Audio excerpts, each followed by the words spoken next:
Broadcasting live from Riyadh, Saudi Arabia as a part of the Esports World Cup. You're tuned in to the MWI 2025, where 16 teams, hopefuls to once prove that MLBB for women is limitless. But today, only 12 remain, because on this broadcast here, Stream B, we're saying goodbye to 4 teams. It's an all-elimination day here at your service. My name is Leo, joined by Staffa and Trex to call the action for the very first match. Gentlemen, how are we? I'm great, and I mean, you jumped right into it.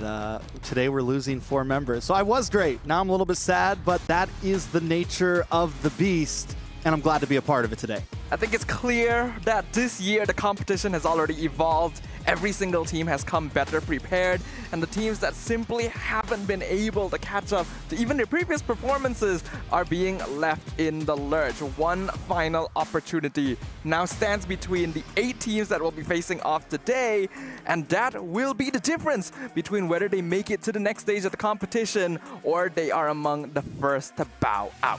A good chunk of the competition involves the Club Championship. Let's take a look at how that's going with the STCCC ranking. Harshly enough, some of the teams that are on top of the rankings here are playing here in this lower bracket. I'm looking at Virtus.pro. Virtus.pro is on the brink of elimination today, and if that does happen, they can say goodbye to gaining points for the Club Championship. Yeah, which is huge, right? Because, I mean, a lot of these organizations are, this is the year that maybe they felt like this was the year that they had a much higher chance. Last year was the first time, maybe not as many teams on some of them, but I feel like the organizations have just grown all around, so a lot more is on the line this time. Yeah, this is the second year of the Esports World Cup. Teams that maybe didn't quite pick up on how exactly the system worked last year when EWC officially debuted to the world definitely put a lot more stocks into this particular iteration of the competition in order to vie for being the top organization in esports globally. And that is a big title. That is a lofty name that I'm sure every single esports team and organization is looking to claim. Because of that, it's even more important for the teams playing today who are representing those organizations like Virtus.pro to bring their A game and make sure that they are not eliminated from the competition. It's not just about honor, it's also about bread. $27 million on the line for that Club Championships here this year. Yesterday was quite the day for competition. Some teams were put at about just a series win away from making it to the knockouts. And a lot of you guys reacted well online, but how about the reactions that happened on ground? Let's check out these Bravia reactions.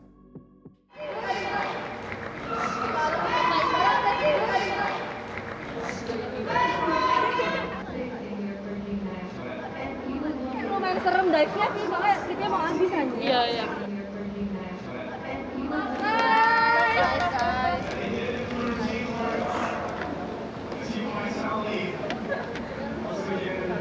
Alam coba. Kasar.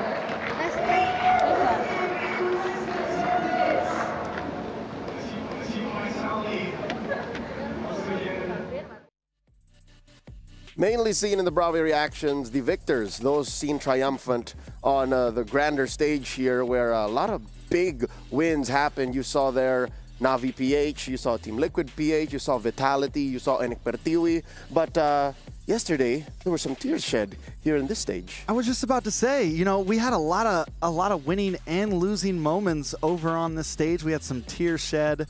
We had some shouts, we had some wins, some great interviews afterward. I feel like there was definitely a lot of emotion over here on Stream B.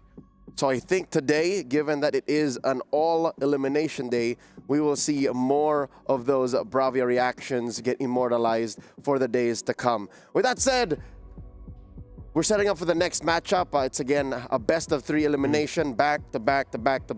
I needed to count how many backs there were, but we would not get to today without the top plays that happened from yesterday. I do believe it's time for us to check out the Qiddiya top plays.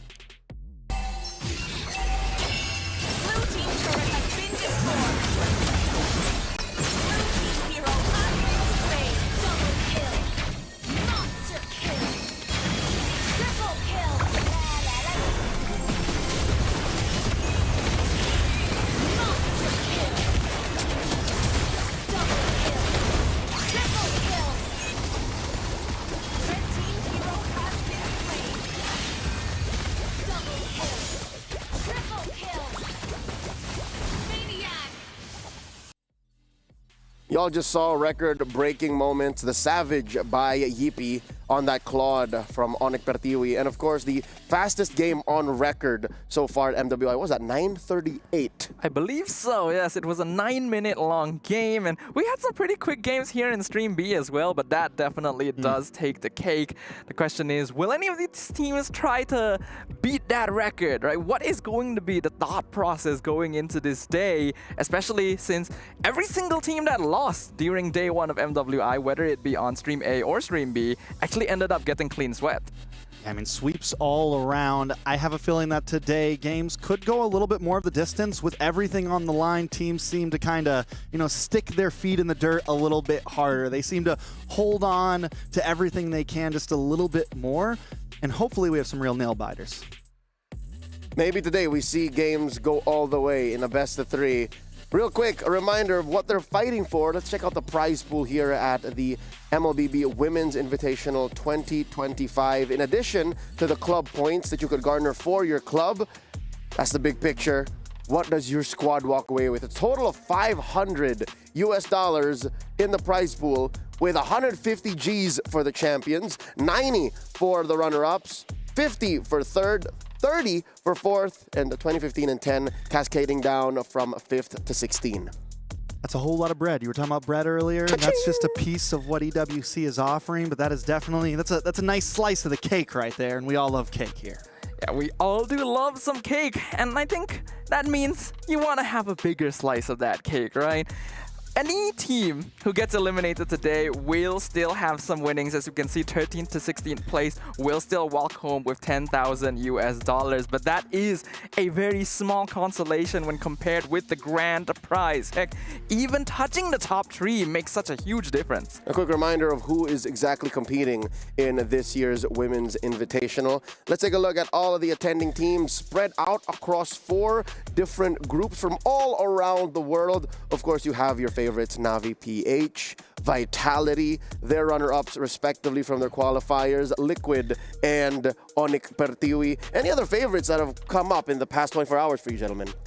Honestly, Team Falcons Mena seemed very strong yesterday. They brought in the Ube strat, they were using the Estes, and they made it look very good. They were playing it like we've seen some of the best teams in the world play it before, and it didn't feel like they were just up against a team that couldn't compete against it. It felt like they were ready for that strategy, and I'm excited to see how it kind of keeps going with them. Is that Egyptian Ube they brought out? Staffa? The Turkish delight. Personally, I can afford to see a little less of Estes Ube, I'll say right now. I personally prefer the teams that have demonstrated impressive capability in their micro-mechanics, in their team fighting. I think Terror Queens was a very impressive team yesterday, dominated their first game, and then, even though they fell behind, was able to recoup their losses, adapt to the situation, and reverse a comeback victory in game number 2 to clean sweep their series as well. Self-proclaimed dark horses of the whole shindig. Terror Queens from Myanmar, definitely to be watched out for. Now, let's talk about what's going down today. It's a 4 elimination matches back to back to back. Best of 3s we're looking at, and y'all better stay tuned, stay glued here to Stream B, because it might be the last time you see some of these teams in action. Yeah, I mean, like we've been saying continuously, is 4 of these teams are going home. TLG versus GG, CFU Gaimin versus Virtus.pro, Twisted Minds up against WoW, GG, and Dreamax Girls versus Rising Rage. I'm glad that we get to see some teams that we didn't get to see on Stream Bean yesterday. Specifically the left side teams that we're seeing on the graphic right now. I'm excited to see what they bring to the table. I was able to kind of catch some tidbits from watching some of Stream A, but again, we were heavy focused over here. So anything you excited to see?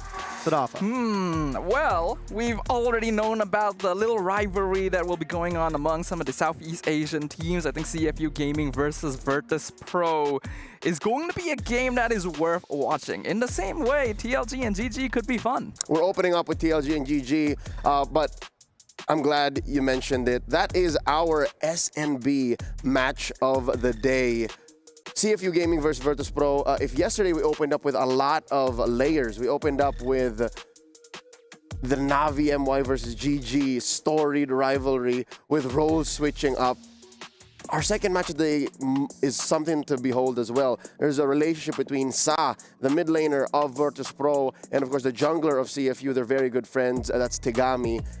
She did mention that she wants to solo kill her. I want to solo kill you. Yeah, she pulled a Favian. From M6. But again, jokingly, but now, no holds barred. The gloves are off. Everything has to come out because you're fighting for tournament life. As mentioned, that is the SNB match of the day. A best of 3, a must-watch here on Stream B because only one of them moves forth. It's going to be an interesting dynamic right here because like you guys have already mentioned, there is a familiar rivalry happening here where Sa has specifically pointed out Tegami. They are good friends. It's all in good faith, of course, but I'm sure that both of these players wanted to encounter each other under better circumstances. This is no longer a situation where you can play around a little bit, test out the waters against an old teammate. It is their tournament lives on the line. Because of what elapsed in yesterday's competitions, here in Stream B specifically, Stream A, I think it was very clear that those powerhouse teams were going to do what they did. Let's see if we maintain our stance on the Aramco power rankings. We opened up the show yesterday with a tier list, S tier, A tier, and B tier. Gentlemen, does this stand? Do we see these teams staying where they are, or do some deserve to be moved around? I think it's very much still up in the air for A and B tier teams. So far, S tier, all of those teams did win out yesterday. A tier, a couple things. TLPH kind of proved themselves against TLG. Maybe some room for movement. GG right now standing on a very weird space as well. They had a great draft yesterday, but gameplay didn't exactly match it. There were some large mistakes. As far as Rising Rage goes, maybe we could bump them up. Rising Rager, Foot. I know you're a Foot fan. Foot, my bad. Honestly, if you ask me, I think both could be bumped up. I think Rising Rage, even though they did get swept, put up a really good fight against Foot Esports. It was an absolute no-holds-barred brawl in the final match of yesterday that I think would have been very entertaining for most of our MLBB fans out there to watch. And I do agree in the sense that GG, their position is a bit risky, you know, teetering on the edge. The same could be said for Virtus.pro. Their adaptability wasn't really the best yesterday as well. So those are the question marks we're asking today. I think it's safe to say that some teams deserve to be in the mid of each tier. Like A-, B+. Yeah, like you could put someone in AB and then another on the SA, because after seeing Liquid yesterday and after seeing Falcons, Vega Mena, like those are the AS kind of things. But that's just me. I may be biased. I am the founder of the Velveteers. That is true. How's that going for you right now? We have a record 3 members. 3 members. Yeah, I mean, it's a good start. You're one of them. I'm an anonymous member. I didn't need that. Oh. Okay. All right, it's time for us to introduce the teams in action here today. Once again, it's the best from the Chinese server going up against NA here in the opener. Only one of them survives. It's TLG versus GG. They met last year. They were both in action in the MWI 2024. And oddly enough, GG looked stronger there, and it was TLG who had potential that was unrealized. Let's get to know them now. You got Bay, Chokes, Vermouth, Kinzaki, and Hinwai.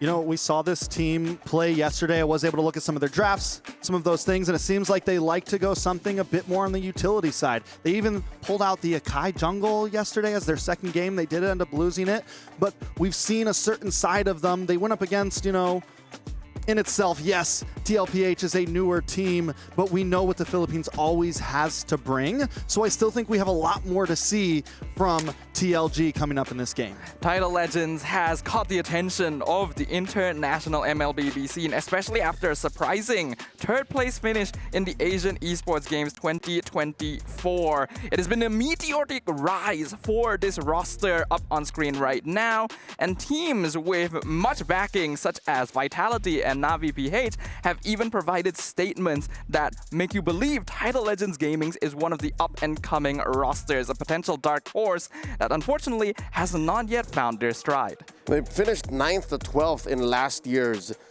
Women's Invitational, and they introduced more than just the bubbling meta. They played a Bane last year, and I will remember that forever. Yesterday, they started out strong, out the gates with the Akai. Rocked a double marksman lineup that was flanked by a Kimi and an Iritel. So already you can see that some of the Chinese habits come through. Let's see how that goes up against Gaimin Gladiators. GG, they are coming from North America, and yesterday they had quite the struggle figuring not just their opponents out, but even themselves. So Trex, have you caught up with them? Have you heard anything from Gaimin Gladiators? I was just downstairs a second ago talking to Panda a little bit and kind of figuring out where their heads were at. She seemed confident, but yesterday they seemed confident as well. I wished Ashley a strong good luck. She actually almost walked away and yelled at me and said, "Where's my good luck?" So I gave her a good, strong good luck. Like I said, I feel like their draft was there. I feel like their mental state was there yesterday. It feels like it's there today as well. But for some reason, the connections just didn't happen. Their draft ain't just there. The whole thing is, ladies and gentlemen, let's get into game number one. Gaimin Gladiators on the play and can confirm that it's still Arya playing in the EXP lane. They're going up against TLG, going for the double. It's Trex and Snafa taking care of business. All right, so we're going to jump right into the draft here, and we're already seeing some slight changes, and it feels like every draft we see from all of these teams, the bans always differ a little bit. We see the Uranus a lot. We see things like the Kimi a lot. But right now, one of the new add-ons, we see the Farza coming from GG here, and we see the Hayabusa target onto Nicolette.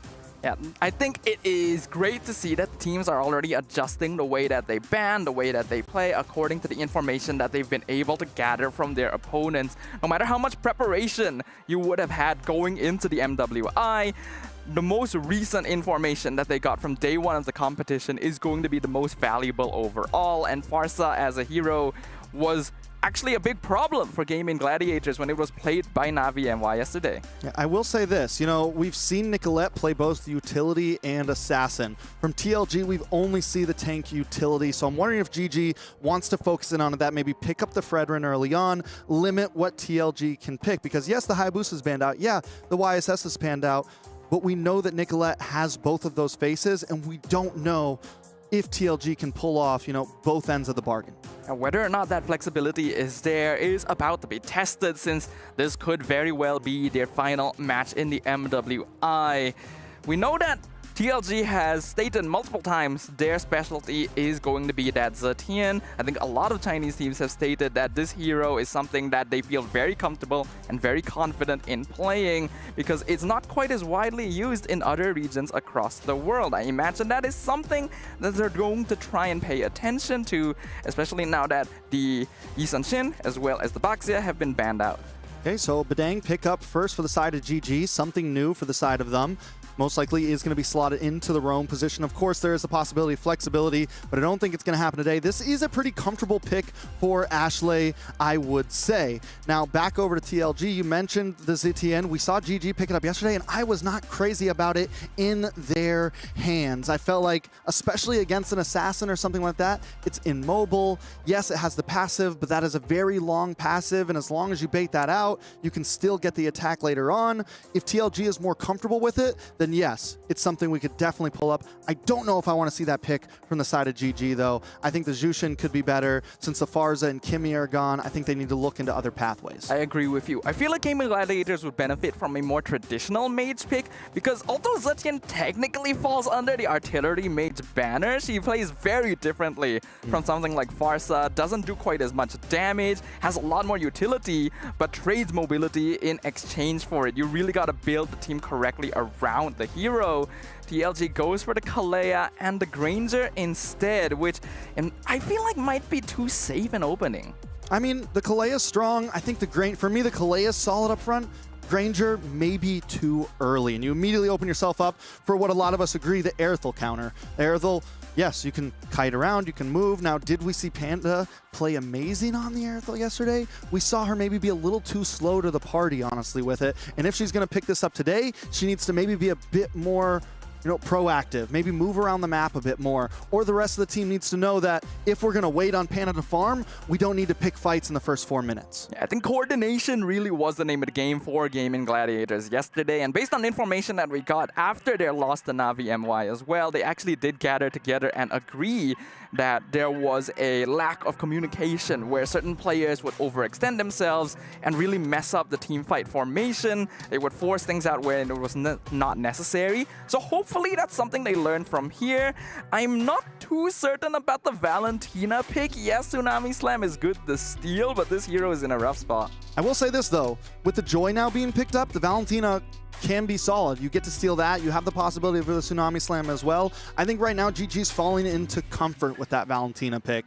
Yeah, the Farza's gone, the Kimmy's gone. There's not a lot of other options still out there other than the ZTN, and we were talking about that. Maybe go into something a bit more comfortable, and I think that could be what this is here. Has it been exactly the greatest pick so far in terms of the tournament? No, but maybe they have something up their sleeve here.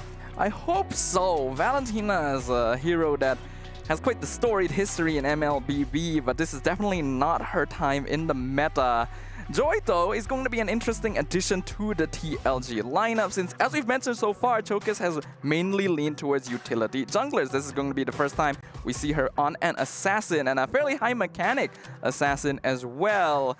Could be a good way to circumvent the Vadang and chase down the Irritel, but requires the skills to back it up. So what do they pick to deal with that? And at this point, normally the Fredrin would be a beautiful answer. So TLG knows that. We're going to counter that out. Yesterday, we did see some teams pick up things like the Suyo, something we didn't see on Stream B, but I don't know if that's the answer to the Joy. It's always gotten beaten by the Joy. It's always been the weaker choice against the Joy. And now with it's being nerfed, it could be even worse. So what is left for Nicolette? Maybe the Lancelot? Does she have that up her sleeve? The Hayabusa's gone. We've seen the Ling a little bit. Does she want to stick full Assassin? Or does she want to still try to pick something utility up here? And if utility, what's left?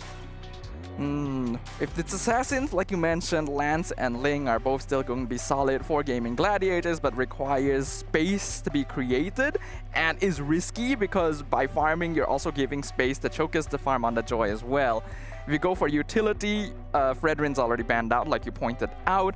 We could see a reversal of the fates and have Gaimin Gladiators go for Akai instead. It's actually not too bad. It could look against Joy. here. Works well with Badang, but tricky.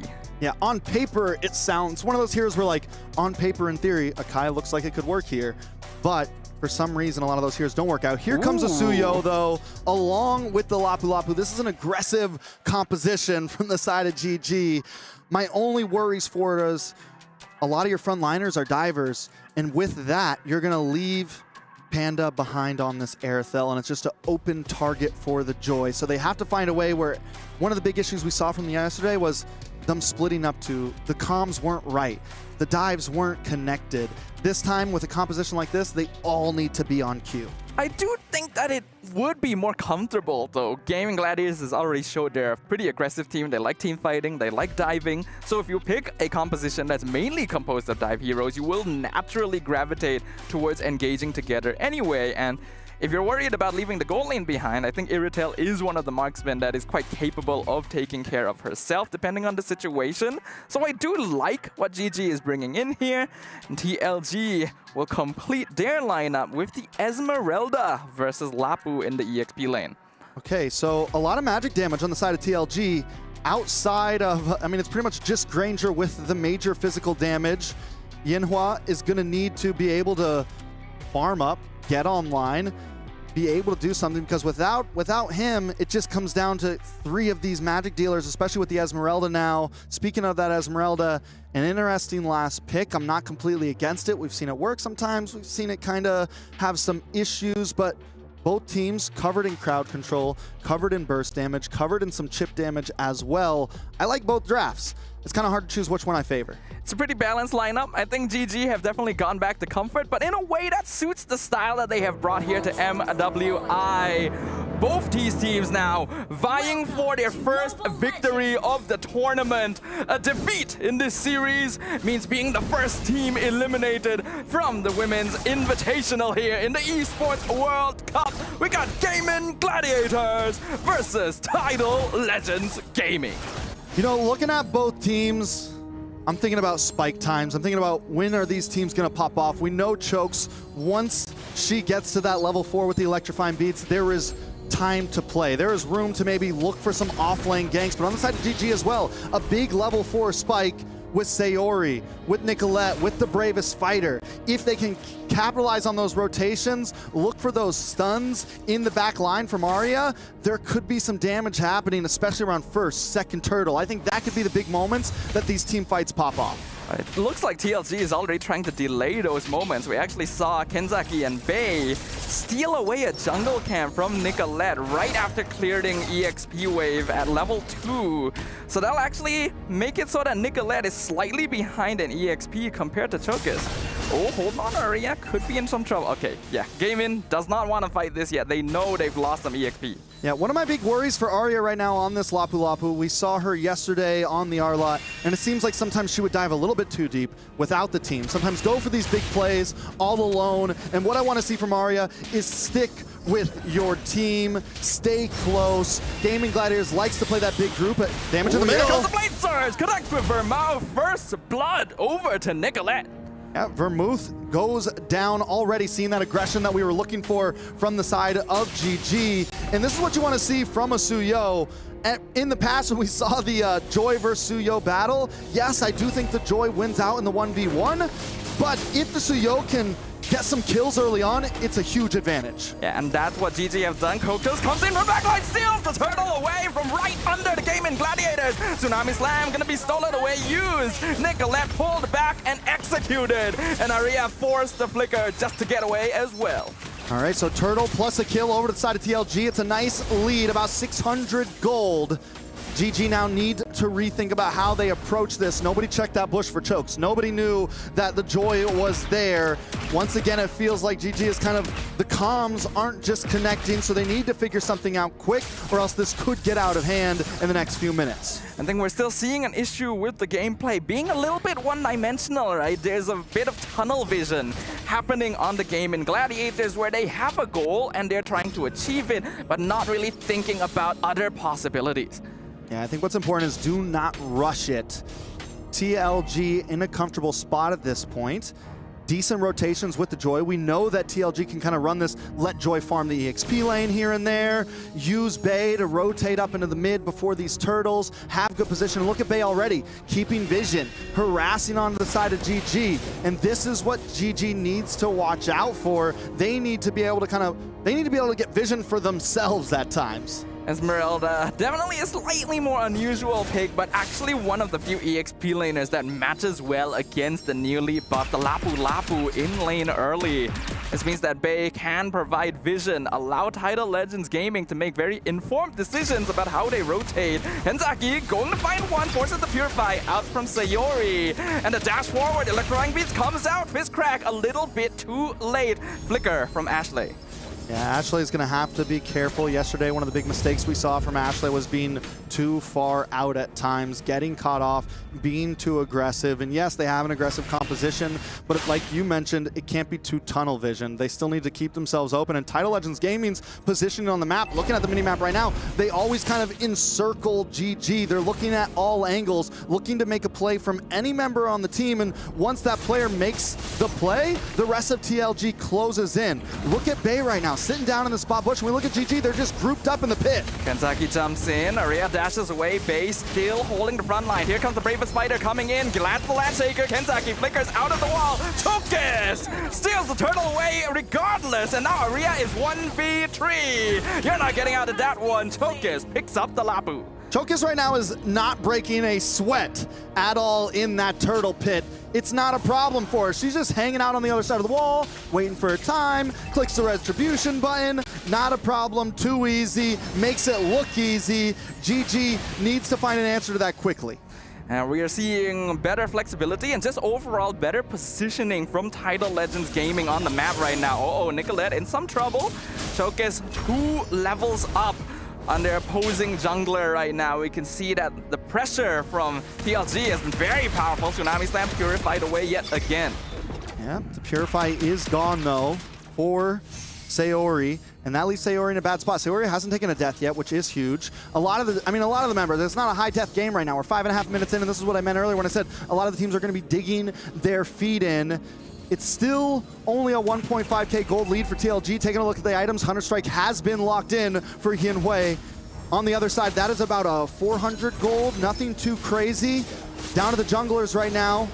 The Joy is also ahead. GG needs to catch up if they want to be able to compete in this. Chokus with the 1v1, not gonna force it against Nicolette. She should still be aware that she's in there. Yup, the Falling Star Moon forces the defensive Blade Surge. Tidal Legends Gaming doing a great job of rotating right now, using base strength at this current stage of the game to just completely zone out GG and take a free tower. I will say that GG is playing this correctly right now. They're slowing it down. They know they fell behind.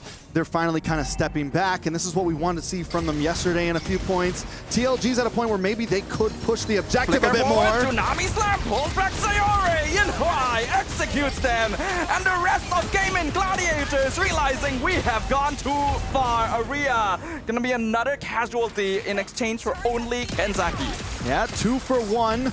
GG does make it up by taking a tower at the bottom, but TLG takes the turtle and turns that 1.5k gold lead into a 2.3. The lead is advancing ever more, and GG didn't even want that fight. TLG brought it to them. They get the Tsunami Slam. They find that moment to pick someone off, and they're doing great at continuously finding these moments to pick a member of GG off. Blade Surge goes in, Nicolette trying to whittle down Yin-Hui, gets knocked up once again with the Tidal Strike. Ashley is there, but the rest of TLG are chasing them down. GG will be able to get out for now, but Aria is really far out. Yeah, Aria's in a bad spot right now. Gonna just let the tower go, it's okay. Will she get away? Shot in the face, still stuck there. Should be able to get away safely. Should be, unless Yin-Hui doesn't have another Death Sonata. Yep, Aria will be able to recall, loses the tower, Electrifying Beats comes out. Chokus sees 3 members of Gaimin in the mid lane as well. All right, so where does it go from here? Still only a 2.2k gold lead. Hunter Strike does come in for Nicolette. Gonna be a little bit more damage, a little bit more movement, a little bit of penetration to maybe get in onto Bay, get in onto some of the enemies of Tidal Legends Gaming. But again, the problem that we've been seeing isn't really about the damage, isn't about all things, it's about the way that GG's been approaching these fights and how TLG has been approaching the map so well. They're playing this at a macro advantage. Once again, looking at the map, they are spread across all lanes, coming in, continuously circling around GG, and GG's is kind of sticking to this small little ball, and it's becoming a problem. Yeah, GG, even though they have a good dive composition, at this point are quite reliant on having the numerical advantage because they simply do not have enough damage yet after Nicolette has been put behind in the early game. And TLG are able to make great use of that to just make their presence across the map really wide. All right, so Starlium Scythe and the Crystal does lock in for Chokes. One more item and Chokes is completely online. I mean, the damage is already going to be there. It's already a problem for Nicolette. At this point, GG probably unable to even try to fight for this Lord. Ashley, though, maybe going to try to go for it. Ashley goes in with Fist Break, gets cancelled instantly. Yin-Hui secures the Lord. The rest of GG looking dive. Aria too far forward, flickers back. Landshaker lands in the stolen Tsunami Slam. Catches Chokus. That is going to be the first kill on the Joy the entire game. 1-for-1 trade, but TLG gets the Lord. All right, so the damage is starting to come in a little bit for Panda. I don't know whether forcing that fight there was a good idea or not. Since it's an even trade, I feel like it wasn't, no matter matter what, TLG was getting that Lord. GG was just too late to the party, but we are starting to see the possibilities form for GG in these team fights. But again, I think it's a matter of time, not a matter of do we want to try to win every single fight. Let it go. Let Panda, she did get her Berserker's Fury a minute ago, about 30 seconds to a minute ago. I think she needs one more item till the crit's really there, and she can just burst down whoever's in front of her. It sounds easy on paper, but it's difficult to achieve considering the circumstances. A 3K net worth lead in 10 minutes is not the worst, but it's still a difficult one. Blade Surge coming for Kenzaki. Tsunami Slam gonna be used to escape. Catches Nicolette, but Kenzaki will fall. And here comes the Raging Slash doing some good damage. Sayori in the front line. Choke is trying to burst down the back line, but they get picked off. The rest of TLG is not able to reach them in time. Gaimin Gladiators pack it tight. Okay, so TLG, the strategy that they've been approaching is starting to not work as well. GG knew when the power spike was coming in. They knew, yeah, we can take a Tsunami Slam to the face. Panda's finally outputting. Chokes makes the mistake of maybe going for someone else instead of Panda. And now if TLG wants to win these fights, they have to know that, okay, Panda's the new target. That's who we need to get the electrifying beats onto. Third item's locked in. We get a little bit more distance now. Taking a look at the mages, it's a 400 gold lead over the side of Vermouth. I mean, still, I think it's still an even game at this point. The gold lead drops down a bit. GG showing that they're still in this to fight. Look at the damage! So much damage. 4-man Tidal Strike, knock up into the Tsunami Slam, and Ashley falls. Killing spree for Yinhuai. It is back and forth right now, but the thing is, it's not a high kill game. It's 6-5. It's still clean pickoffs, not too clashy overall. TLG takes a bit of that gold lead back. We're back to 2,000. I want to take a look at the gold laners though. 301, 301. Yinhui, we still haven't seen that true shining light overall, but I think we're going to see it soon, and this is where we're starting to see it. Look at the damage from him come in. Ashley just can't do a single thing. Anytime Renzaki gets a Tsunami Slam, that member of GG is normally going down. Yeah, we're reaching the point of the game where the gold laners now really hold the reins of how the game is going to proceed. Panda is basically GG's final hope. If they can continue funneling gold into the Irrital, it'll be huge for them, since Tidal Legends Gaming still isn't holding on to that big of a gold lead. I want to point something else out as well. Sayori has taken the Tsunami Slam. I think Gaimin Gladiators need to be able to use that well. Maybe wait for chokes to come in, and it makes Sayori not as easy as a target. Is it going to matter? Arya also needs to be able to aim that bravest fighter. TLG, I think, just needs to keep playing the way they've been playing. Use Kenzaki. The flicker completely. Yinhuai bursts him down. Bay dives the backline for him out. Chasing down Panda. Almost dies, but is able to get away. Purify use. Here comes Chokers. Electrifying feet shut down on the Irrital. Bay now in 1v1 with Arya chasing them away. The fight is split completely in half, but TLG are the clear victors. Once again, GG is just completely split up. TLG takes full advantage of that. Panda down, Ashley down, Arya nowhere to be found during this. Over on the side, it seems like the comms are just mixed up, and TLG is on point in terms of comms. They know the objective, they know what they need to do in every single team fight, and they are executing it to a T. Man, we talked about how important the gold laners were going to be. Panda needed to keep herself alive there, but forced out too many resources to maybe burst down Vermouth and just put herself in the iron sights of Chokis. The situation now looking a lot worse than before. Yeah, taking a look overall between the two, 14 to 15. Yinhuai has it to level 15 a little bit faster. Minions, Panda, been able to farm those just a little bit better, I guess. But at this point, we're seeing Yinhuai start to take jungle creeps, start to get those orange buffs for himself, start to get some of those advantages for his own team. And here they come, diving into the towers. The Lord will collide with the top inhibitor. TLG taking things slow. Skypiercer now completed for Vermouth as well. Looks like the Chinese team not interested in pushing their advantage. It's all about map control.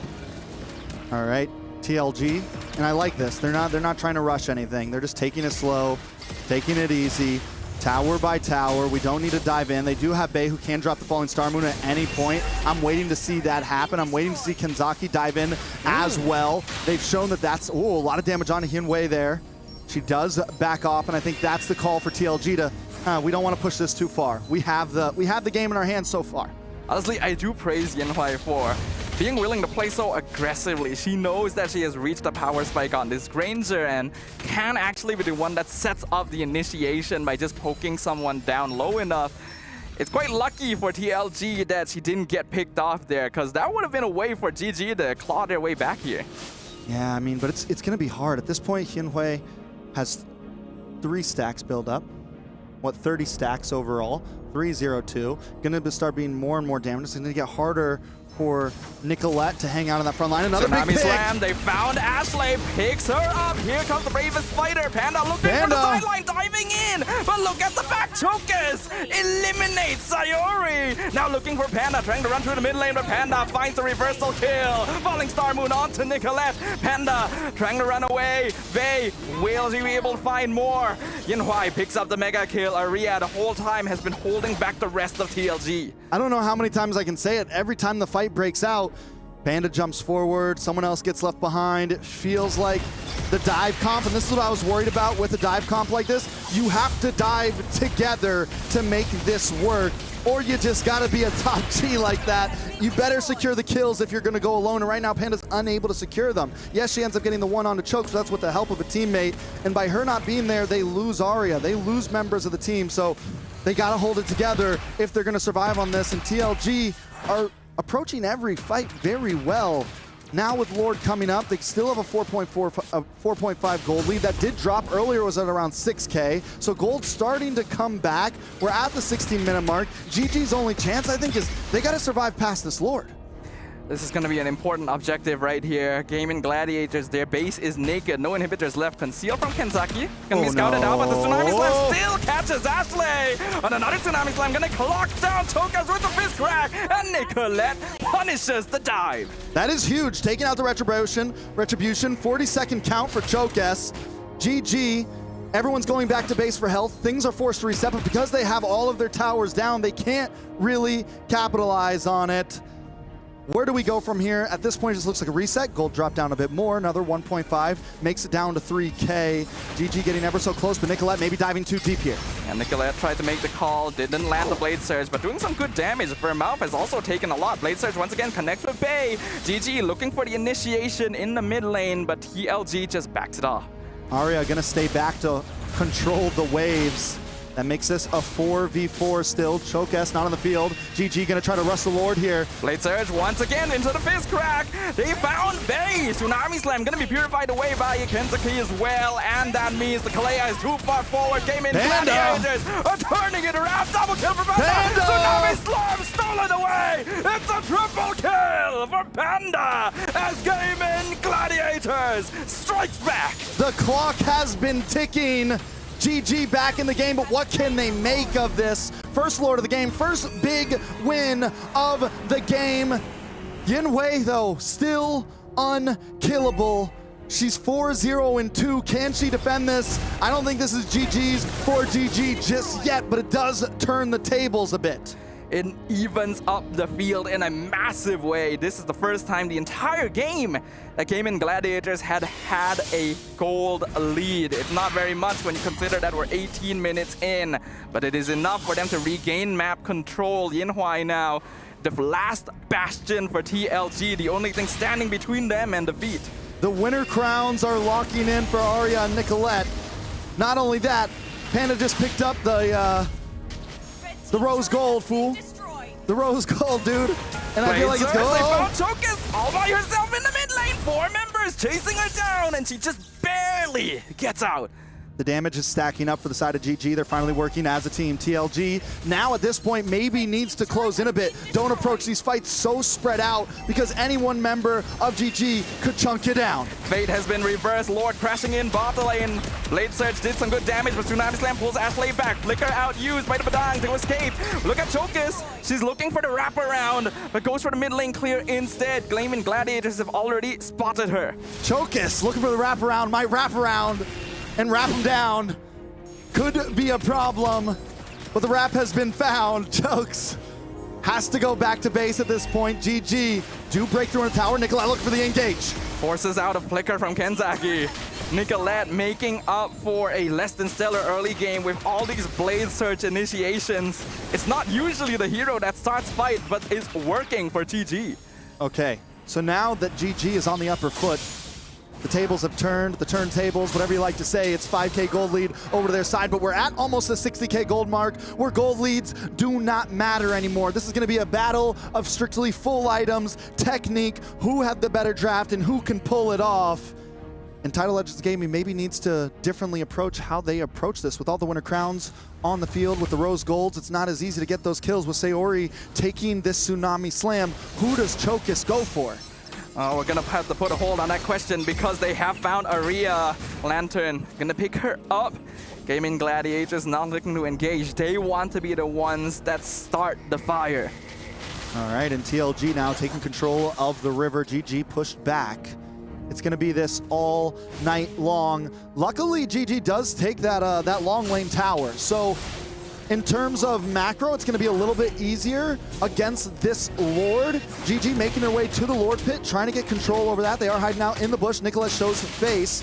TLG gonna maybe go for the more long lane push here. Either send Chokes down, send Kenzaki down, or do they just let the fight happen here? They are going to get that slow push down there. Surge actually misses this time. Oh. Dreamax, Tidal Strike, knock up, Tsunami Slam, pulls back Nicolette, Winter Crown, buys some time, but Yinhuai is now unstoppable. The Sky Piercer executes the Suyo. Oh. Flicker forward with the Bravest Warrior, actually misses. Landshaker connects, but the Purify comes out from Vermouth. Tidal Legends Gaming now on full retreat mode. Look at Chokus. She's still waiting in the mid bush, and there are minions in the base. TLG, they just need to stop GG Holy crap, from that's a lot of recalling. minions. That is a lot of minions. Someone's got to go back.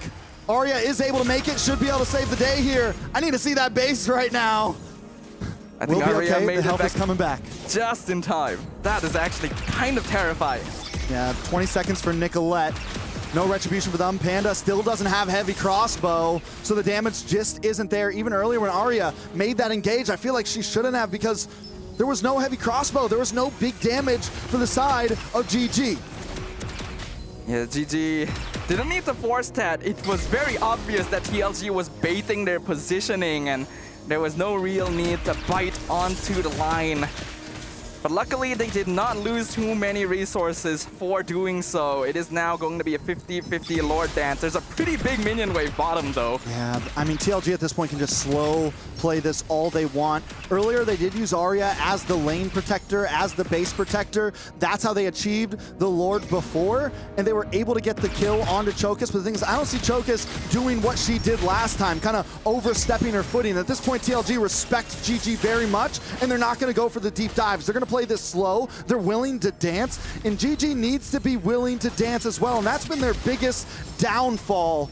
They try to force fights. They just have to do something. Hold on, but right now, maybe they should have. Tsunami Slam pulls in Nicolette, but Ashley finds a two-man fist crack into the bush. Yinhuai and Chokus have to back it off. They've already used their resources just to survive. So despite everything, there's no casualties here. Immortality does pop for Kenzaki. One resource down. Sayori does still have the IMU. Overall, Lord's gonna get reset, and this is Lord number 4, just to let everybody know. We're 23 minutes in, and both teams, feet in the dirt, 10 toes down, staying on business, trying to make something happen here. Nicolette, watch for the positioning in the back. We talked about the teams breaking game time records before the show started. These two going in the complete opposite direction. We might be breaking a record for the longest game at MWI here, as neither side is willing to give an inch still. Nicolette does land the blade surge on Bay, but that is the Esmeralda. Very easy to walk away. Chokus with the positioning in that tri-bush once again. On the long lane, GG will have the advantage. That is going to start slow pushing over to the side of TLG. So if this gets dragged out long enough, pretty sure TLG is going to be the one that has to go back and do something about it.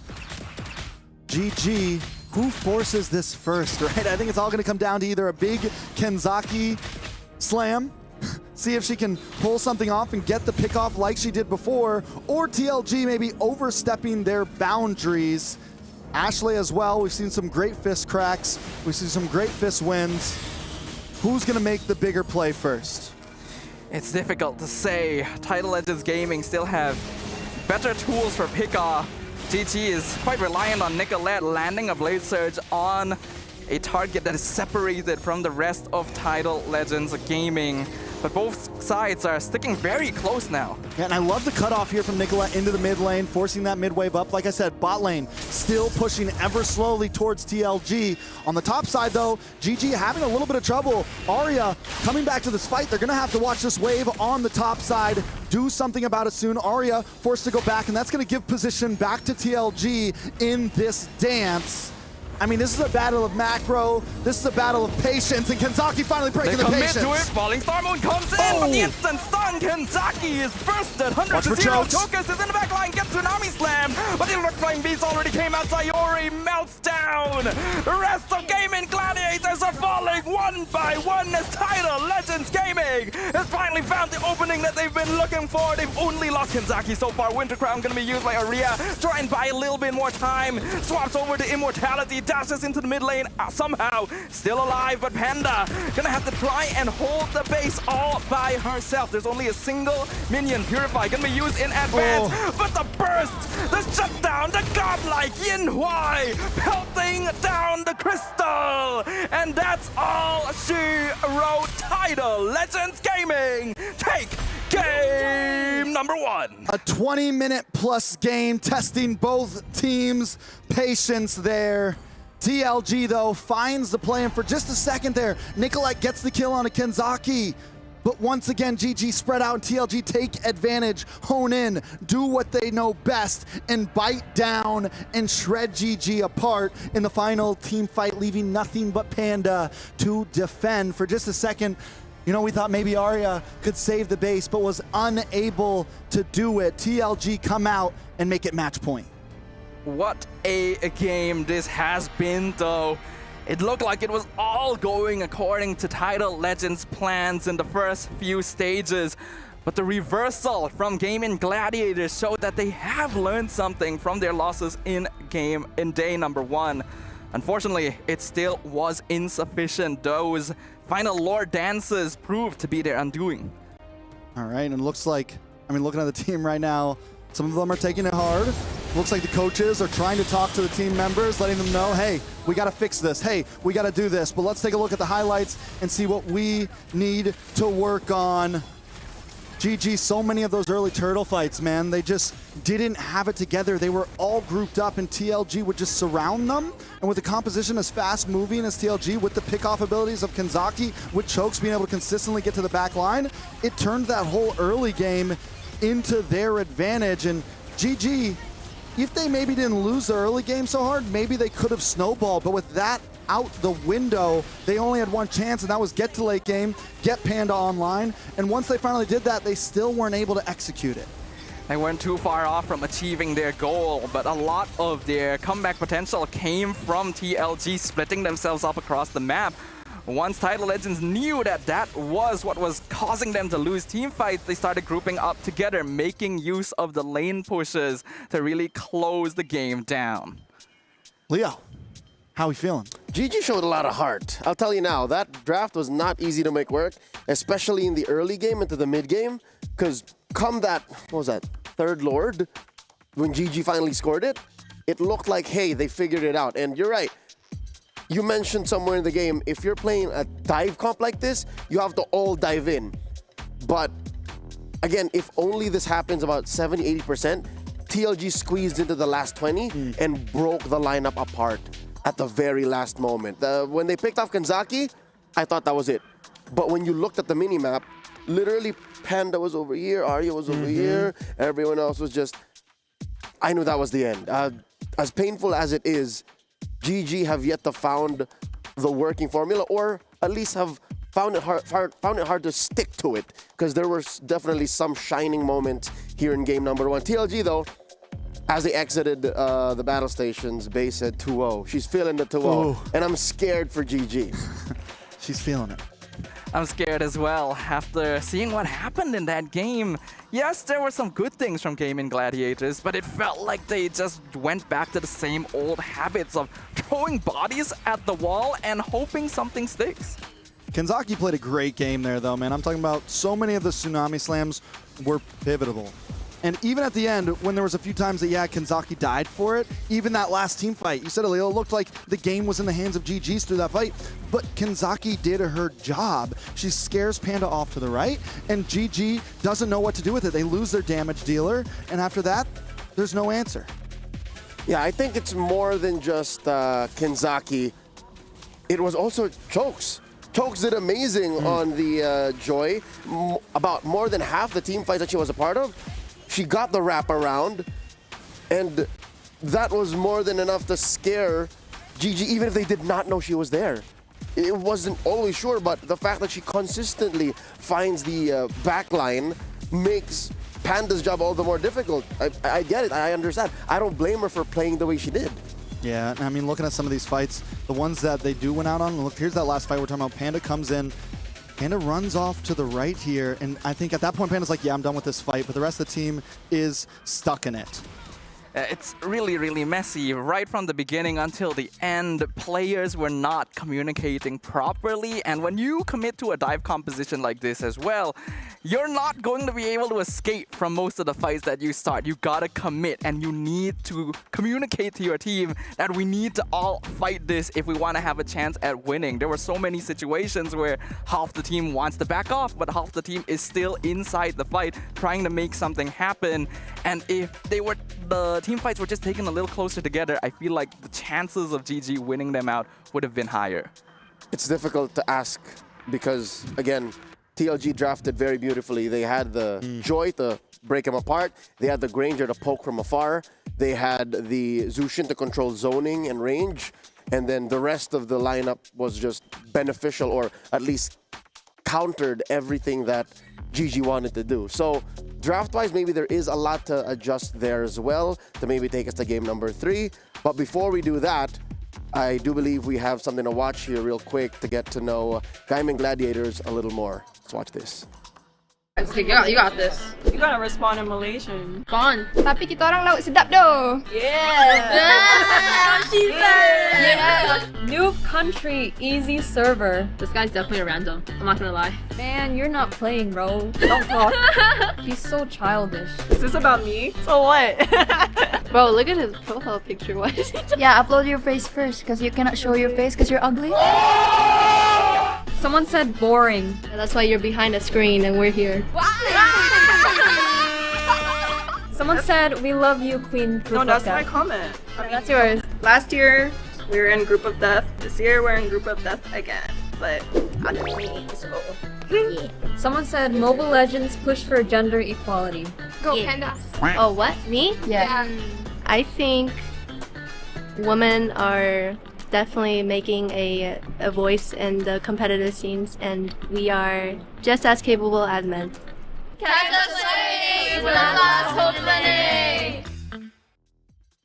We definitely know a little bit more about Gaimin Gladiators there. Great to remember that they were in the Group of Death, and now they're here again, and they're at the brink of death. I wonder how Ashley's keeping the girls together. I wonder what that process is like, because I couldn't imagine.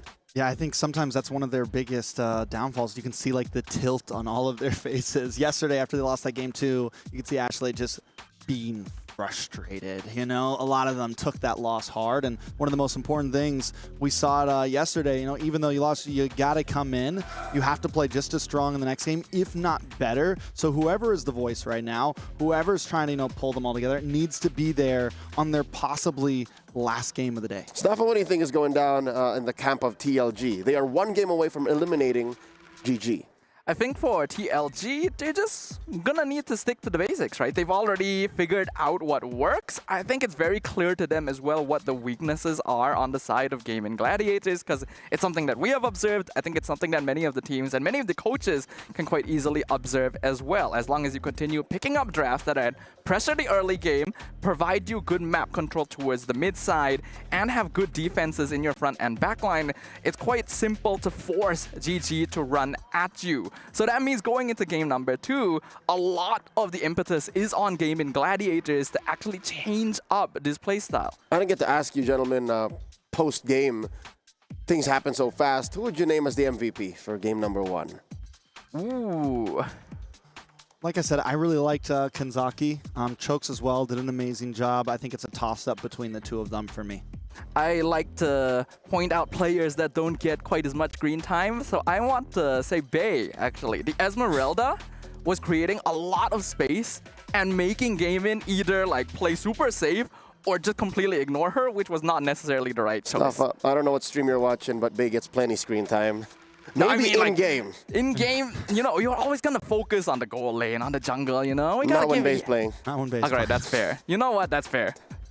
She really dominated fights. Again, they ran Lapu Lapu into this Esmeralda. I think that alone is trouble because if you're looking at the Lapu Lapu and a Badang. So that's why I think it was so easy for TLG to just spread out GG like this because wherever Bay chooses to go, like that's a non-starter. So that's already one front of the fight taken out. And then you have the other side covered by Kanzaki. So all of them valid. I think we just got to mention Vermouth because we talked about all four members. So let's bring in the mid laner as well. I wonder how GG will be answering this. Any thoughts on GG's draft here as we prepare for game number 2? What should they change? What should they prioritize? I'm sad that Suyo couldn't catch a break. Like still winless. I mean, I think the Suyo at this point, we're seeing that there's not a whole lot it's going to work with unless the team's ready. Unless you get that early game snowball, it just doesn't really have a chance to keep up. As far as draft, I think the Badang pick that early on was maybe a little too rushed. They gave over the Kalea, and whether you like it or not, Kalea has continuously showed that it is an amazing pick. And if you're going for something simple, you want to go for Roam, I think it's solid. Yes, Ashley didn't do amazing with it yesterday, but I think still it fits well in the team. Yeah, unfortunately, Badang is no longer the universal first pick he used to be as well, right? Last time, it was safe to pick Badang first very early, no matter what, because he was just such an effective hero for stunning. But nowadays, after the nerfs, while he's still a solid pick, is a lot easier to counter. And then you consider that the Suyo was picked into multiple sources of magic damage, which he is going to melt to a lot of the time. You would see why Gaming Gladiators had difficulty. So Coach, Rexvin, and Midnight may have overshot with that early Badang. Let's see if they will reconcile these drafting choices in game number 2 because it's all on the line. Do or die. GG answering back on the red. This does allow for them to react. Very good position to recover from. TLG on the play. Coach Catfin versed bans out the Hayabusa, Stafa, and Trex. Y'all take it. All right, so like we said, we saw the Badang pick. I think another thing we need to see change up on the side of GG, we didn't really like the Valentina pick. Yeah. I would have liked to see something a little more artillery, a little more back line. Sayori being forced to dive in. I don't think she got a single kill in that last game, 5 assists. Towards the mid to late, she was like 0, 1, and 5.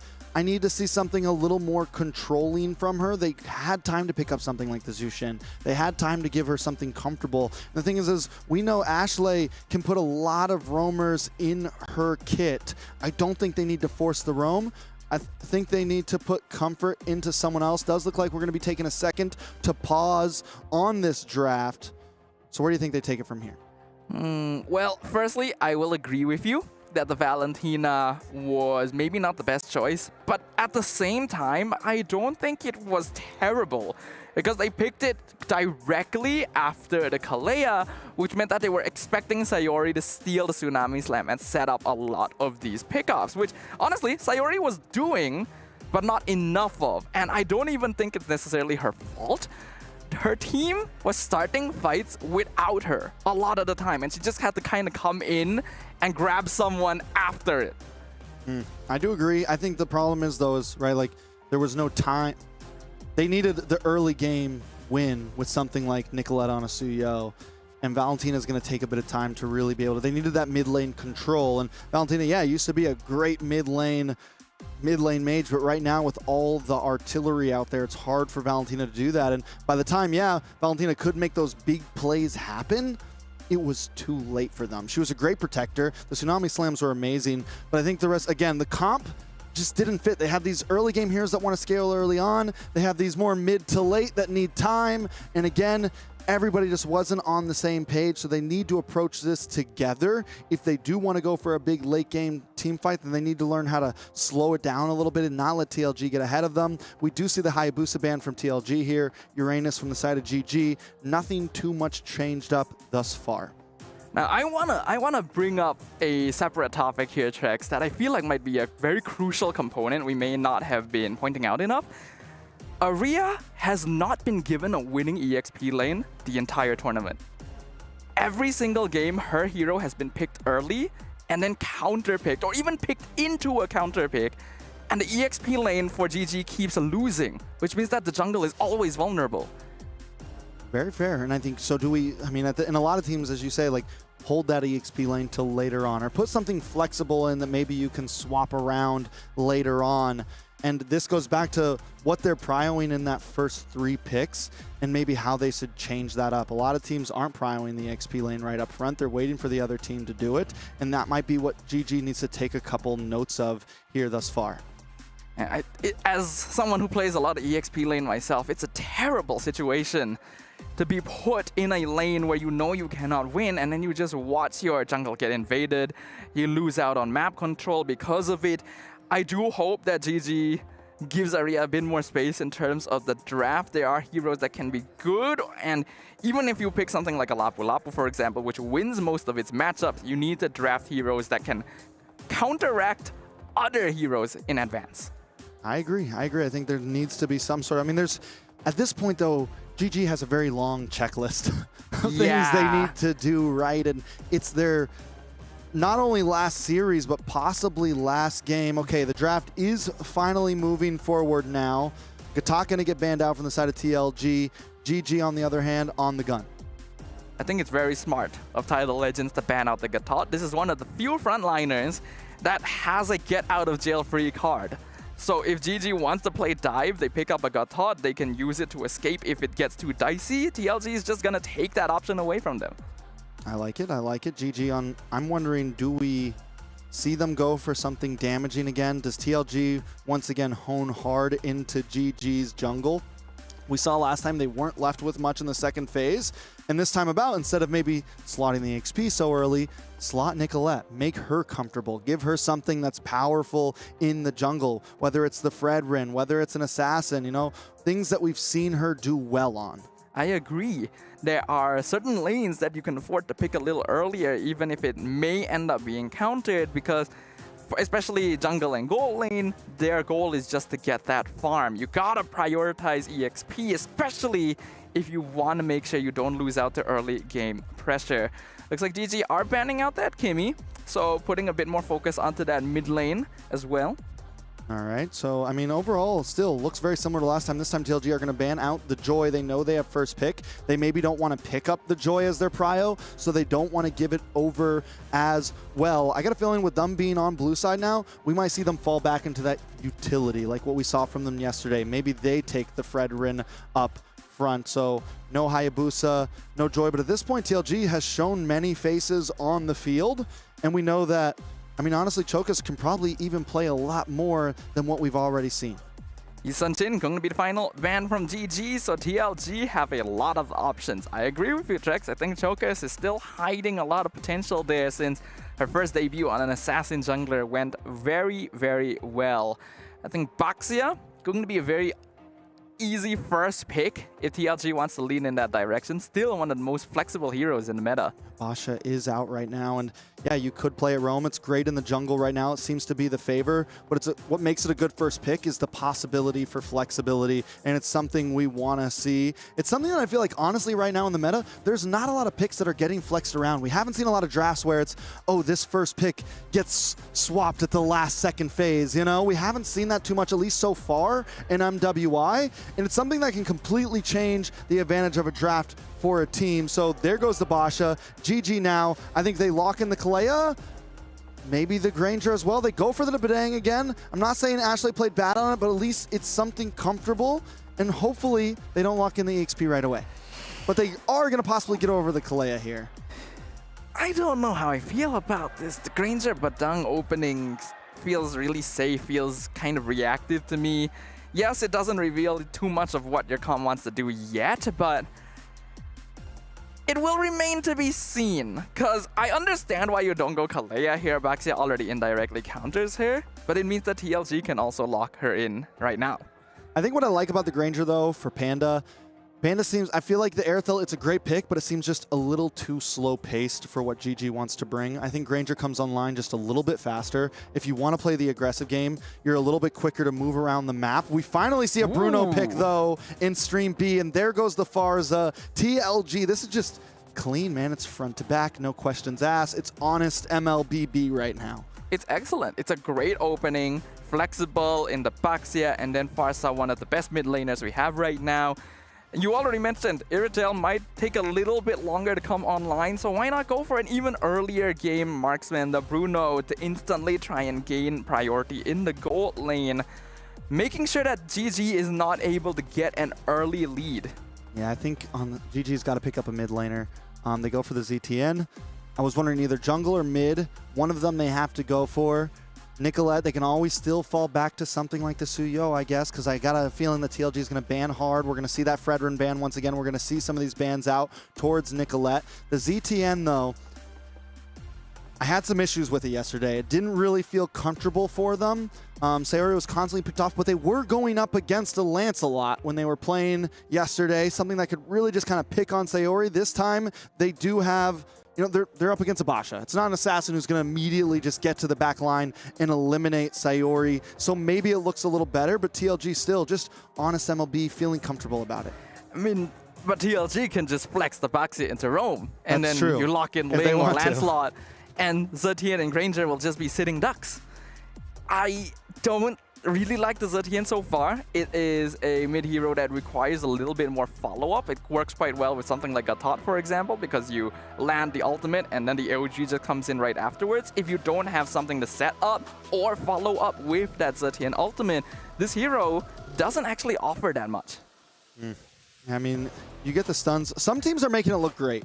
I'm still not completely on board with it. It still does seem to be one of the top 3 most picked. It does have decent wave clear in the beginning. It has those first 2 skills that do have some spread damage. There goes the Lancelot band, like I called. We're going to focus in on to Nicolette here.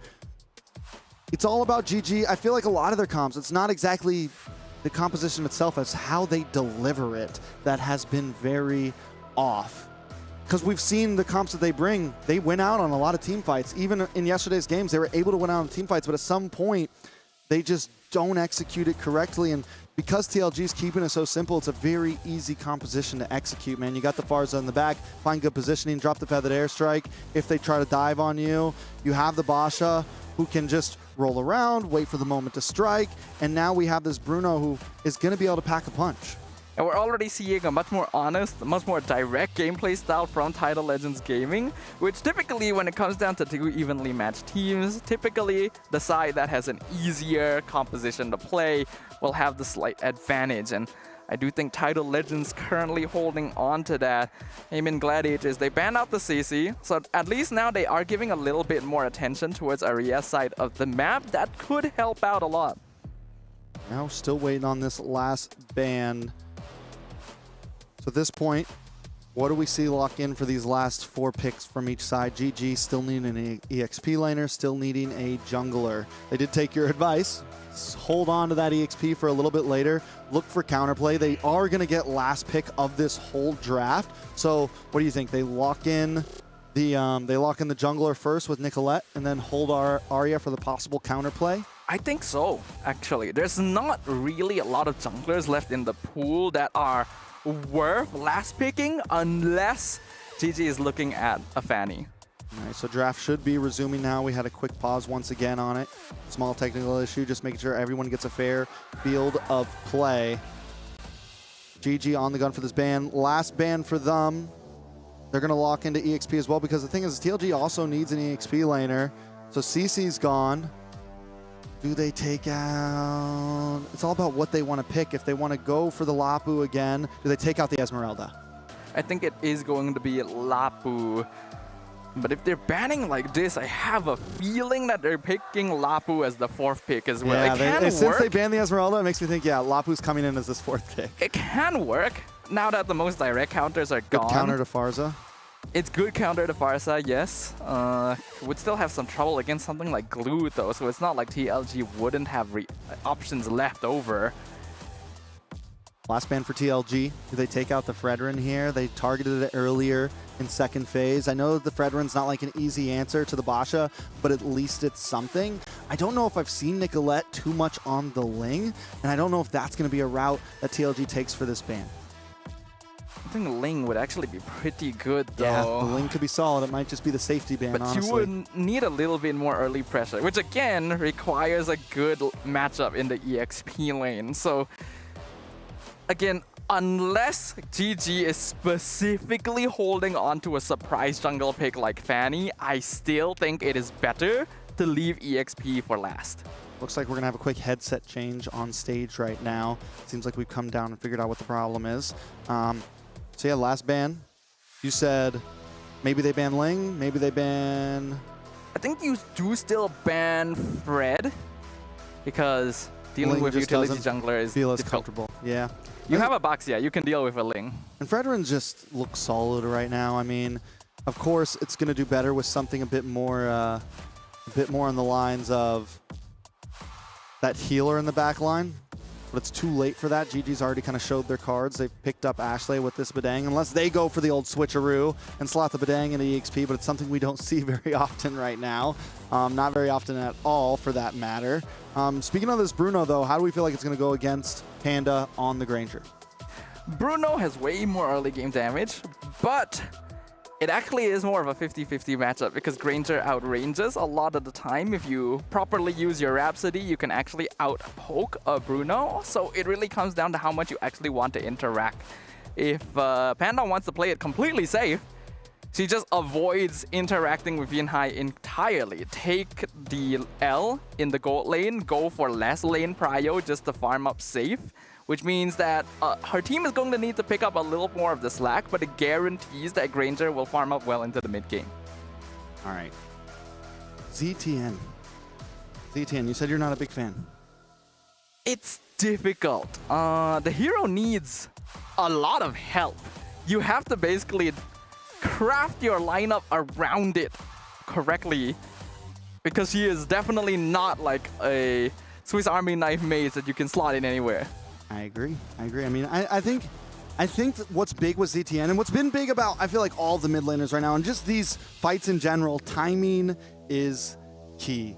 Using that ultimate, using the Fury of the Phoenix correctly, making sure that stun matters, whether it's to buy you a second longer in the team fight, whether it's to engage or to disengage. It's all about when using. Same thing for the Feathered Airstrike, where we've seen the Pharsa do so well is positioning and timing, whether it's to defend, whether it's halfway through the fight. A lot of Pharsas kind of wait. You want to try to bait in the attack and then drop it down on whoever comes in. Ashley has been known to not do too well against the Pharsas, honestly. She's lost a lot. I mean, she's lost every game so far, but still a lot of those games has been due to a Pharsa. Yesterday we saw it. She was playing the Kalea, and every time she dived in, she would get hit by the Feathered Airstrike, shredded down, and completely nullified on the attack.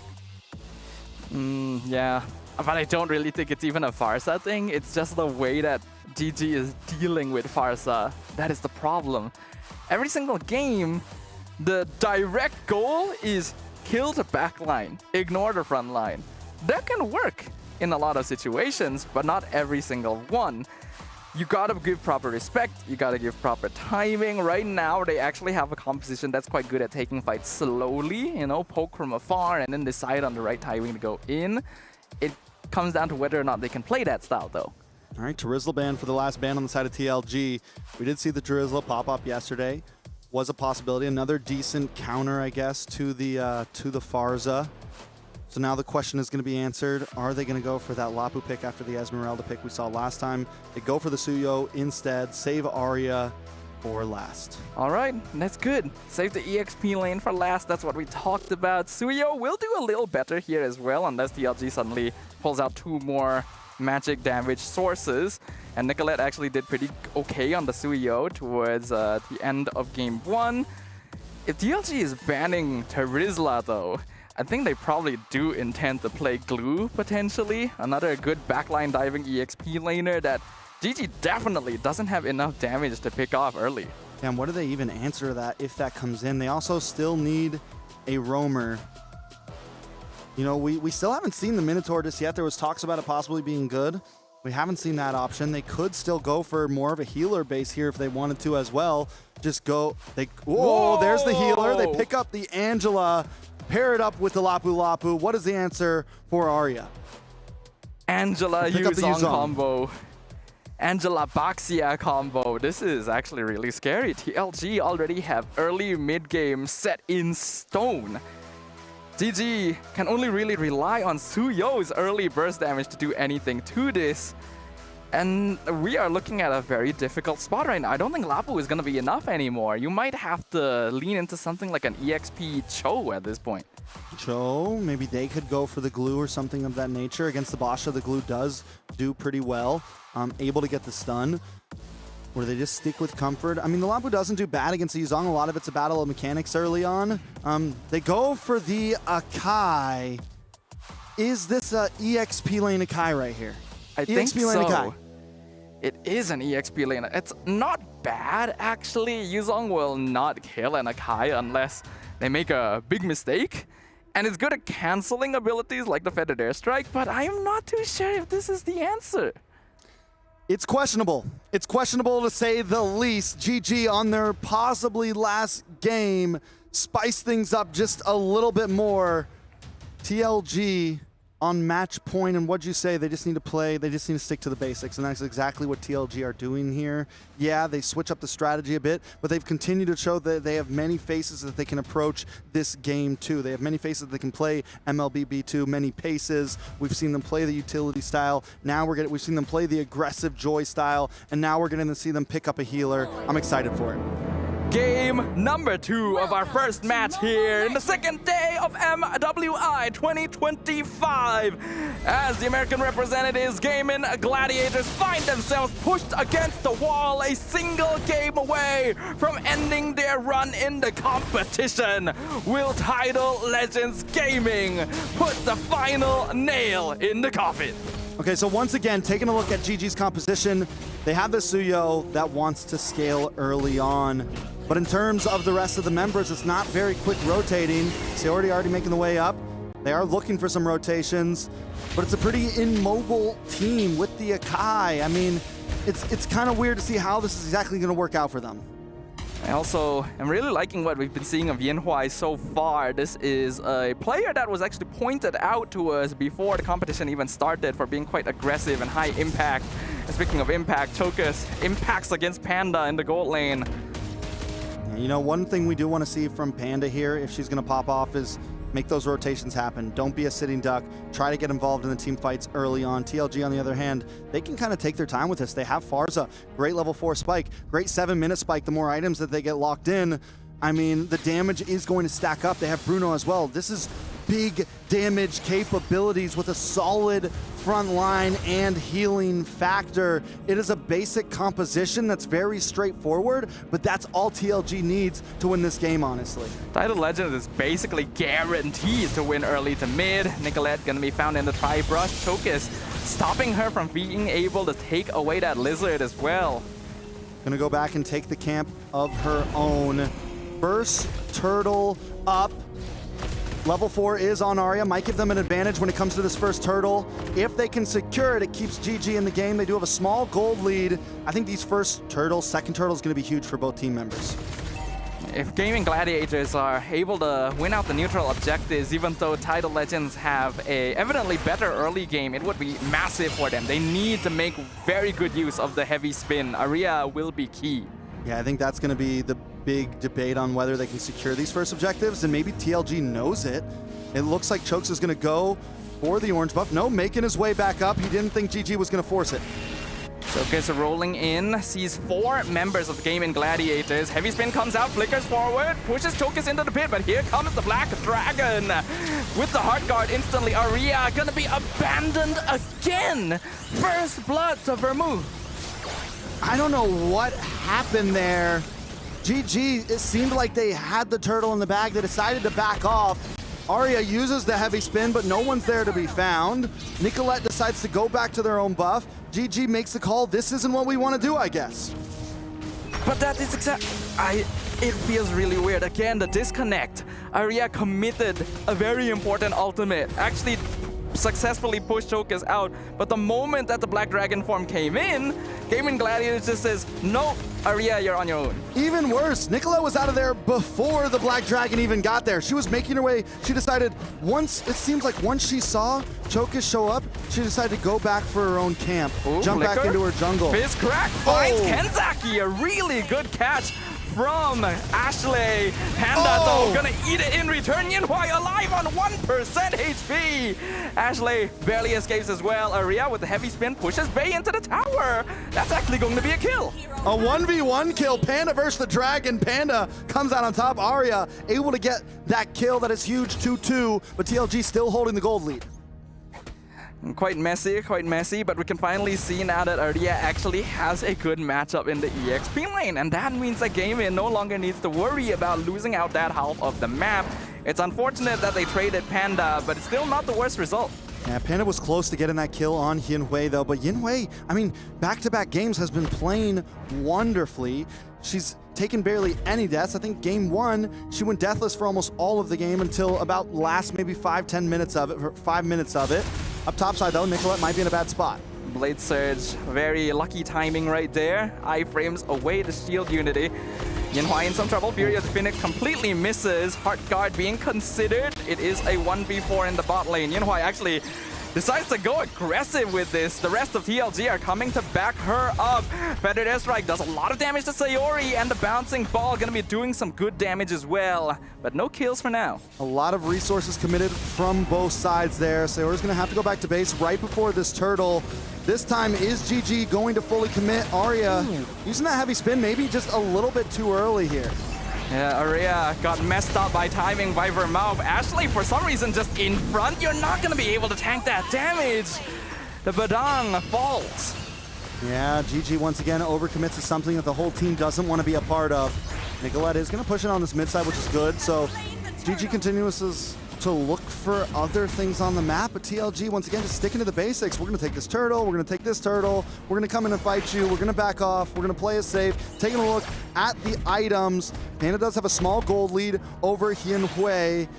As we move down to the mid lane, take a look at Vermouth, a pretty significant, almost 1,000 gold lead over Sayori, and that is going to be troublesome when you're going up against the Fars. The damage is already starting to stack up, and it's only going to get worse and worse for the side of GG. It's a 1k goal lead for Bay as well. Arya has been pulled in for so many team fights that the Yuzong is just directly out-farming her in lane, even after the 1v1 victory.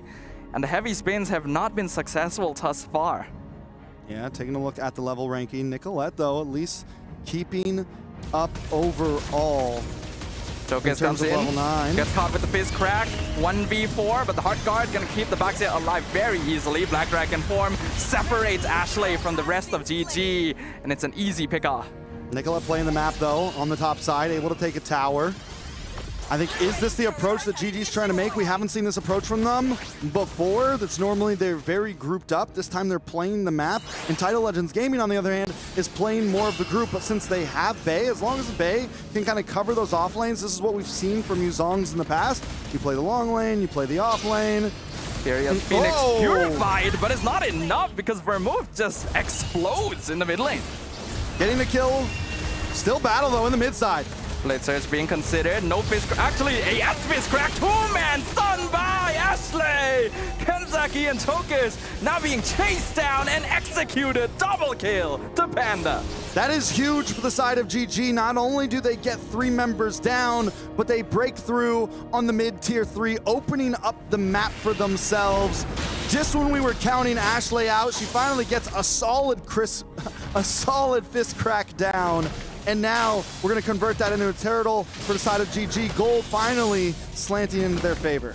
Finally, Gaimin Gladiators finds a very, very solid W there in the mid lane. They took it slow, found the correct hatches, and that translates directly into a turtle and 2 tier 1s. Yinhui still farming out well, but the gold lead now in the Gaimin Gladiators' favor. Look at Yinhui, though. Berserker's Fury just comes in. The damage is going to start stacking up. I think the only thing that Tidal Legends Gaming is lacking right now, the fact that they pick up the Angela, you do still lack a bit of backline. Yes, it gives some more sustainability to your two frontliners, Chokus and Bay, but is that gonna be enough? And if they get caught by a big fist crack, it's trouble for TLG. So I think TLG, this time it's not as singularly dynamic on how they need to approach these fights like it was in the last game. They have to think about the angles they come in from. Do they stick together? Do they wrap around? How exactly are they gonna do it? It's a bit of a reversal here where Tidal Legends Gaming are a little bit more dependent on the rundown in this case. They gotta maximize the hard guard in order to get teamfight victories. And Gaimin Gladiators is making use of that.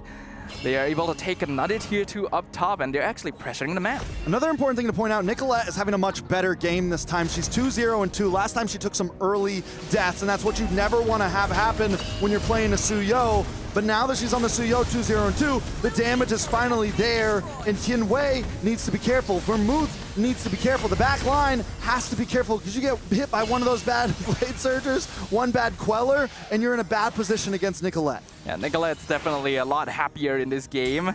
There's only really one main source of magic damage that she has to worry about, and it's quite easy to cancel the feathered airstrike as long as you time it correctly. So the Suyo is just running around unimpeded. It's very important for Yinhuai and Vermouth to keep their position stable. Choka's going very far here.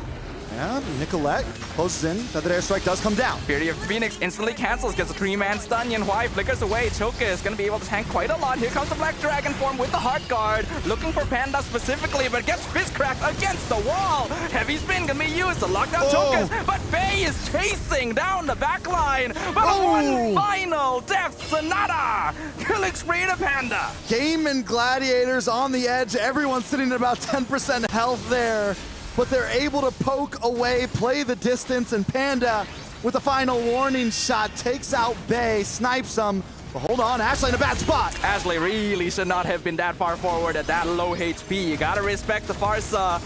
But Gaimin Gladiators do still have the numerical advantage right now. They're gonna reset the Lord and play it safe. Yeah, I think this is what they should have done the first wave. Gaimin Gladiators went straight for the Lord, even though they were all sitting at about 30% health bars. Watch for area, though. Keeping vision. Panda. Choka's gonna collide. Fury of the Phoenix comes in, gets the stun on the Baxia. Chokas is at 40% HP, a bit of a dangerous level to contest the Lord on. Looks like she will choose to recall.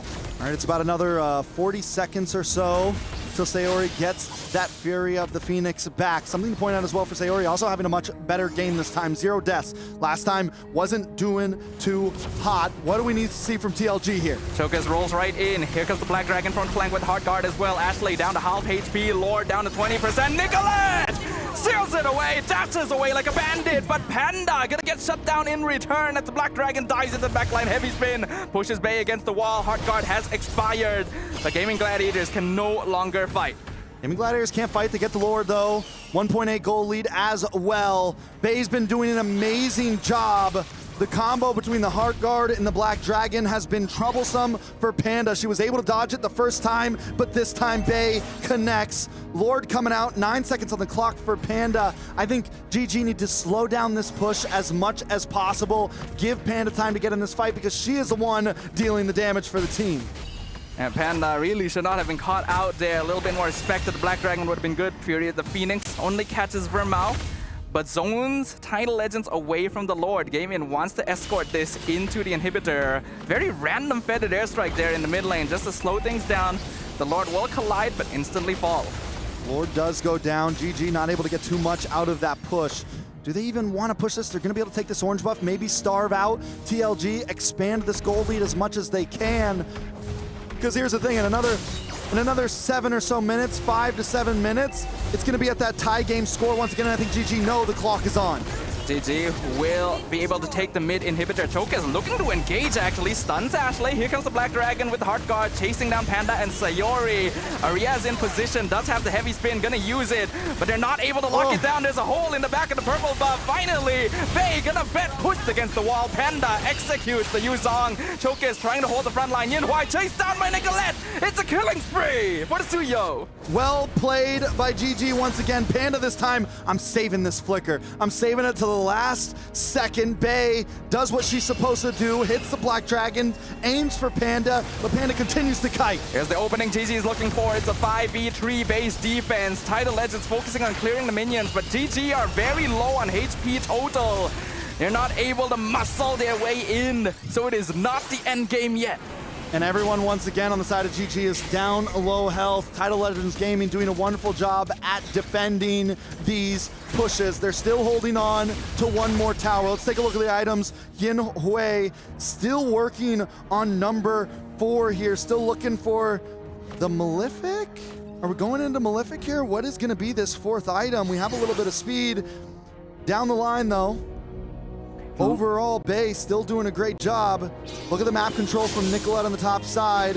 I think that's the plan, just push that long lane, keep it in the advantage, and try to get a clean Lord. It's definitely feeling like this Suyo is a pocket pick for Nicolette. You can see the confidence, you can see the cleanliness that she's able to engage and disengage from these team fights and also steal away those objectives. Despite everything though, Bay still holding on to a 2K goal lead over Aria. She is the only member on their team with a lead over her opposing lane, and that is in the face of a 5,000 gold lead for GG. Bay, win or lose this game, has done an amazing job at keeping TLG in this game at all right now. It is all Bay or nothing. We were concerned about the Granger Zetian showing up early in the draft, whether or not GG would be able to play slower, more controlled poke-down compositions. But the adaptation has happened. This is the best that Gaming Gladiators have looked the entire tournament, and they're gonna force this Lord dance. Yeah, I think the comfortability of Panda, you know, we've all said it that the Airthil is great, but Panda's just playing so much better on this Granger. I think it's something that maybe they should have put into her hands a little bit earlier, and now it's match point for TLG. Can they change it? Phoenix comes out, Choke is locked down with the fist crack. Nicolette melting her down. Panda picks up the kill. Hardguard with the Black Dragon. Bay, will she be able to do enough? Chases down Panda. Heavy spin comes in. It's not enough. The final Dragon Tail finishes off the Granger. Are they still going to go for the close here? Minions are on the base. GG decide to back off. They've lost their damage dealer. Panda gone. You know, she flickered the wrong way there. I hate to say it.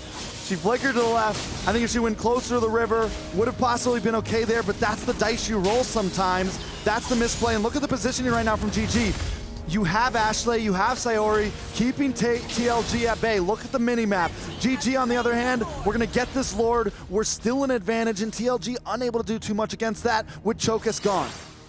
Chokus playing a very important role at this point and having difficulty being able to run into the fight anymore. Now that Gaming Gladiators have so much damage under their belt, it's a full build on both Panda and Nicolette. Something important to note out though, Windwalker has been locked in for Panda. That is going to be important when Bay tries to close in, when that damage tries to lock on, a little bit more survivability. On the other hand, I mean, man, Bay's doing insane damage, insane heal. This is the first time I feel like we've finally seen a EXP laner that lifesteal's actually, Spell Vamp is back a little bit, and it's kind of crazy to see. I kind of wish that Bay had a Winter Crown though, potentially, just to buy a little bit more time in the front line. Loa's gonna come in, Chokus trying to bait it towards the side with the only inhibitor left standing. Spirit the Phoenix comes out, Bay gonna be forced to back it up.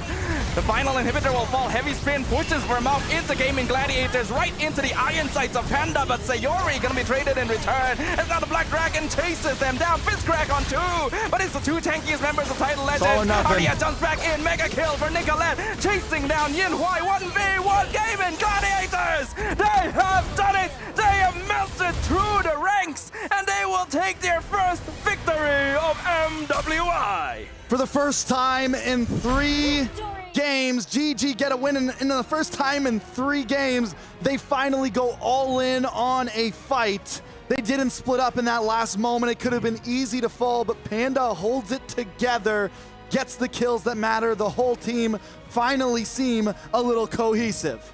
This is what we were talking about, Trex. This is what we've been waiting for. Some more controlled team fights, more deliberate movements, and a draft that doesn't already put them at a disadvantage from the very beginning. This is what we've wanted to see from the Gaimin Gladiators. Very well done. I mean, not perfectly clean. You know, there were still some hiccups there. There were still a couple things to work on. but they put a win in the book. They're not leaving empty-handed right now without something to say, without a statement. TLG, though, what went wrong? I think TLG, unfortunately, while it is a solid composition and it was working very well for them towards the early to mid-game, once Gaimin Gladiators started to save their resources a little bit more, wait out timers, and make full use of the Fury of the Phoenix to get information, the game changed dramatically. I mean, yeah, taking a look at the replays, man, I still can't get over. Bay played a great game, but I think today Panda played, or this game at least, Panda played a little bit better. Arya as well. The Akai ended up working out. It had some big moves. Nicolette, everyone on the side of GG just seemed to finally be in sync here. We finally got a best of 3 for the first time so far in MWI, and I'm excited to see it. Leo, are you excited to see it as well? I'm excited to see the Suyo finally get a win. And in the face of a Farsat nonetheless, and it's not like that's the only real magic damage source. Baksha churns out DPS damage. Angela throws out DPS damage and some healing, but alas, Nicolette still got the dub. So if I were to just right off the bat name an MVP, I'm looking at Nicolette. I'm looking at Apple. Like, she plays the Suyo the way I would. The way you would. Is that well? Not really. That's very, very well. No, I'm actually looking for Suyo inspirations in the current metagame because come on, we all got that Sasuke skin, right? We all got the Sasuke skin. It's like, why can't we use it? What? That's a One Piece character. Oh, not. Oh. I did not get the Sasuke skin. Why not? Because I'm more of a Naruto fan. So did you get the Naruto skin? I did. All right. Kakashi. Lucas does get some play, but yeah, no. Here today, GG stood their ground. They're not taking this lying down. TLG, though, I'm glad that they're still experimenting. Again, we were alluding to the Yuzhong, and here it finally is.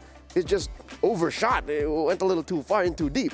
I think we did see the Yuzhong a little bit yesterday. I forget exactly from which team. It was on Stream A. It did not win. I'm pretty sure. Leo could probably pull that info up for me. He's the real man behind the curtain right now.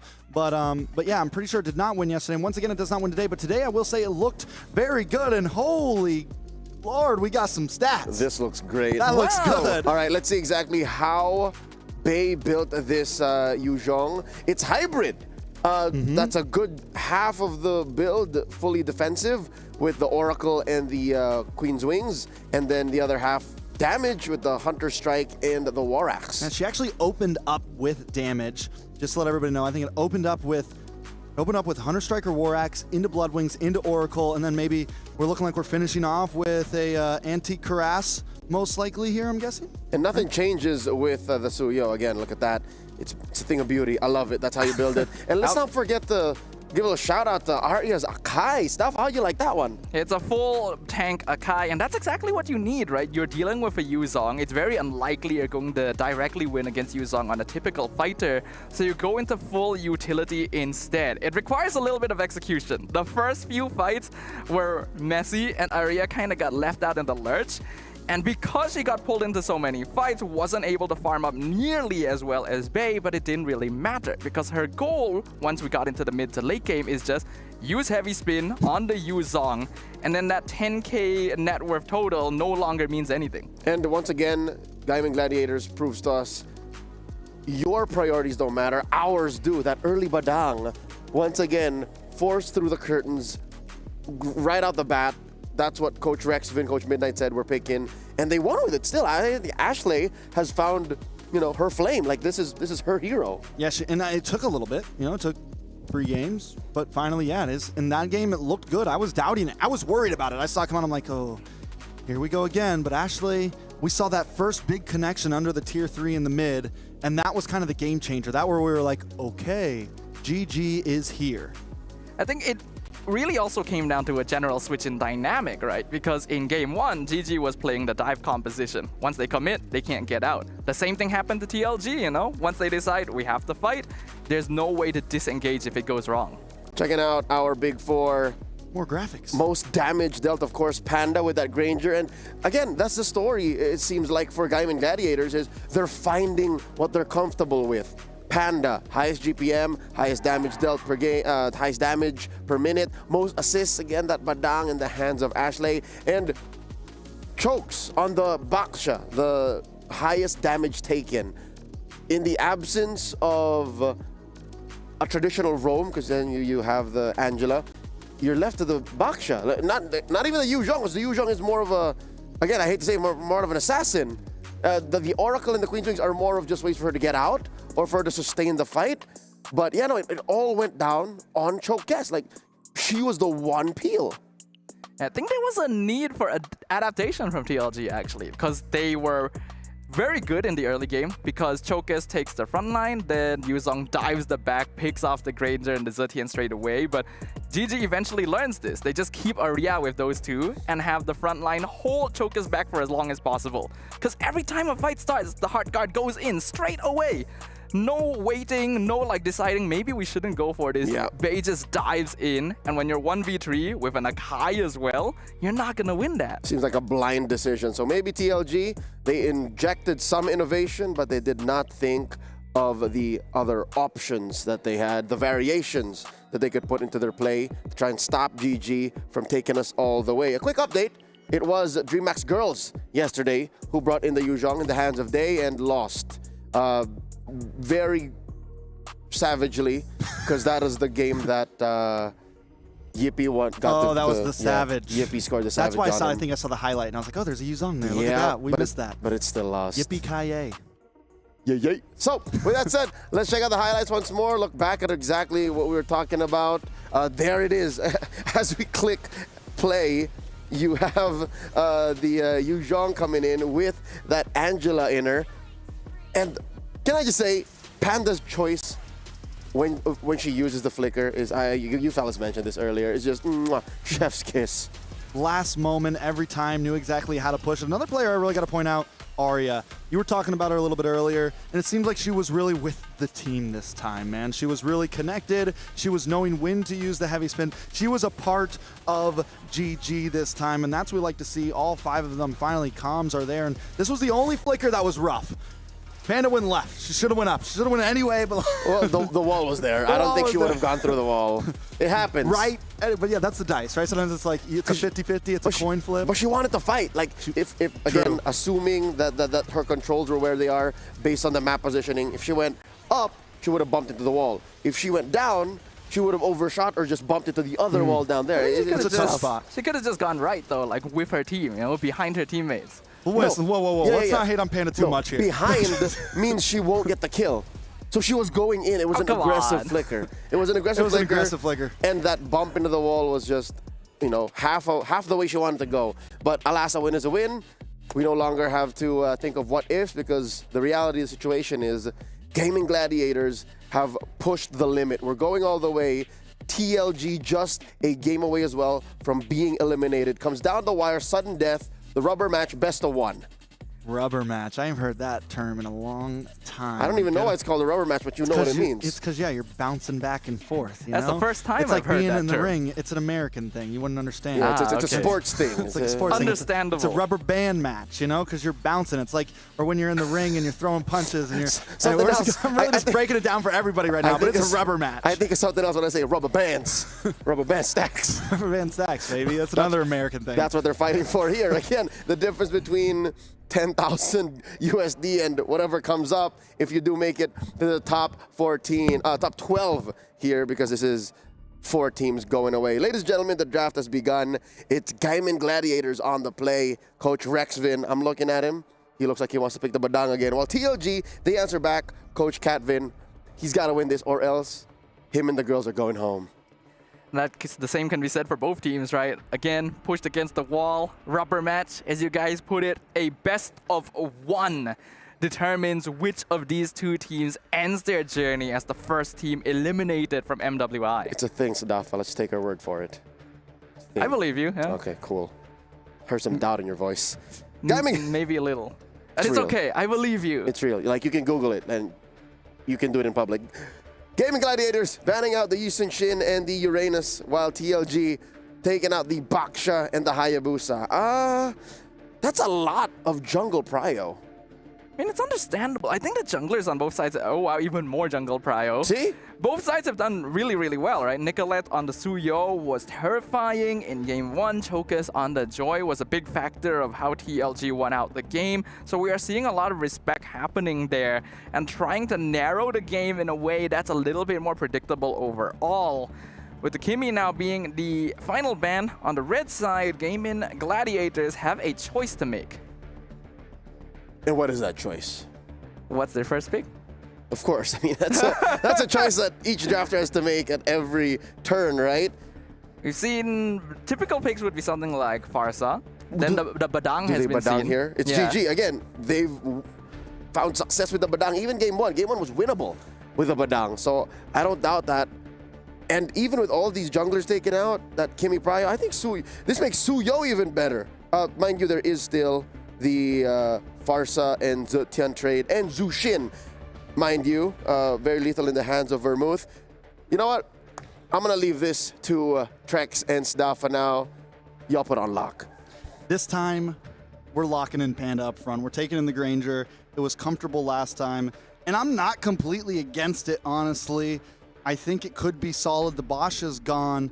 TLG, though, what do they pick after this?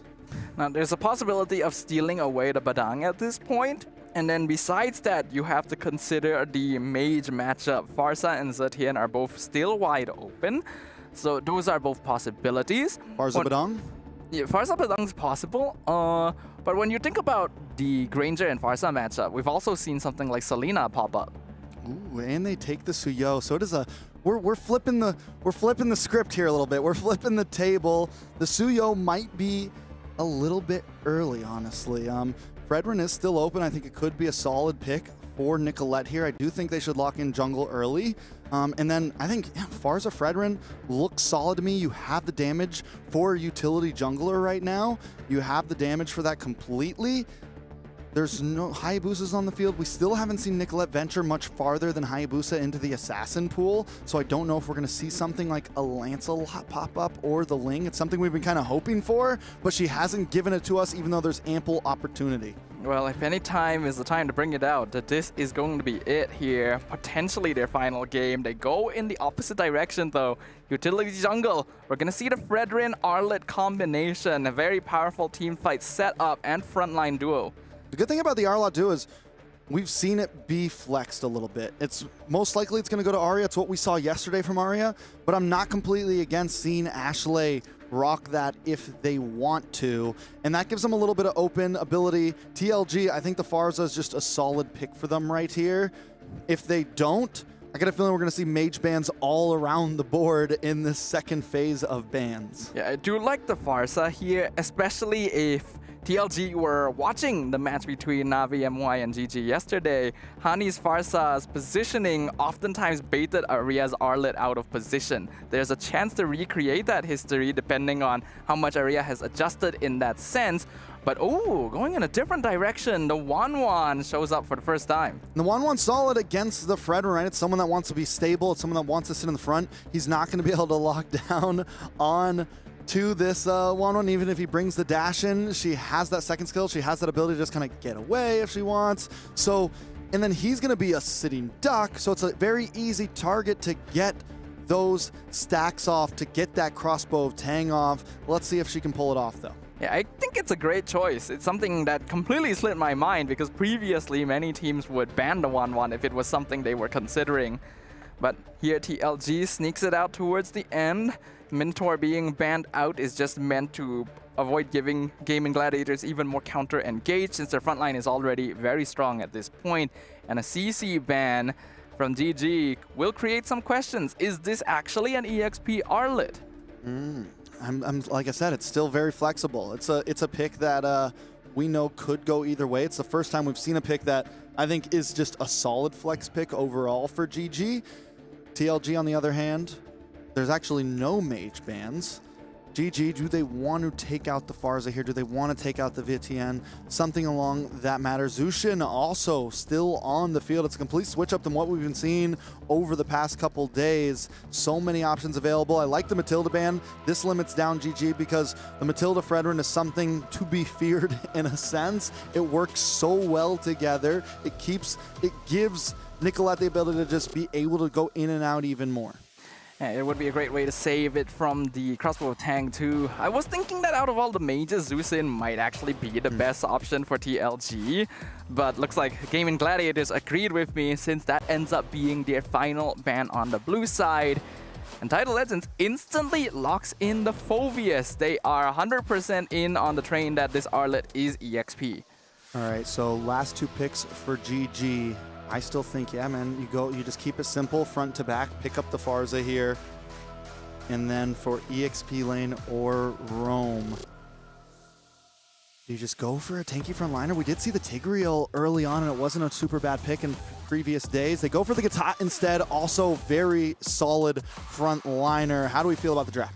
I actually really like the draft from Gaimin Gladiators. They have a lot of tools. Their frontline is easy to play around. Their front-to-back composition is very traditional, and that makes it easier to execute.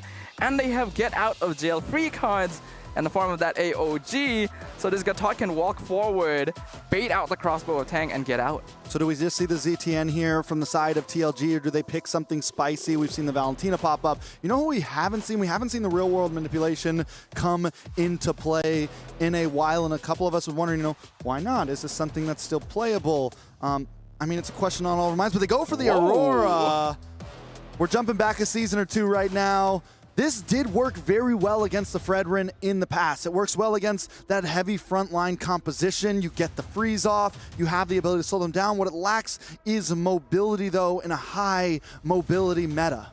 It means that Tidal Legends are going to have to put a lot of attention towards how they position in team fights, because GG has a lot of heroes that can just jump you out of nowhere, that can flank you from behind, and a lot of very powerful ultimates. Aurora can be good at dealing with the tankier frontliners, but it comes down to execution. You know, it's crazy how now GG is the one playing basic Mobile Legends, just honest, true, and now TLG, on the other hand, is kind of approaching these compositions in a very different way. Kind of the way that GG was getting stuck to approach them, and just how much the draft has been affecting these games. I will say I like GG's composition over TLG right now. TLG seems to have a couple more boxes to check. I agree with you, Trex, but in the end, it comes down to how well these ladies perform in the land of Dawn itself. Game number 3 between Gaimin Gladiators and Tidal Legends Gaming. A single victory between going home or moving on. In game number 3, mechanics will reign supreme here. Taking a look at everything, both compositions. I mean, with the Suyo on the side of TLG, there's obviously an opportunity for an early game snowball. They do have the Wanwan for end game support, and even though we've seen Wanwan pop off in the mid, we've seen Wanwan be good overall. Sayori, on the other hand, focusing more on the top side, coming into the mid lane a little bit late. Still early enough to do some good poke damage to Vermouth, though. Bay gonna be focusing on freezing out that EXP lane. Phoveus is technically a counter to Arlet, but the recent quality of life changes really allow Aria to be oppressive in lane if not handled correctly. And I like the way the Panda lets that last minion, takes it slow, knows that this isn't going to be as easy as a matchup as maybe the past one. Has to be a little bit careful. I'm excited to see how Arya plays this Arla. Yesterday we saw Arya and Arla, and it did not impress me too much, honestly. Dived a little too deep at some points. Arya though, the last game, we saw her be a part of the team, and that's what we need to see from this Arla this time if GG is going to be able to pull through. Honestly, if you ask me, based on the way Aria plays, I think she's the type of player that wants to be utility, wants to be useful to the team. The reason why she overextended so much in day 1 was because the team was asking her to commit to canceling abilities, and maybe took that a little bit too far. And now Turtle is up. TLG with 4 members at it. Gaimin Gladiator's a little low. Kanzaki gonna miss out, does get the wall out. It is absolute brawl here. Bay not successful in canceling first blood, but Sayori picks up the first blood as Jokas is the first person picked off the land of Dawn. That's a free turtle for Nicolette. Free turtle plus a free jungler. Panda now looking for the 1v1. Yinhui trying to dash away. One last Death Sonata, not quite enough. So the 1-1 survives, but here comes the AOG. Ashley wants to set it up, and the skill 1 blast. Oh, Yinhui so close to the ultimate, but not close enough. GG has found their groove on the top side as well now. Bay in 1v. But actually ends up being a 1-for-1. Aria stuck under the tower for too long. All right, let's take a look at the board. It's 3 minutes in, 4 deaths. Nicolette 1-0-1. Sayori with a kill for herself as well. On the side of TLG, it's just Bay sitting with something, and she had to pay for that kill. She had to fall down under the tower. TLG, like I said, having Vermouth as this Aurora, it's a slightly slower rotation, and in games that they've won, they were fast-paced, they were moving around the map, and now with Sayori on a mage, she can finally kind of find a pace for herself with the Wings by Wings. It's a much different Sayori than what we've been seeing in the past. Yeah, I think this is actually the first draft where Gaimin Gladiators has early game advantage over Tidal Legends, and they're making use of that priority, rotating around a lot more than usual and not allowing TLG to be as oppressive as we know them to be. Kanzaki does show herself. You know, Panda just locked in the Hunter Strike, going to give her even more speed in terms of these fights, already with a 1 level advantage over Yinhui, and now being able to rotate. Might give them another advantage on this next turtle. The taunt onto Chokus, dashes out, but gets content again by Ashley, and Sayori comes in, bursts down the Suyo. Revitalize, keeps Sayori topped up even in the 2-man fist crack. And Yinhui, why are you here? This is too late to the party. Panda gets a free meal. 1-0-1 for Panda, 2-0-1 for Sayori. The damage dealers are eating good right now. Another turtle as well for GG, most likely. This is getting bad quick for TLG. This is a completely different result than we've seen in the previous games. Gaimin Gladiator with nearly a 3,000 gold lead in 4.5 minutes. Tidal Legends cannot even approach to contest this turtle. Yeah, I think at this point TLG's taking it right. They know, okay, we're our main snowball hero in the wait a second. 1v3, you can't dance out of that one. There's no dancing for sure. So we see Yinhui with 3 deaths. This is your late game hero. We have your early game hero, Suyo, with 2 deaths. What is the answer for TLG here? Yes, obviously at this point, yeah, we hold out. It's 3.6k gold lead, 5 minutes in.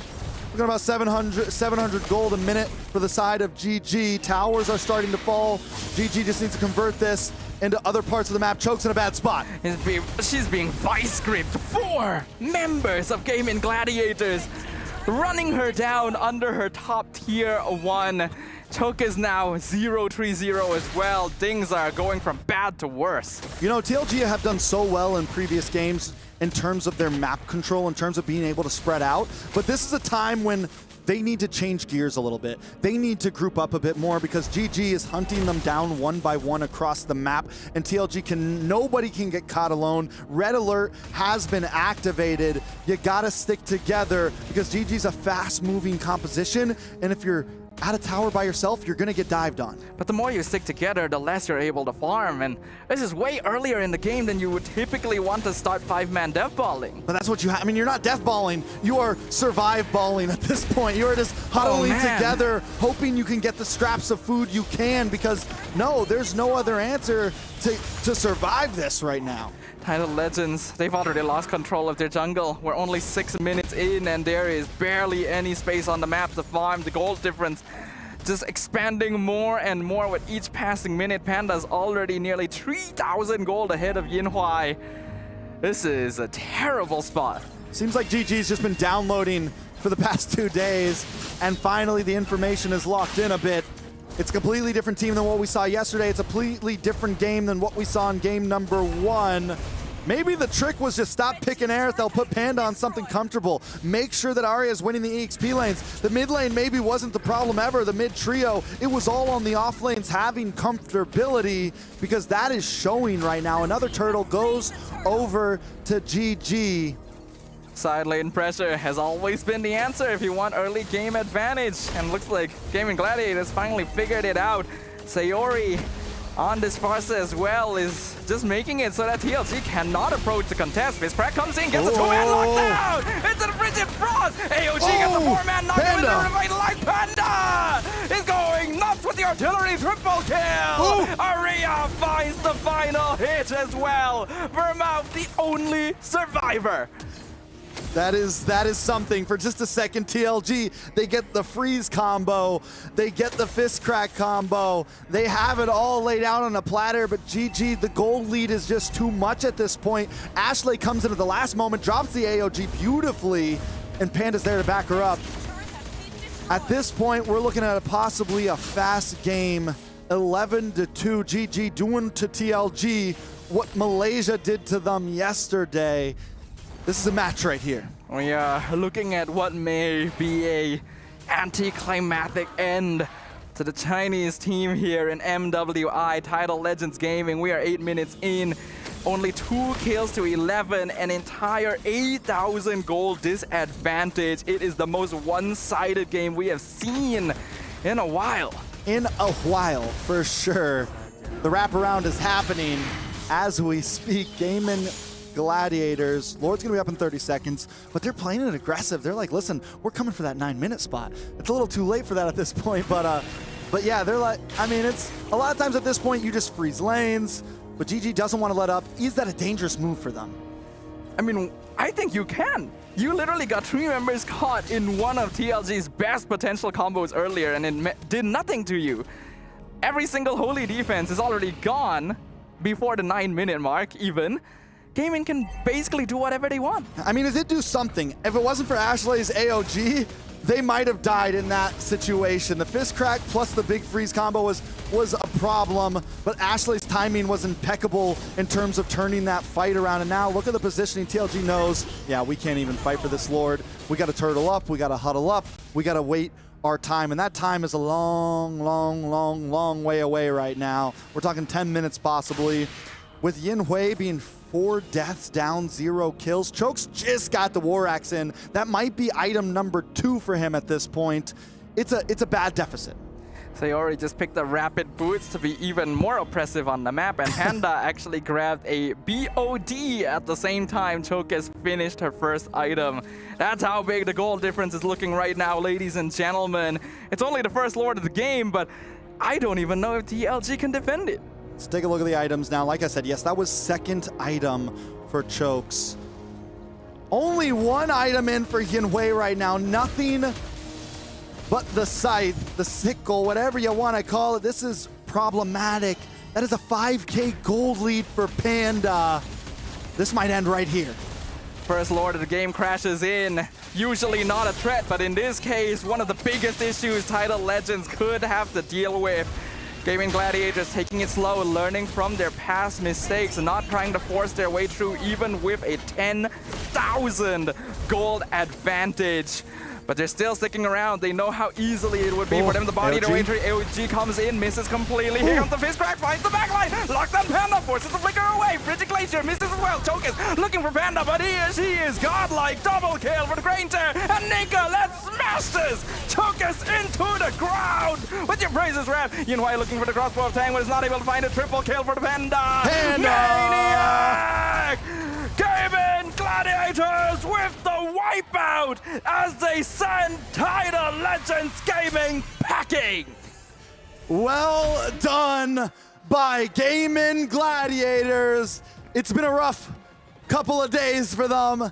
They take some hard losses, but pick up the pieces and survive another day in the Mobile Legends Women's International. Very well done. Possibly the most well done they could have asked for. A complete 180 performance when compared to how they've been doing in MWI so far. They finally figured it out. They found the puzzle pieces they had been missing the whole time. I mean, it took a while, right? But like I said, it just felt like a completely different game that they were playing, getting the pieces together, finding a composition that truly works for them. And we've seen this happen with a lot of North American teams. They come in and it's like they get stuck on certain compositions. They get stuck on certain picks like the Aerithel or like this. And this time they experimented. They tried something new. They finally gave Panda something comfortable that she's with. Does this mean that we're going to see possible bans on her next time? Who knows? But for now, it worked. Now, it's going to be a little bit of time. I think we will have an interview down the line, but any big words on that? How are we feeling? Let's look at these highlights. Man, I'm surprised. I did not expect this to go this way. I agreed with you, actually, that Gaimin Gladiators had the better composition this game, but I did not expect it to go so one-sided. Even in the beginning, Panda was just given the works to Hyunwei, and then in comes Ashley. You know, all we've really gotten to see Ashley play so far is that Badang, and she looked just as good on the Gatot. Very clean with it overall. Sayori as well on the Farza. Yeah, you're right. The composition was great for GG, but nobody thought it was going to be that big. We're going to throw it over. Looks like we do have some people on the field. Turo sitting with the girls going home right now. Let's see how everything's going down there. Hello. On the stage, it's Churros and the beautiful Vermouth from TLG. Unfortunately, having a dominant performance on the first match and not performing too well in the last match. Man, it's a sad thing to say goodbye, but before we let them go, we want to ask you a few questions. The first is, you know, you started MWI 2024, finished 9th to 12th place. This time around, what are some of your expectations coming into MWI? 首先很遗憾你们止步于这个小组赛，然后现在相当于是9到12名嘛。当时你们刚刚进入这比赛的时候，你们期望的是达到什么样的一种位置呢？我们刚进 MWI 的时候，我们是觉得我们能跻身4强的，但是因为我们也是输给了自己吧，所以现在已经就有点遗憾，没有小组出线。When we first entered into the MWI, we were hoping for like a top 4 placement. We felt that right now we have like the main opponent that we lost to was actually ourselves. We just didn't really perform to our own expectations, and it's quite a bit of a loss for us. Yeah, honestly though, after performance in game number 1, I really felt that TLG was actually top 4 potential. Tell us a little bit about your journey from last year's exit into MWI 2025, and what is your journey like? 确实，因为我们当时看到你们第一把打的就是非常强势，然后也有这个前4的那种实力，但是就想问你，现在走到这步，就是你这一年以来的经历，就是从去年的 MWI 到现在，你们经历一些什么呀？这一路感觉走得怎么样呢？我们其实打得挺难的，因为我们自己队内有很多问题需要去沟通和磨合，然后我们这个问题直到现在还没有处理得很好，然后这也是我们导致了我们今天失败的一个因素之一。It's been a really tough year for us. I think throughout the entire year, we have had a lot of issues with, team communication, synergy, and coordination. And I think we just didn't really gel properly, or at least we had a lot more work to do on that front.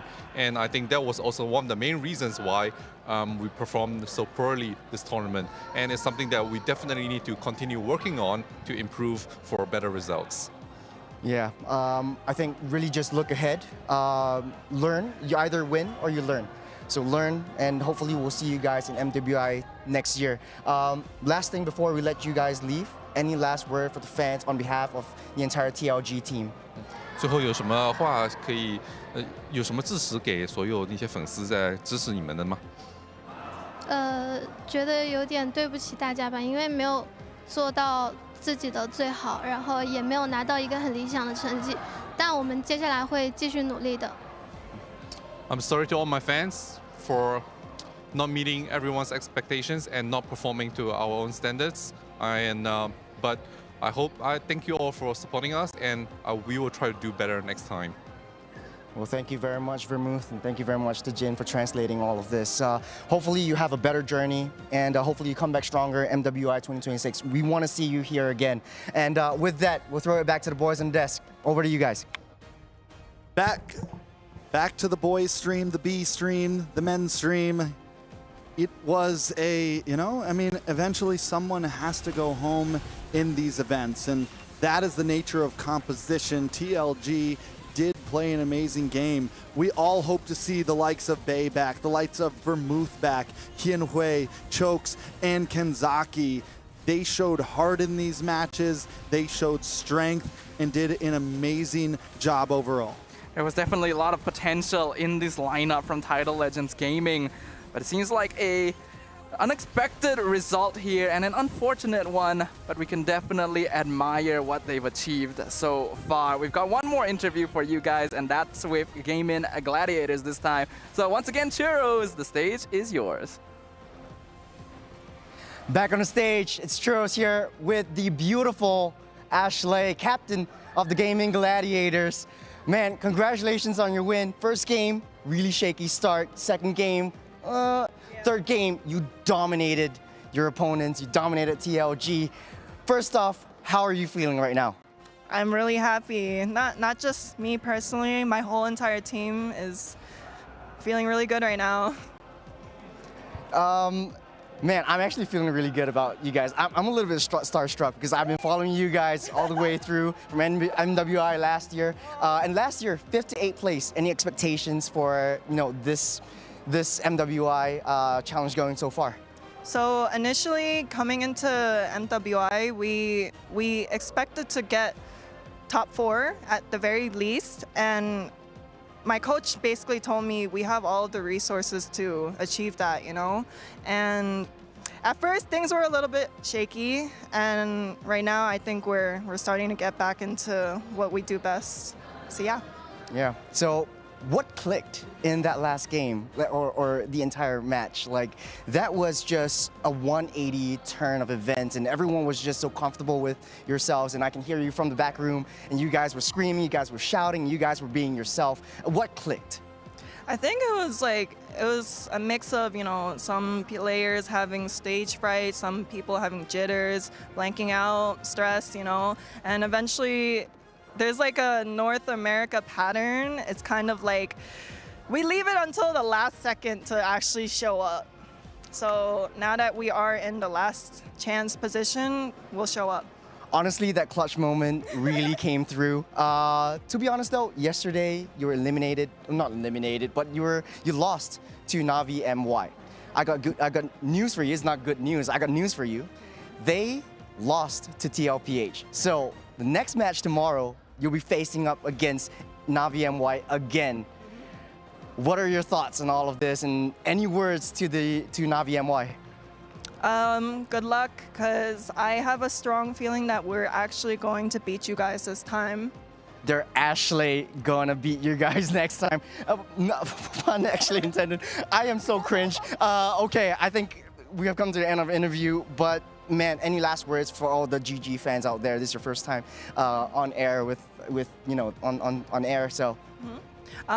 Thank you guys for supporting us. I really hope that you guys continue showing, your love, your support, your comments, all of that.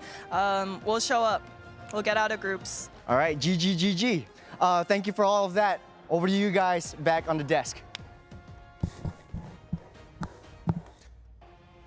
Thanks, I guess, Churros. I guess. Ashley can spend time now on celebrating the win, actually. 16-2, Gaimin Gladiators took the best of 3 down all the way. This is their prime form right here. Look at that, look at Panda. She is a monster. Panda. Yeah, I mean, at this point, we were questioning MVP last game on whether it was Nicolette, but for me, I got Brad than Atlanta. Panda, 10-0-3, has really showed up. I think she's in prime form right now. The whole team feels like they're in prime form right now, but now Panda has stolen the MVP, for me at least. Staffa, she single-handedly revived the Granger. Literally, I cannot believe it. Like, if not for game 2, I would have completely judged the first pick Granger. I would have thought that it's not a very good opening. There's a lot of ways you can deal with it. It's not strong in the meta anymore. But I gave it a pass, you know, because Panda played it so good in game number 2.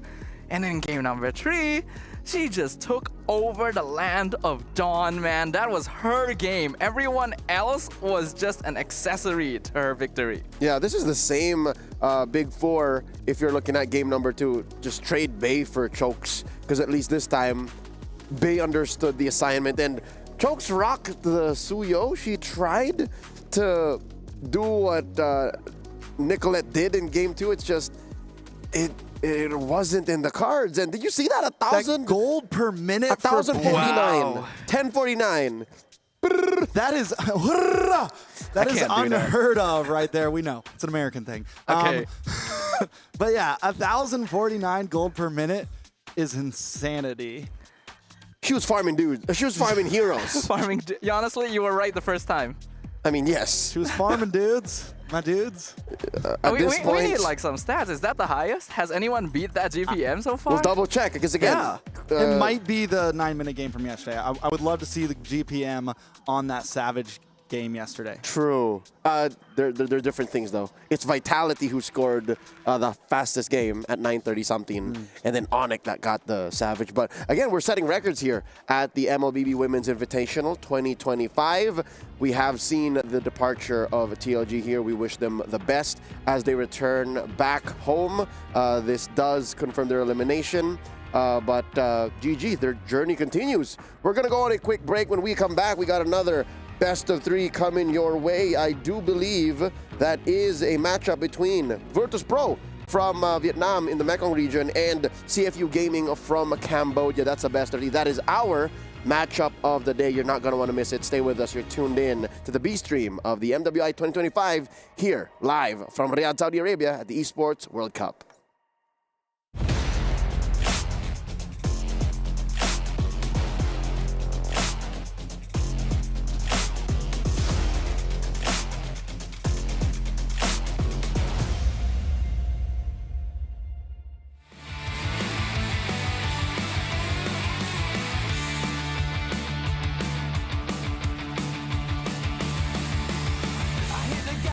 Bring the thunder, ride it faster, burn it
Even after a 3-game slobber knocker in the first match of today, we have already said goodbye, and too soon, to Tidal Legends Gaming out of the Chinese server. Welcome back to the Stream B of the MWI 2025 live from Riyadh, Saudi Arabia at the Esports World Cup. At your service, my name is Leo, and we're joined here by Trex and Sadafa. There's never enough time with these ladies, and when you just thought you were getting to know them and you're seeing them compete and stride and find themselves, elimination is at the brink. Elimination is at the brink, and that's how we started today off, because Stream B is all death matches at this point, and there's still 3 more teams to go home and 3 more teams to advance. Everything is on the line for these ladies, and the potential is limitless. It's unfortunate though, the format can be very forgiving depending on who you ask, but if the situation doesn't line up, it can also be just as punishing. Every single team that is playing today has already lost their one and only life in the tournament after losing their matches yesterday. And that means that every single match here matters. Every single game, every single moment. We've already witnessed the end of the journey for Tidal Legends Gaming. And as sad as that might be, that is not going to be the end for us today. And that is exactly what these ladies are doing. They're putting everything on the line for tournament life. Let's get to know one of the teams that is in action here today. We did not catch them on Stream B, but today they make their debut on this very broadcast. Let's learn about CFU Gaming out of Cambodia. All of the Khmer fans, give me a little homo mao for Moshi, Tegami, Fafa, Ui, Yui, as they enter the land of dawn. I mean, this is a team that we got to see last year. We've seen some of these players. They are not new to this. They're faces that are returning. And yesterday, the games maybe didn't go as planned, but I can still say that from what we've seen from all the ladies so far in this event, the turnaround can happen at any singular moment, and that's what I want to see from them today. CFU is definitely no stranger to the international scene. They have been around for quite a while compared to many of the other female teams in the MLBB ecosystem, founded in 2022, and have been international tournament staples ever since. However, their performance recently has been a little bit more hit or miss. And this team, after their previous loss, also admitted that they'd been having some difficulty adapting to gameplay on that stage. Quick recap, they lost in quick fashion to the defending champions Navi PH yesterday, as found on Stream A. Both games ended sub 12 minutes. So silver lining is at least they can go back faster to the drawing board and figure out what went wrong, because I'm looking at the draft and I think it really is just the XP lane choices that they could have really tightened up, or at least maybe when it comes down to the interactions to the matchup, well, they'll have to really consider what their opponents bring to the table here, since they are facing off against a very familiar foe in Virtus.pro. We saw them in action yesterday, and they are representing the Vietnamese Mekong region. You got here Daisy, Starsoy, Sa, Kao, and Liv. Yeah, I mean, I want to focus on Sa because yesterday we did see some emotions run high after game number 1. But there was a very good quick reset coming into game number 2. This is a team, these ladies have been able to pull themselves back together after a big loss and still play amazing in game number 2. Yes, they lost in game number 2, but it wasn't sub 12 minutes. No, they brought it to the line. They were able to push the limits, and that's what you need to be able to do when you're in this lower bracket. It was twice 12 minutes. They ended at 24-26, and it could have gone either way, but still they lost to Terra Queens. They made the self-proclaimed Dark Horses work for that victory. Staffa, any standouts from Virtus.pro? I think Virtus.pro, I have my eye out on Starsoy as well as Daisy. I think both of these players did incredibly well at adapting and adjusting their gameplay after the first game going into the second. But you could honestly spread that to the entire team. We already talked about how emotions ran high. It was actually a big surprise for all of us here on the cast, and many people watching how Virtus.pro caught the limelight in a very unfortunate way, and despite all that, still regrouped themselves to come back stronger in game number 2. That's some sort of superpower. I think to reset that way after tears have been shed is something I will never be able to do or understand. But to get to know Virtus.pro a little more, let's check out this video. Why is Gaimin? Because we never versus each other in any tournament, so I want to versus her in her team. I heard you want to face me. Yeah. Who is the better one? Me lah. Me. I will support you 150%. Bye. Bye.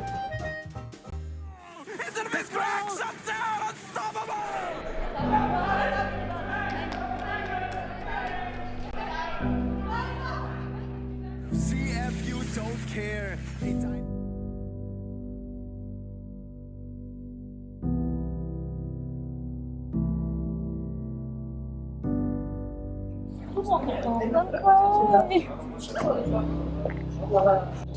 It's okay lah. It's just a game only, right? No, we still friends lah. Yeah, of course. Still friends.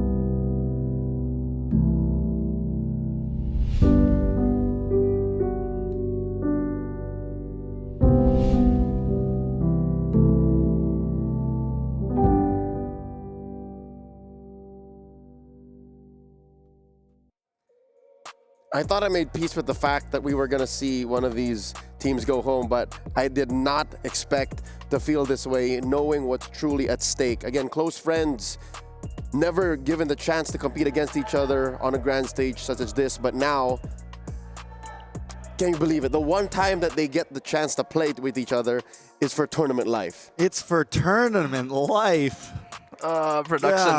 Production caught us off guard with that video. We've not seen that before. I was not prepared to see that. The only thing I have to disagree with was friends turn to enemies. I don't think those two could ever be enemies. And I think in some sort of poetic justice, who better to be sent home than someone that you care about, right? Who better to have to do that to you than someone that at least you're going to have fun doing it in the land of dawn? I think that's the most glorious way to go out. In the hands of someone you trust, someone you love, someone who'd like to see you succeed. 150% she will be behind her friend no matter what. Ladies and gentlemen, this is the last chance for either team to move forward through the lower bracket of their group and to maybe clinch a spot in the knockouts. Once again, this is Virtus.pro of the Vietnam Mekong region versus CFU Serendipity of Cambodia. Looking back at CFU's loss here, it has been said that it's a lack of experience. Yes, they have been a squad for quite a while. Again, the better part of 3 years now since CFU Serendipity was established in 2022. But against a team like Navi PH, they've been a team for about 3 years now.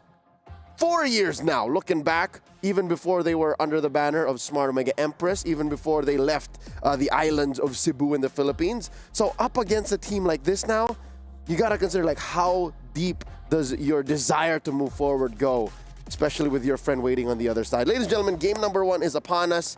Virtus.pro on the play, CFU Gaming answering back. I'll leave you in the very capable hands of Sadafa and Trex. Okay, so some things to be looking out for here. Yesterday on Stream B, we did not get to watch CFU, but taking a look at their draft, there was a few different things to see. Their EXP lane, a little bit different, right? We saw the Hilda, we saw the Terizla. We've only seen them pick damaged junglers from terms of YSS to the Lancelot. So is that something we continue to see from them? Roamers as well, just big set roamers with the Gatot and the Tigreal. Do we see them hit a hard turn, or do we see them kind of stick to the experience that they know? I think sticking to the experience that you know tends to work out better, especially in these high-pressure situations. We did end up talking to CFU Gaming. We asked them what happened after their loss against Navi, and they admitted that they actually lacked experience playing and scrimming against stronger, more internationally experienced teams, and that ended up being their downfall when they couldn't really perform as well as they'd hoped under the pressure of defeat. Now, it's even higher pressure, right? There is a chance that they could go home here, and it really comes down time to lock it in. In those situations, playing comfort tends to be better. Something to point out though, Virtus.pro did pick up the YSS as well yesterday. could be a contested pick for both teams. Starsoy played amazing on it in that game number 2. We did also see Starsoy in game number 1 play the Uranus jungle, which did not perform too well for them. The game ended in under 11 minutes. So Virtus.pro maybe also wanting to favor into something a bit more damagey, a bit more aggressive. Jushin is picked up front. Now, a lot of us have debated whether this is valuable as a first pick. With the Farza gone, I think it's solid. Farza seems to be, the range on it was finally something that came into the meta that could really deal with the Jushin just because of how much range you have on her and because of how squishy she is. CFU, on the other hand, like I said, they like to play damage jungle, and there it is, the YSS and the Gatot. Instantly going back into comfort for Tegami, which definitely lines up with what I mentioned earlier. And Gatot Kacha going to offer you ways to provide vision while still having a way to escape against a hero like the Zusin. I do actually like that first pick for Vertus. While the wave clear on this hero is not the best, it's a very good way of slowing down the game and preventing aggressive invasions. That's what cost them their loss in game number 1 previously against Terror Queens. This is the same matchup, except it's flipped for Virtus.pro yesterday. It was they had the YSS and they were up against the Hayabusa.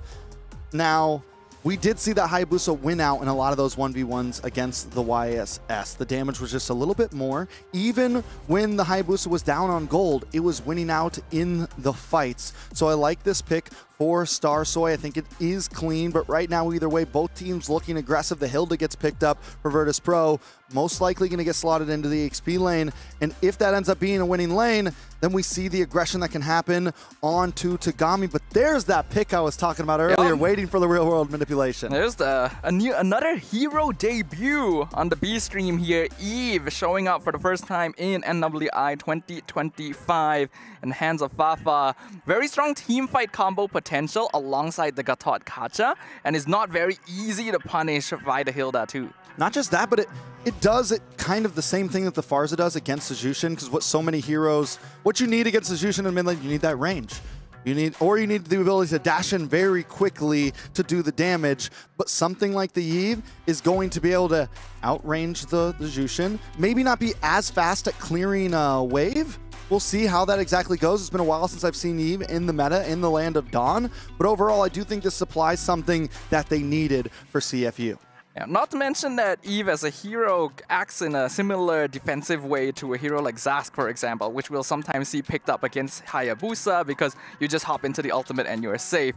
Eve gets a big shield and is technically vulnerable, but is able to survive that thanks to all the extra defensive utility she's able to get during that real-world manipulation, and that could be a way to slow down dives and make sure that CFU Gaming is still able to control the mid lane and prevent invades from Hilda. And not only that, with this Eve pickup, we're going to see that box formation of fight. The YSS isn't a super long-range jungler. It wants to hang out somewhere. You have the AOG. You have a lot of materials already that can work well inside of that RWM. Taking a look at the bans, though, Badang is banned off. Roamer picks banned off against Virtus.pro. On the side of Virtus.pro, we're going to the XP lane. Take out the Phoveus. Maybe take out...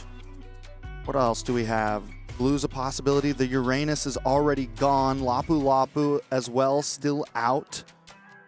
Do they just heavy into this EXP lane at this point? I actually think they may not necessarily need to. A lot of it comes down to whether this Hilda is going into the roam or the EXP position. CFU Gaming is trying to cover their bases in that way because they also ban out the Khalid. They're preventing a direct early invade duo. And it looks like Virtus.pro is going to stick to the CC, so there's still a very good chance that this Hilda goes into EXP instead, and that is information that CFU could use. Yeah, I think definitely EXP lane for the Hilda. I mean, of course, the flexibility is always there, meaning they still need to roam. CFU, though, on the gun right now with first pick. They take up the Hylos, a good...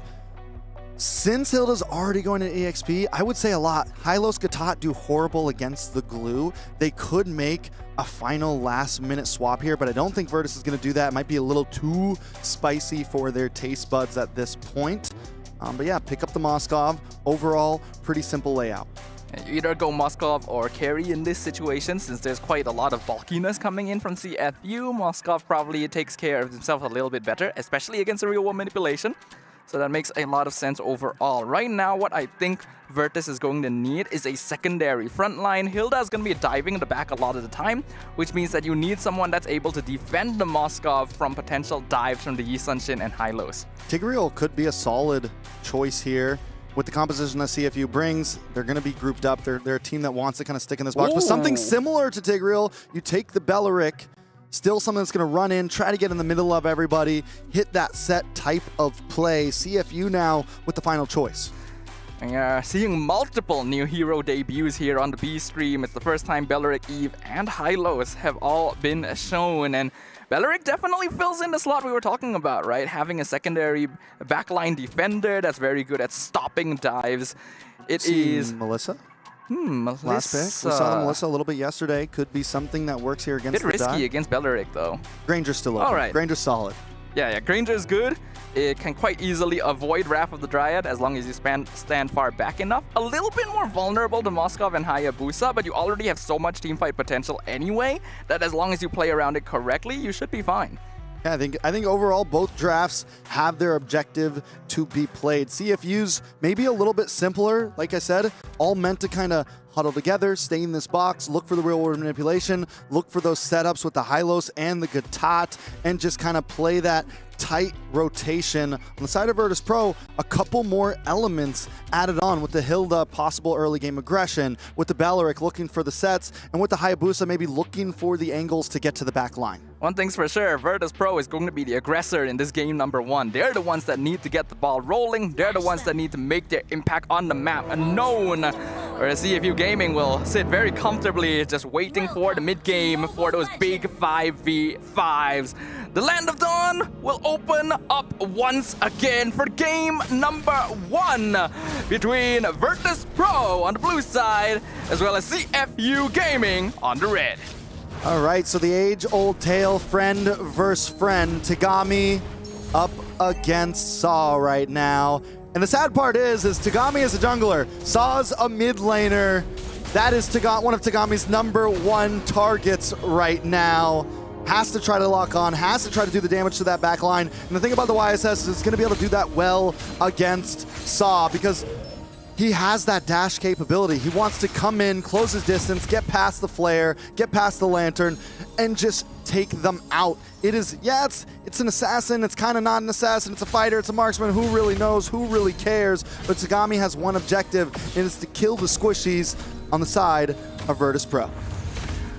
You could argue that Zusen isn't the squishiest mid laner, but as a marksman jungle, Yi Sun-shin is actually one of the few that can handle those kinds of conditions. So yes, Sa might end up being a victim of Tagami a lot this game, especially with Killing Spree taken as the emblem as well. Tagami intends to fight once she's got those items under her belt.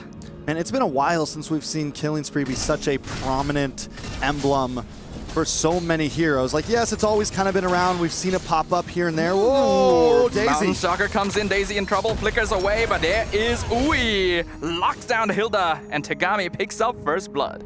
Very well done, and that's exactly what they want to see here. And you mentioned when this started that VP needed to be aggressors early on. You could maybe argue Hayabusa might take at least an item to really come online, but still, they need to not let the side of CFU get too far ahead. And with a kill and a turtle in the book, we're already looking at a small goal, lead 500 gold, but still map control overall for the side of CFU. You can instantly see how CFU Gaming's lineup is a lot easier to play around. The Gatot and Hylos are such bulky boys that it's very difficult for the Hilda to actually leave lane and even try and mess with Tagami in the jungle. And we've already seen in the past, if Hilda is not able to apply pressure early, this hero drops off very quickly. Yeah, I mean, and Daisy can apply the pressure. It's okay if Daisy dies. That one death against Daisy isn't the end of the world. It's kind of the job, bides some time. And we're seeing Starsoy take her time overall. A little bit of action in the mid. Shouldn't be anything too major. The disengage does happen, but watch for Starsoy. Starsoy comes in, Ogi shadow kill on fire, but the real one manipulation. Here's the shield necessary. Starsoy eventually picks him off the blocks. Gonna lock down Cow. It is a 1-for-1 trade. Roamer for mid laner though, and the kill does go into the hands of Starsoy. I was just talking about her. Needed a little bit of time, needed to clear some jungles. and gets past the RWM as well under the tower. So we're already seeing the possibilities of the damage, and Starsoy hasn't even gotten a full item locked in yet. Daisy nearly picks off Moshi in the EXP lane as well. The Hylos just barely survives, which is very important, but it also means that Daisy will be uncontrolled for a short bit. Will be able to shove in this lane. Starsoy now looking for Yui in the top lane. Doesn't even need to commit the Ogi Shadow Kill. Sets it up for Liv. The Moskov picks up the 1v1. Still didn't have the OG Shadow Kill, but was willing, knew, just got it right after that fight and was comfortable getting that kill. So very well done by BP. They're now coming into this game strong. And this is the aggression we talked about, right? Virtus.pro, as long as they're able to pick up a snowball, the tankiness of CFU Gaming will no longer become an issue. And Virtus have a lot more capability of going for a macro split pushes in the late game. Okay, a little bit of action down at the turtle pit. Cow gonna get taunted by Ui. Wrap the Dryad, flicker forward, pulls Moshi back into the revitalize from Ui though. And now it is going to be 1v3 Daisy in the back line. Fear of Destruction lands on Tagami. AOG knocks up Daisy. And Hilda will be the first victim. Cow is able to recall back in time, but CFU Gaming are now 5-man strong. They will pick up the turtle. Yeah, when CFU is a full unit like that, 5 members, there is not much Virtus.pro can do about it, especially at this state of the game, especially when there's only 3 of them, 2 of them engaging on that fight. Virtus.pro, we're seeing the damage come from Starsoy, we're seeing the capabilities come from the team, but it's going to be a while until everyone can be together for these big fights. It's just not how their composition works currently, to where CFU can look for these group ups very early on. But at the same time, if Virtus.pro are able to force CFU to group up a lot, it will reduce their overall farming pressure. Tagami and Yui are obviously going to be the main targets here. The slower they farm, the better it'll be for VP.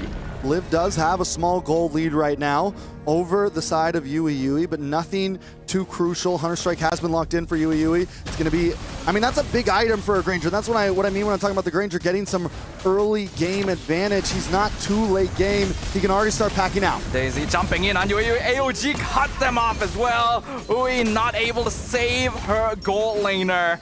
And Virtus.pro just continues the pressure. Starsoy decides not to come in. Hits a U-turn there, but that's a good start for Virtus.pro. The gold is still at a standstill at this point. We're already seeing when Virtus.pro is together, when there's 4 or 5 of them in the team fight, they can handle the pressure the CFU wants to bring. Taking a look at some of the heroes right now, Yui sitting at 0, 2, and 0. Not a great start. And what was crazy when we were looking at the gold and items earlier, Yui wasn't too far behind, but was already starting to fall behind in gold, and now I got a feeling it's getting even worse, and especially with 2 of the 3 kills for Virtus.pro being in the hands of Liv, this Moskov could start scaling out of control and being able to shred down the front line of CFU. And I like that Virtus.pro understands that Liv on this Moskov is going to be their key to victory. Once you get into the mid game and Moshi and Ui have a couple of items, it's so difficult to melt them down unless you have the marksman online. And that's what they're trying to do. Turtle now going to be contested. Tagami has control. Ui gets picked up. The flicker into the Wrath of Dryad picks up 2, but Tagami still secures the turtle. AOG comes in. Ui used as defensively with killing spree on Liv as he jumps forward and melts down CFU Gaming 4 for 1 trade. Liv was not supposed to come online this quick, and Liv is already there. Starsoy as well. Look at the pincer.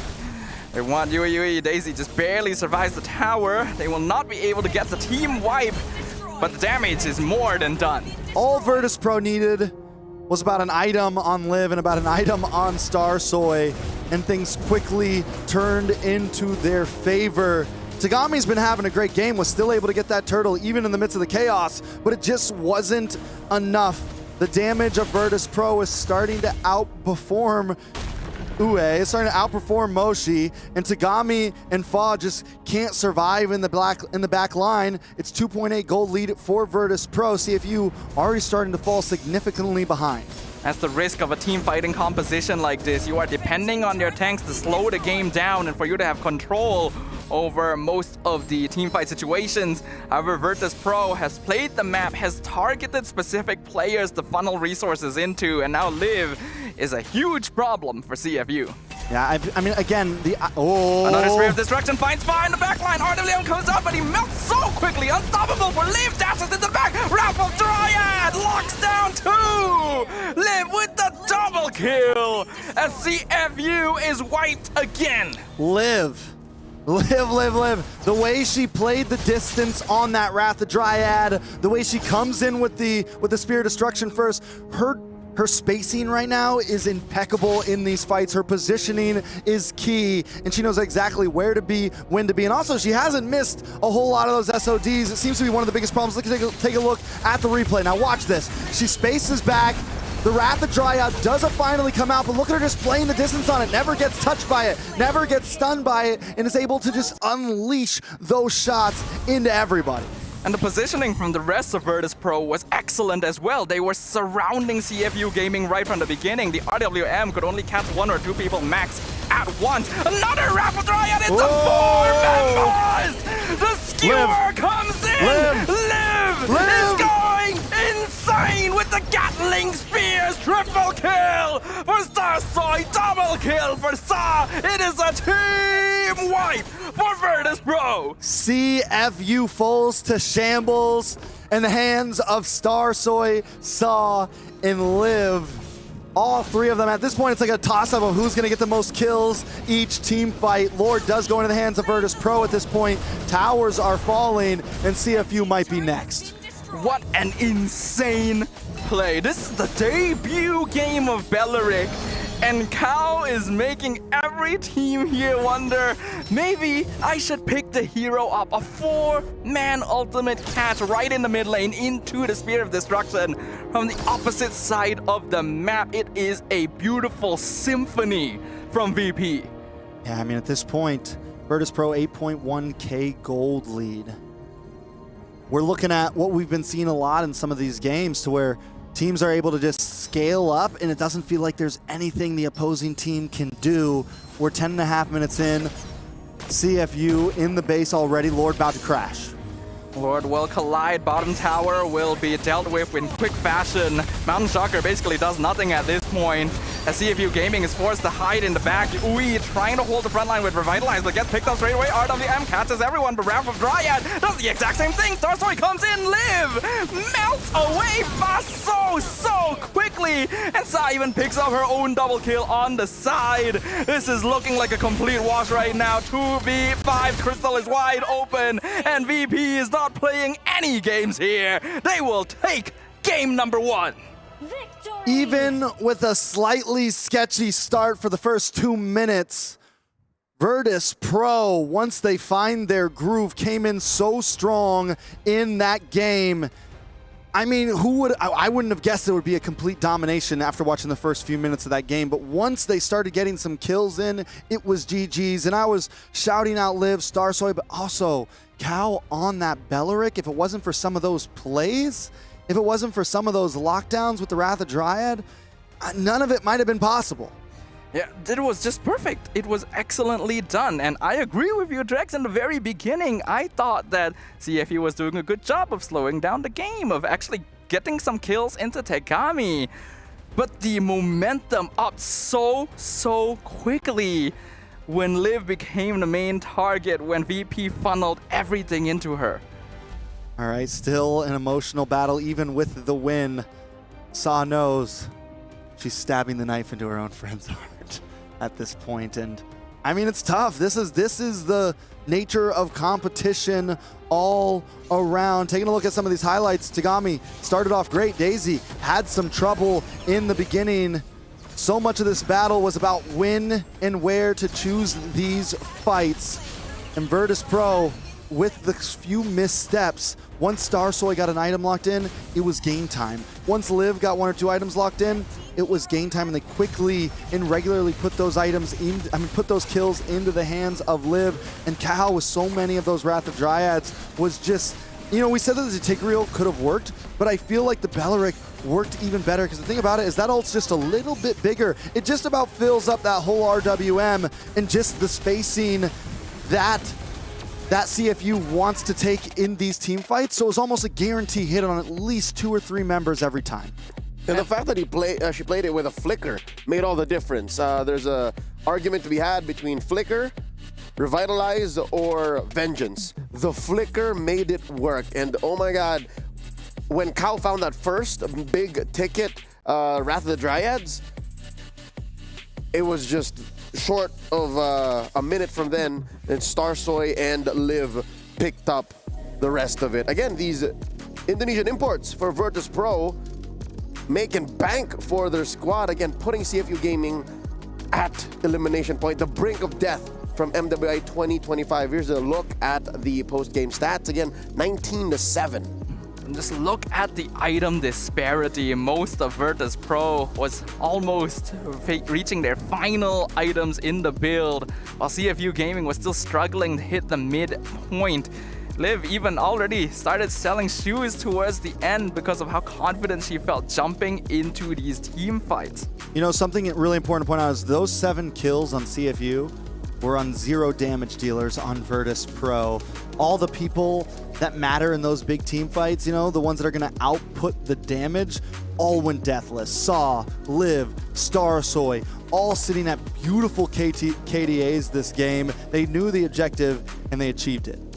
Here's a quick head-to-head of the team's goal distribution across the board. CFU Gaming, they were farming, right? Yui was able to score some jungle creeps.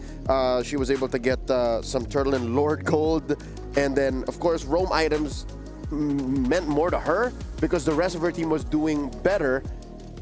But compare that to Kao, who was all about impact, kills, assists, passive gold, minions. She was in lane more often than Yui because Yui was literally just throwing herself at Virtus.pro to save her cores.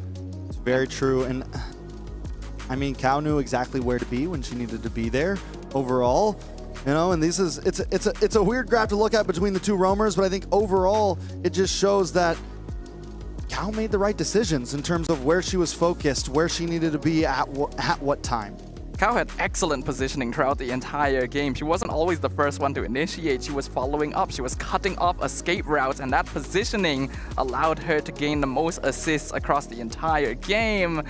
But then there's Liv, right? She is the true star of this game. That Moskov, this is a hero you usually expect to take a while before he starts joining team fights, and Liv just throws that fact out the window. Yeah, no, she smelt blood in the water, and again, that is very much to the hard work and excellence put on display by Kao.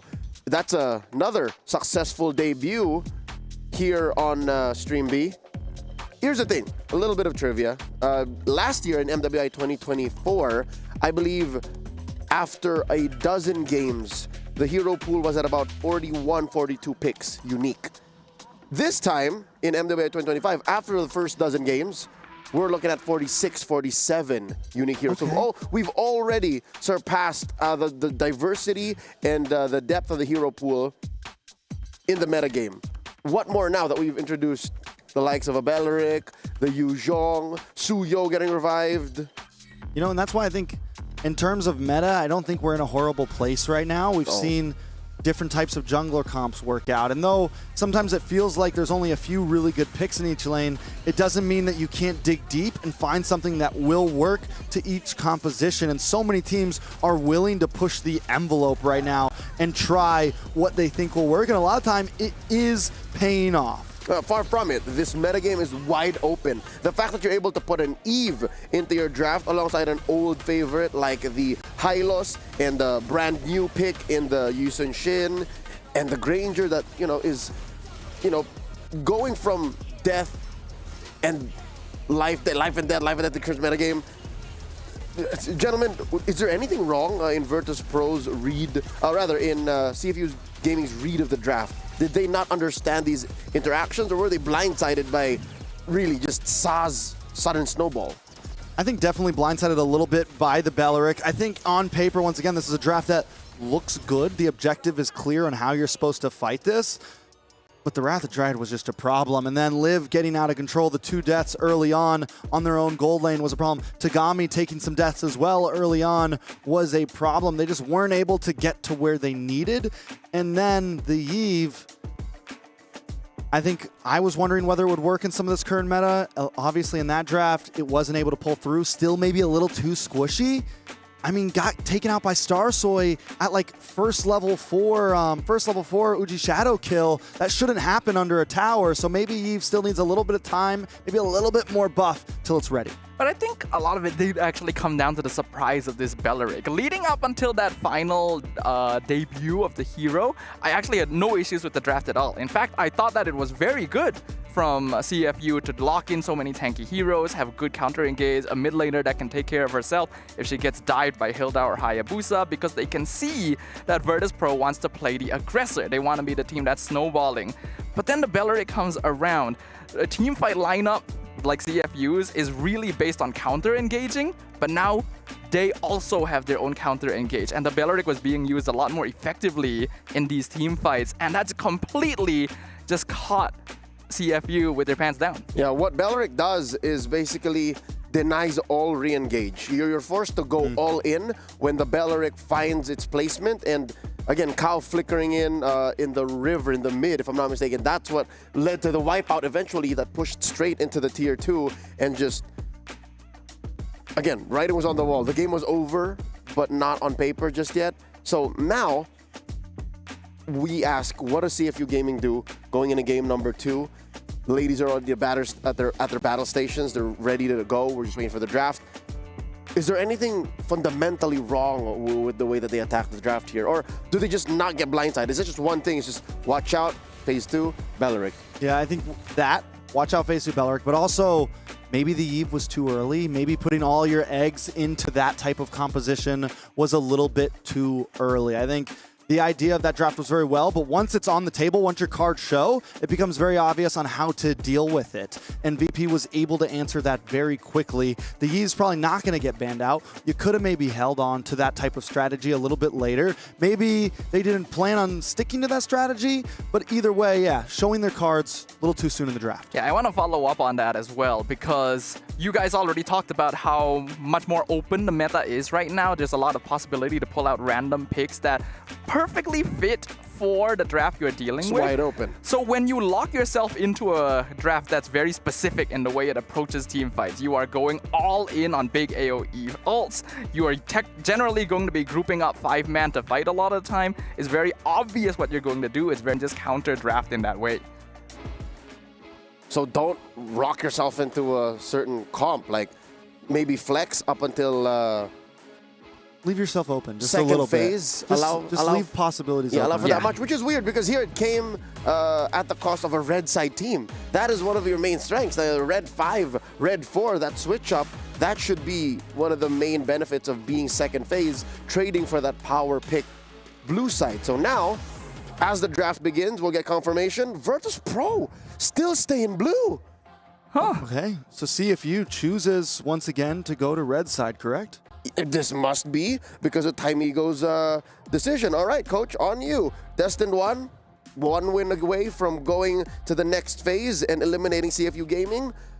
It's match point. This could be the last time we see CFU Gaming in action. It's now fine, Trex. I'll leave it all to you. All right, let's see exactly how this turns out here. It's like graphic went down. Maybe they did switch sides. We'll see if that comes out exactly that way or not. What do you think we got to do? I think at this point, CFU definitely got to switch something up. Maybe go for a slightly different composition this time and the way they approach the game. I think we have to bring up again what we observed and what we asked them after their previous loss in day number 1. Part of that was attributed to a lack of adaptability and not really being able to adjust on the fly against a much stronger opponent in a high-pressure situation. We are looking at the almost exact same conditions here where they were not able to adapt. They were too locked into a specific drafting style in game number 1, and that cost them a lot. So now it becomes tested. This could be their final chance to show the world that they are capable of evolving from those mistakes. Yeah, evolution has to come now, though. It's all on the line. It's match point. Virtus.pro in a comfortable seat, taking out their draft, taking out their whole plan, finding an instant answer to it in the second phase. And as Leo said, those are supposed to be the advantages you get on the blue or on second pick side. So let's see if they can pull something different this time. First pick back to Virtus.pro. They do pick up the Jushin once again. Nothing changing majorly. If it's not broken, don't fix it. I also predicted that VP would go for the exact same opening since Zusin was not banned out in the first phase. It is up to CFU to decide how they want to adjust things. Previously, they went the Gatot, Yi Sun-shin opening. And I actually don't have much of a problem going for the same thing again. It could even lull VP into a false sense of security, but everything else needs to be revisited. All right, so they do switch things up a little bit. They pick up the Bedang this time. They take the Moskov for themselves, take up some damage. Virtus.pro could still go for something like the Granger here. It's wide open. It's a decent choice. We've seen it work well. Does have some poke advantage over the Moskov, but if they're going to pick up their marksman now, I mean, I think picking up the marksman in this first phase could be good, because after this, you're running out of choices if that ends up being the bans from CFU in second phase. I agree with you. Going for marksman here would be fine, since it's typically not going to be a role that affects the overall draft that much anyway, and you already know who your opponent is going to be. But VP is still sticking to the basics, the exact same first 3 picks from game 1. We're not changing nothing. We beat you with it. We're keeping it the same, and not a bad vibe, because either way, this works right here. The Hilda, we kind of doubted it a little bit, but overall, this composition, these first 3 picks, can be pretty good against anything you want to bring. You know, there's nothing, yeah, the CC could do some work to the Hilda. There's a few EXP laners that can give some work to the Hilda, but overall, the Hayabusa and the Jushin are just solid picks. And it's a great combination as well, because Hilda is going to punish weaker early game squishier junglers, while Zusin is able to handle slower, bulkier tank jungles. So you cover your bases while having that Hayabusa, which is very commonly banned out across the meta. Oh, this time they pick up the Joy, though, which is a hero that's kind of fallen out of the meta, but we have seen perform very well, at least in MWI so far. The Joy, though, I would say, even when it was still good, the Hayabusa normally gets the win on it. The Uji Shadow Kill can just out-time the electrifying beats, nullify it, and the damage just kind of wins out. So I will say that CFU picking this into possibly a losing matchup, at least against jungler. It also means that CFU need to commit hard to winning EXP lane in the draft, because the Joy is going to be vulnerable to Hilda invades, and if you don't have a strong side lane to play around, then your jungle becomes very vulnerable. VP was actually on the receiving end of this when they played Uranus jungle with Badang Roam, and they weren't able to deal with a Hilda. Yeah, so now into second phase of bans. Here comes the gold lane bans. As we kind of predicted, the Harith gets taken out. CFU, do they ban out the Granger here as well to just really limit down on a Virtus.pro hero pool? It's difficult to say. There are still gold laners that would give Moskov a fairly hard time. Iritel, Bruno would be pretty safe matchups, but CFU switches it up. They go for the ban on Tigreal instead. This is a common Joy counter, so they're trying to give Tegami the best possible conditions. Yeah, and I mean, I think it's solid. We saw the big set potential last time with the Belleric from Virtus.pro. We know it's something, that type of hero is something that Cow does a great job on, something that can make big plays for her team. And Virtus.pro, I mean, it's just a playstyle that they play well at. Look for those big picks. Look for those moments that a fight can immediately turn into their hands. And with a damage dealer like Hayabusa and then whatever gold laner they want to put in, it'll fit. On the side of Virtus.pro, we still need more bans. They take out the Phoveus, huddle down into that XP lane, kind of showing that this is definitely where the Hilda is going. CFU now on the gun, though. So here's a concern. They banned out the Tigreal as a Joy counter, but the other hero that was a traditional Joy counter was Belleric. And he works super well against Moskov too. So there's genuinely a threat of Virtus.pro bringing Belleric back for Cow in this game, and CFU Gaming needs to prepare for that in some way. They really gotta make sure that EXP lane wins out. I think you might have to leave it for last pick. Yeah, it's gonna be a tough one for them. Mage pick still needed. That's another thing that the Eve did not really work last game, and I think they need to rethink how they're gonna approach this mid lane. ZTN is still open, but against the Hayabusa, it's kind of like a sitting duck. Has a little bit of trouble dealing with an assassin, but they go for the Aurora. We saw the Aurora lose last series in the hands of TLG. I'm not crazy, but I think it's the whole point of the Aurora is does really good against those slow-moving frontliners, but there's not a lot of slow-moving frontliners on the side of Virtus.pro. Yeah, I agree with you here. I'm very confused. This is not an Aurora game by any sense of the word, in my opinion. And even if it is a pocket pick, I don't see it performing very well against Hilda, Zusin, Hayabusa at all. Right now you've got the Iritel on top of that, and it's basically impossible to lock anyone down. Aurora is so vulnerable here. If she can catch more than one person with that ultimate, I will give her a round of applause because it is going to be tough. Literally every hero on the side of Virtus.pro has a lot of movement to them or kiting ability. The Belleric does come in, as you said, a nice answer. CFU now, final pick. What can they do to try to turn this around? You need to win out lane against Hilda. There are a few EXP laners that would be able to do that, but nothing that would also help you against the Belleric. I'm trying to think as well. It's tough, yeah. Real tough. This is a hard situation for the side of CFU. My mind is still on this Aurora. They have, I mean, their whole composition kind of revolves around diving a little bit, and Aurora's just going to be sitting in the back all alone as Badang hits the fist crack, as Joy runs around. Here comes a Terizla.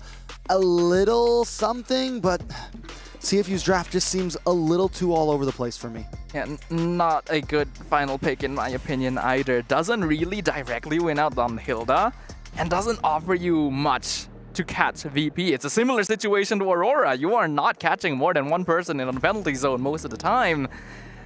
I think the odds are stacked against CFU. Even more reason for them to break the odds, though. Can they tie up the game here? It's match point for Virtus.pro, life point for the side of CFU. We just already saw earlier today, GG come back from the brink of death, one game away, and get the reverse sweep in. We're not crazy about the composition, but the possibility is never there. I've seen teams do it in worse odds, Sadafa. It is possible, but it is going to require some of the best gameplay we have ever seen from our Cambodian representatives. Their backs against the wall, one game down, one loss away from being eliminated from MWI 2025. Ooh. Can Virtus.pro be their final opponent? Within the first 30 seconds, it was already almost a death on the field. Ui has to go back to base. Taking a look at everything, the emblems, nothing too out of the ordinary here. Nothing crazy at all. Now, we mentioned the EXP lanes earlier. Moshi up against Daisy. Daisy got cut off in game number 1, did take a death, but with a Hilda, that's normally okay. I think what's going to be big for CFU is can Terizla get involved in these team fights early on. We're going to get taunted back into the Lantern, but VP not going to force it. They're not level 4 just yet. All right, on the top lane, gold lane, Yui does have this Moskov. Now, you know, before this whole event started, we were talking about the Aerithal a bit and how it's a lot of us believed that it's one of the best gold laners you can choose right now, but so far, it hasn't been the gold laner that's been exactly showing up. It is, at least in MWI, it has taken a decent amount of losses, and a lot of others have been seeming to improve. And whether that's just a comfort thing for a lot of these gold laners, you know, a lot of them have been going back. We've seen things like Claude's, we've seen the Granger work, we see the Moskov working out. And it might just be that a lot of these girls in the gold lane haven't completely adapted to the Aerithal playstyle yet. I don't know, but we'll see how this one goes. I think Iritel's just generally considered good because she has a great lane matchup against a lot of the other meta gold laners, and she does great burst damage into the mid game faster than some of the other scaling auto attackers. But damage consistency is where he ends up lacking. Yeah, I think, 2v4 in the mid lane. Tagami comes in with the electrifying beats. Daisy in some trouble, but is able to flicker to safety. I mean, Daisy's good at this point. Since Daisy hasn't taken a death super early on, she's already at level 4, able to just kind of move around, use the bushes to her advantage, pop the passive. She's already able to take a lot of shots, just had 2 or 3 members on top of her, and she survived with ease. Saw also showing that she can be a true annoyance on this Jushin, even being able to catch Tagami with the Lantern, pull her back. CFU kind of falling behind again. It's 5. There's a skirmish. Whoa. Daisy gonna get caught out actually. Wrath of Dryad caught multiple members. CFU though all gets picked up. 3-man Lantern. Double kill for Sa. Alive with 1 HP. Moshi finally finishes her off. Gonna lose their passive though. Starsoy chasing them down. Sa just lifted Tagami up and crushed her right there. 3 members in the Lantern. That's not something you see every day right there.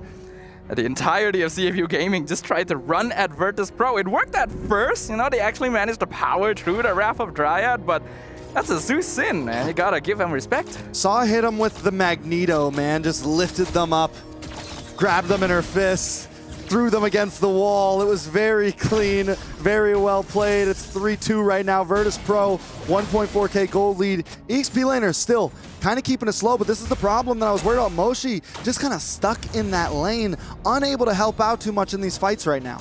I said that it was important for CFU Gaming to win out that EXP lane, and unfortunately the Terizla just doesn't win out this matchup. He's not even really going to be successful keeping Daisy in a lane. In fact, it's the opposite that is happening to Moshi right now, and I mean CFU Gaming is going to have difficulty fighting on the opposite end of the map. Yeah, and what I think Moshi's kind of messing up here. At this point, Moshi just has to be comfortable, has to have faith in her team that they can deal with Daisy, because Moshi's giving up multiple minions right now. She gave up one earlier, she just gave up another one. She's giving up EXP, gold, everything to be a part of a fight that she might not even win. So unless Moshi makes a play happen, and now Moshi might even go down for this. A Lantern picks Moshi back up into the Hilda. Alt penalty zone connects with Daisy. It does literally no damage. Frigid Glacier too slow. Moshi goes down.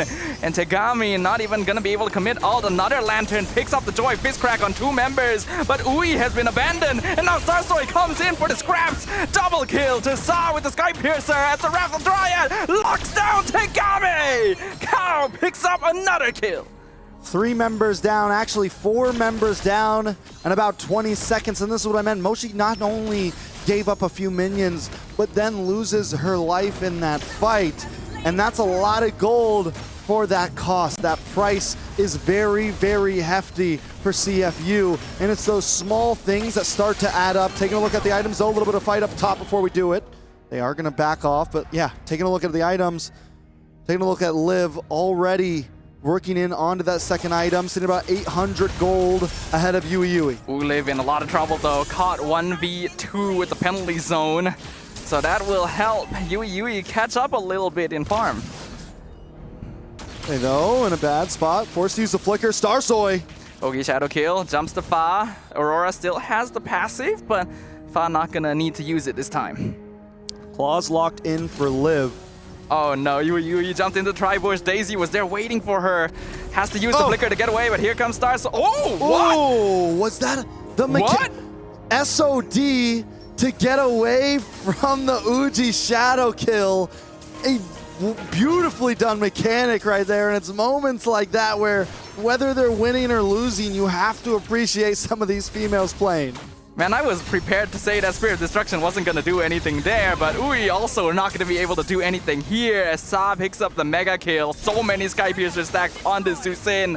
Moshi now surrounded by 4 members. Starsoy with another one under her belt. Man, that was such a clean mechanic right there by Yui. It's not something you see every day. Top tower now getting taken down. Yui trying to make some play happen. CFU not wanting to give up this match too easily. But it's already slipping away from their hands. We're 7 minutes in. Virtus.pro is nearly at a 4K gold lead. A lot of that on Sa, who has probably picked up 4 or 5 kills since completing that Sky Piercer. This Zeusin is a threat. And CFU Gaming doesn't have very good ways of jumping on top of her. I mean, it's very similar to what we saw last game. Virtus.pro not even changing up their draft too much. All the same heroes except for the gold laner, and they look good doing it. CFU was the ones forced to try to change things, and currently just not working for them. Daisy runs directly on Moshi. Fist Crack misses completely. Wrath of Dryad lockdown too. Tegami looking for Sa, but not able to find his Spirit of Destruction. Comes in Yui on top of Liv, but here comes Sky Piercer. Double kill for Sa. Saw 8-1-3, a harsh turnaround from what we saw yesterday. And wait, Tegami in a bad spot. Daisy found her, recalling, not gonna get the kill, but gonna make that walk of shame back to recall elsewhere. Unless Daisy goes after her again. Unlikely. Does let her go back to the base, but still, 8 minutes in, Virtus.pro. Let's take a look at him. Starsoy 207, Saw 8-1-3. And Saw just does such an amazing job at sitting in the right spots of their fight. Don't think too much is going to come out of this. Just a little bit of a testing. A little testing 1, 2, 3 to see where CFU's health bars are standing right now. But as I was saying, Saw's been doing an amazing job, man, just holding herself together. Even though emotions have been running high for her, she plays the game well in that state, it seems. And there she goes again. Moshi gonna get picked up, lifted right back into Daisy, and picked up again. It's a godlike streak for Sa. Rapid Riot actually misses Tegami this time around.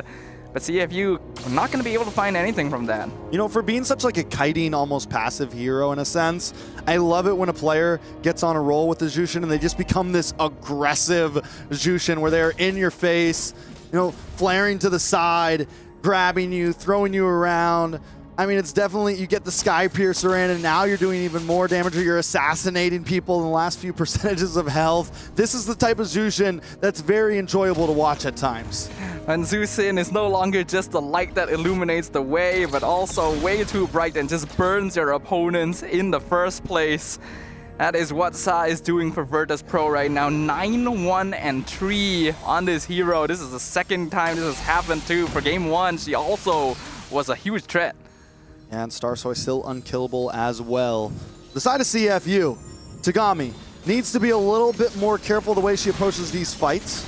She can't just dive in. That's not the objective anymore. I think her main goal needs to be around not this Lord, but possible next Lord in terms of looking for steals, looking for small moments. Positioning is going to be key for her. She cannot take these fights head on. Fa as well, man. Timing on that ult, it's already such a hard hero to play in a match like this against who you're going against. So it has to be perfect timing on that ult. I don't think you want to use it as an engage. You want to use it as a last moment. Maybe even use it for when they're encroaching onto these towers, when you know they're going to be getting close together. Here comes the conceal play though. Ui comes in, Fistcrack connects with Cow. Not really the target you're looking for. Here comes, look at how much damage Zusin does all on her own. Frigid Glacier lands on Daisy, penalty zone on 4 members into the Spear of Destruction. But another Rapid Riot comes out, zones out CFU Gaming. They can't find anything. Yeah, I mean, even Yui knows I can't commit onto that Spear of Destruction. Yes, the penalty zone lands. Yes, everyone's grouped up. But still just maybe too risky. But at some point, CFU may have to commit the all-in here. I don't know when that point's going to be, but it might be coming a little too soon for their liking. That was already one of the best opportunities CFU could have asked for. They hit their AoE abilities on basically the entirety of VP. Tegami trying to jump on Liv, still surviving. I guess just trying to buy space, but Sa comes in, picks up the Legendary. That's a strange call. Sa does it once again, grabbing her friend and taking them out. Tegami down, and this is what I meant by Tegami. This is not a point that you can just rush in, man. This is not a point where you can be the joy that you want to be. You have to be a bit sneakier. You have to be a bit more patient. Starsoy doesn't even need the Ogi Shadow kill. Gonna wait for the passive to burn down before picking up the killing spree. Frigid Glacier does nothing, only delays the inevitable. Legendary streak for the Zusin. Mid inhibitor falls so quickly. Fistcrack again only on Cow. And Starsoy does so much damage. Tegami comes in, stopped in her tracks instantly. With the Raptor Dryad, it's another double kill. And now Yui is 1v5 in the base. This may be it. It's nothing but Yui. The game should go. There is Virtus.pro. nothing CFU can do here. VP have done it. A clean performance. The adaptation after their loss in day number 1 has borne fruit, as they will officially eliminate CFU Gaming from MWI. Virtus.pro has wiped their slate clean, being able to get a 2-0 sweep after the day before, being able to take the game to keep them alive. Sa, after a rough start in day 1, played amazingly today. Exactly what we wanted to see from VP, exactly what we kind of expected from them overall. After them almost taking game 2 yesterday, we knew they were going to come in swinging in day number 2. They came in swinging, and they came in swinging even harder than a lot of us may have anticipated. You would think that perhaps the familial bonds between the teams may have held them back, prevented them from landing that final blow, but Sa not willing to take any prisoners, even against her friend on the opposite side. She came into this tournament saying that she was gonna solo kill, and that's exactly what she did. That's got to be that's a highlight moment right there from Sa, man. The 3-man grab, toss, and throw into the wall was just so clean. Starsoy as well just played an amazing game today. Overall, VP seems ready to move forward and give a fight to whoever is next. Man, I am still shocked, honestly. I'm shook looking at this. We knew that Virtus.pro came into this with a renewed passion, reinvigorated from what they'd learned previously, and yet none of us could have predicted it going so one-sidedly. I do feel like CFU Gaming needed to fix their adaptability. The fact that Belleric was a huge thorn in their side in game number 1, and they still didn't draft in a way to counteract it in game 2 feels a little bit like an oversight. All right, I love some highlights, but you know what I love even more? Let's toss it over to the interview on the floor. What's going on, guys? It's Churros on the stage with you here with the winners, Virtus.pro. With me is Sa. Sa, man, standing next to you and looking at how emotional you are. I know you and Tagami have been friends for a long time. And after the first match, we saw a lot of emotions riding high. Do you want to say anything about, you know, what you've been feeling, what you've been going through as well? My feeling right now is I'm happy, but a bit sad because I beat my friend. Yeah. So I know this is a tournament, so we cannot like must have win and must have lose. So no choice. We need to accept it. Man, honestly, I'm starting to feel like tears coming down my eyes as well. You know, match aside, you guys had a dominant game, but tell me about one of the most memorable experiences that you had with Tagami right here in EWC. I think it's a little bit more lighthearted, and I think you guys need to have you guys had some form of memorable experience as well. But I don't get the. Tell me about the most memorable experience you had with Tagami in memory right here in EWC. We yesterday we have talked with each other, and we talk about the game today. Then she just said to me, I just like be happy, play happy, and don't think anything like we're enemy or what. Just do your best. Yeah. Okay. Hopefully, I think Tagami also feels the same for you moving forward. You have one more match in this group stage. What is Virtus.pro feeling right now, and how are you confident in moving through to the next stage, and what needs to change? I feel very confident right now, and my team also. And I trust my team. We can do it. I can do it. Yeah. In the next match. I believe you guys can do it too. Before we let you go, man, even if this is a winner's interview, I feel a lot of heavy emotions alongside with you. Any last word to, the fans out there of Virtus.pro? Thank you guys for supporting us.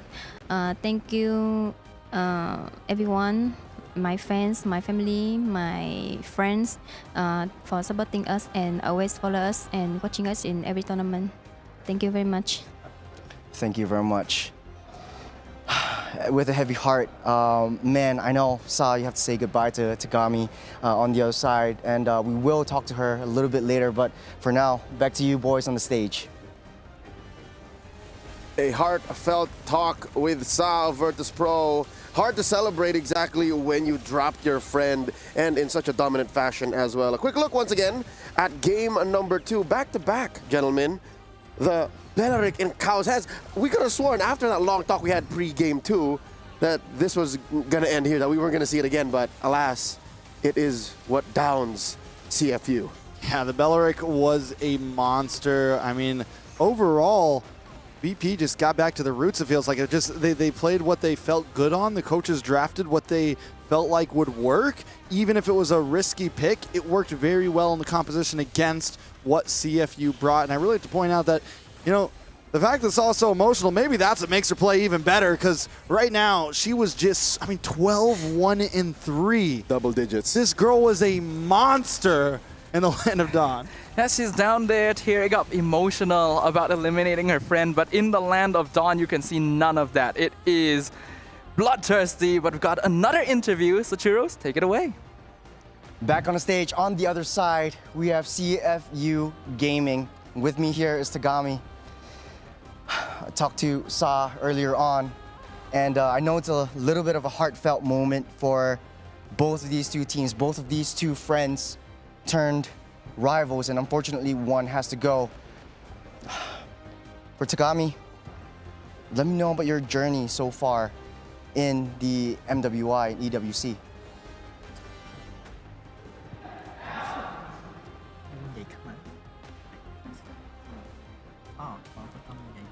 Talk in the mic.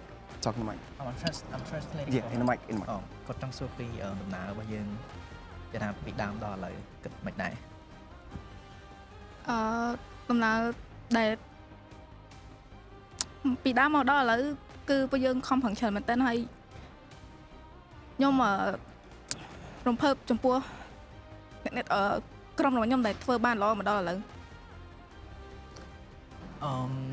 So far, she said that she's been excited to be part of this tournament, and she knows that the team has done their very best already and hoping to do better next time.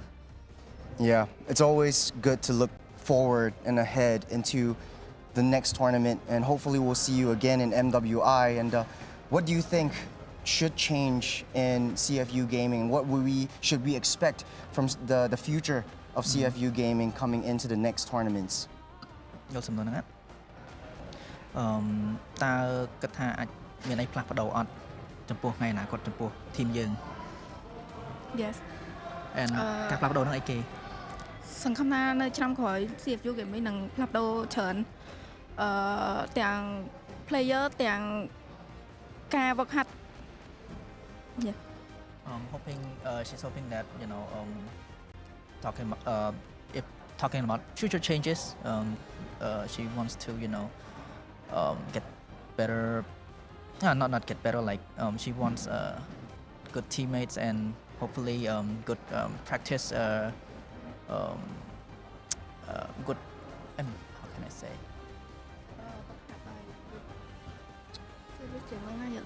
Hopefully the practice sessions get better.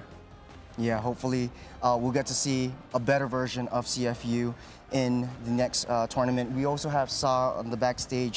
I know she's making it through to the next round. Is there anything you want to say to your friend? I wish her all the best, and she will have all a good game and good luck. Well, simple words. Man, it's really a heartfelt moment. I know in every competition there is a winner and a loser, and fortunately we have to say goodbye to you. You had a great journey, and even with this match, it wasn't a one-sided game. It was, you guys fought hard, and I thank you guys for that. Any last words to all the CFU fans that are out there watching and still supporting you guys? I would like to thank to all the supporting I have got, and I hope they all will continue supporting me and my teammates. Well, everyone in this world will see how much emotions have been riding through, especially in this match, and hopefully everyone will keep supporting CFU Serendipity. Thank you very much for your time, and you had a great game today. Appreciate it. Boys, it's hard for me, man. It's always hard to say goodbye. Back to you guys.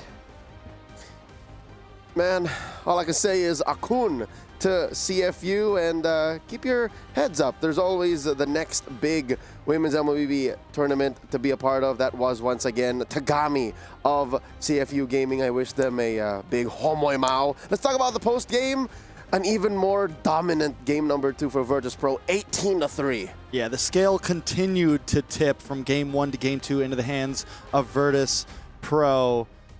But forget the stats, we're living in the moment right here. That game was less about the numbers, about the plays, and the story, the competition within the competition, and the bonds that we find. Maybe the friends along the way were the actual MWI. Yeah, that's what we do here at MWI. It's the friends along the way we make, the bonds, the stories. I mean, that's what we're really all here for esports, all about. But I know some of you fans out there are just here for the numbers, the stats, the items. Isn't that amazing that right when she's at the brink of eliminating her friend is when Sa plays the most monstrous game she's ever played in the history of MWI? Because I can't remember even back then in MWI 2024 or even in other tournaments outside of the mainstream MLBB esports ecosystem like the IESF Women's World Championships.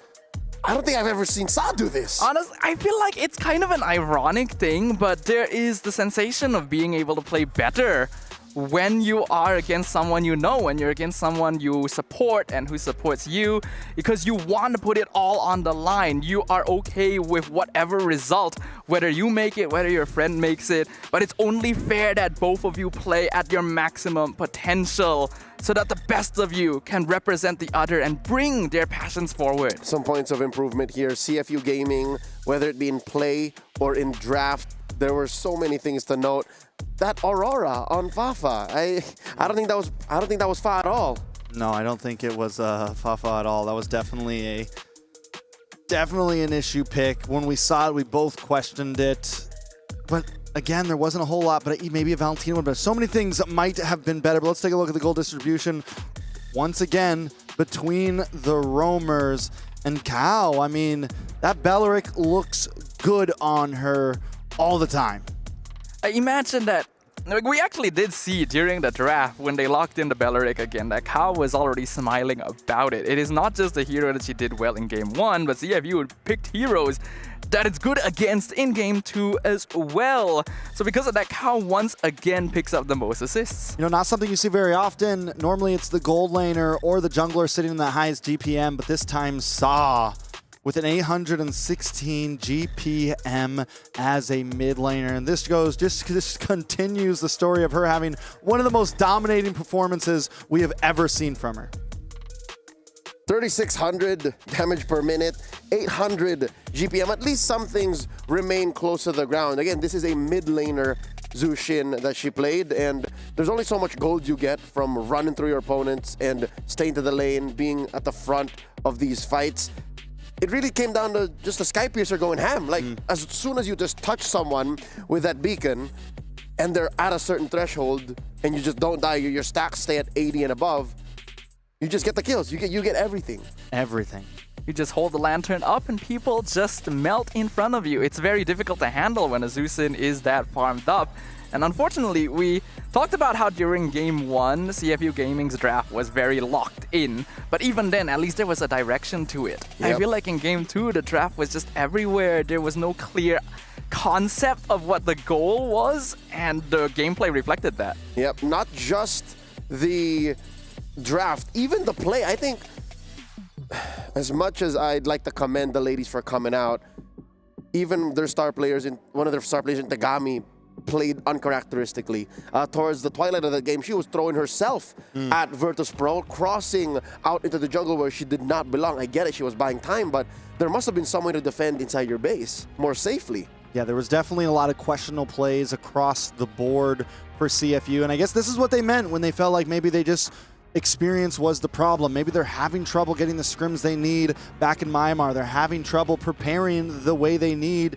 Cambodia. They're having trouble preparing the way they need before these big events. And that's a big deal, you know, and especially for the women's teams. So with that said, ladies and gentlemen, another team has fallen. We bid goodbye to CFU Gaming, the Cambodian reps here at MWI 2025. With the pride of Mekong in Vietnam moving forward. Virtus.pro still alive here in the MWI 2025. Will they make it to the knockouts? We'll find out in the next couple of days. But for now, we'll go into a quick break. When we come back, we got Twisted Minds going up against WoW GG in another elimination bout. Stay with us. We'll be right back after these short messages.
This land is calling.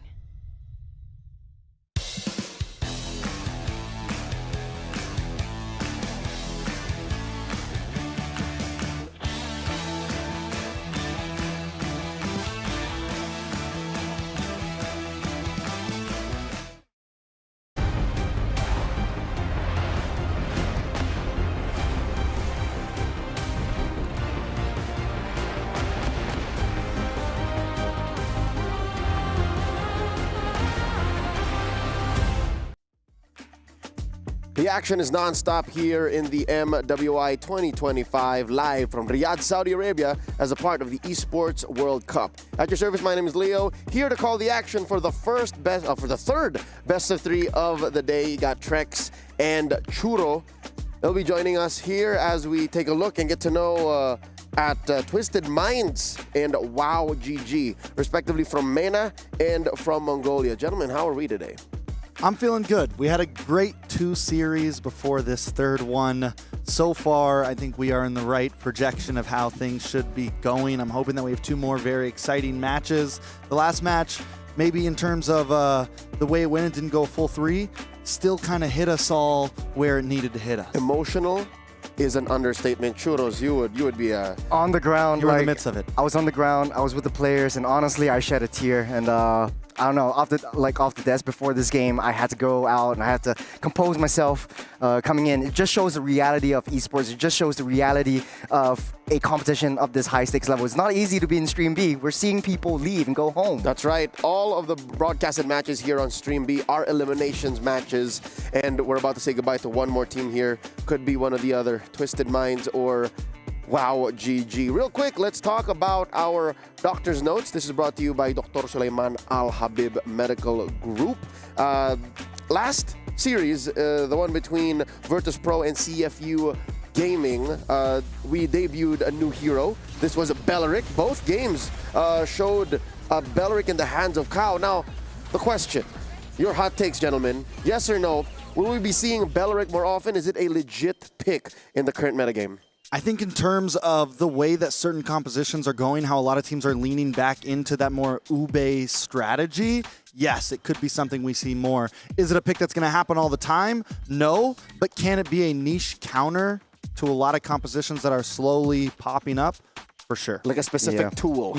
Yeah, very situational. Have to agree with Trex. Now that the meta's shifted into the attack speed marksman era that we're seeing now so often, I think the Beleric kind of works, but it's super situational because you're always in the fray, and there are certain heroes that could counter the Beleric, and it's slow moving. You don't really have that rotational matchups. If you want to have that momentum game, it's a little bit difficult in my books. Yeah, I'm happy to at least see it find some success, much like how it did in the M6 World Championships, where some teams had it as the pocket pick to counter the Cho, to counter the Joy. Here, maybe as a tool to stop the forward momentum of these Ube lineups, but que sera, well, wherever this Beleric goes, we just hope to see the meta grow even more and get us a more diverse hero pool moving on through the knockouts of MWI. Let's move on to the matchup here at hand. Let's get to know the ladies of Twisted Minds. They are making their debut here on Stream B. The first time we'll actually see them in action. They are Lyrics, Hide, Miss Meow, Nora, and Lunar. Yeah, I mean, Twisted Minds did not have the cleanest games yesterday, but if we can take anything from them and the fact that how well Falcons did yesterday, there's a lot of high hopes, I think, on the standards of MENA right now, especially in the women's esports category. I just feel like I want to see more from them today. Yesterday, they had some big opponents. Today, I think, could be a time for them to seriously shine. Yeah, 0-2 against Team Vitality, one of the crowd favorites, if not. Everyone's looking towards this big team, but at the end of the day, what I'm thinking is, hey, is this the best, or was yesterday's match the best challenge for Twisted Minds to show what they're truly made of? Because if you're going up against one of the big dogs in this competition, it's going to be really, really hard for you to compose yourself. And honestly, though, they played a heck of a game. It wasn't a truly super fast sweep for any one of these two teams. It was very hard fought. They played very defensively, and they played to their T. Yeah, no, Twisted Minds yesterday was the holder prior of the fastest defeat at the hands of Vitality from Indonesia. Definitely a powerhouse. They are rocking 2 imports, though. They have Hide and Miss Miao from the Philippines, and of course their coach Daliot, is also Filipino descent. So we can expect at least some buffs to their macro, or at least some strats coming in that might change the course of this matchup if they can put their best foot forward against WOW GG, who yesterday, again, we saw here in action in Stream B, we're still finding their footing. Gentlemen, your takes on WOW GG in the past 24 hours for them to recover? I mean, WOW GG, unlike any other team right now, especially in this part of the bracket, they all kind of lost their footing yesterday, and we're seeing a lot of teams pick up on that footing. We're seeing other teams not do as well. We definitely got to see something from these girls right here. What I'm thinking is WOW GG is still struggling to adapt to the meta. Even on the fly, even down to execution, there are some mistakes prior in the early game, but then they struggle to change out their strategy in the game. They're always trying to play a one-dimensional game where it should be a couple dimensions. If this doesn't work, let's change it to another. They always rely on Mike Wazowski to make the big plays, but when it doesn't work out, they just sacrifice themselves, and it's really high committal. Also, it's going to be another meta game, so it's going to be a huge challenge for this Mongolian team if they can at least take one off from the MENA region. Yeah, it comes down to if they can survive the MENA rope-a-dope after being felled by Team Falcons in the openers with, again, back-to-back Ube game performances. They put their jungler Foss, the self-proclaimed killing machine, on the back foot. She played a Export jungle in the first game. Export jungle, and then what was that, a Fredrin or a Baksha in the second? Neither really did well against the Falcons draft. So now, I hate to say it, but my eyes are on her. I want to see them give her something that she can work with. A Lancelot, a Ling, a Hayabusa. It comes down to their coaches, Coach Bebex and their analyst, Non-Axon, a former competitor of theirs, a rival of theirs, here to arm these ladies of WOW GG with heroes in a draft that they could use. Yeah, I mean, with how wide the meta is right now and how many different compositions you can bring in, I see very often so far that draft is extremely important. It's easy to get caught off too far, to go a little bit too past the point of no return. And what's going to be important for WOW GG coming into this series is going to be that draft. Yesterday, we saw that export pick against the Ube strat, but it was forced to be into the jungle, and it just wasn't something that worked out. So what we need to see from WOW GG, for me at least, maybe put Foss on something aggressive. Maybe just come into this a little more level-headed. We're seeing the teams that stick to the basics work out. Yeah, no. We've already seen Suyo get a modicum of success. Maybe put that into the hands of Foss.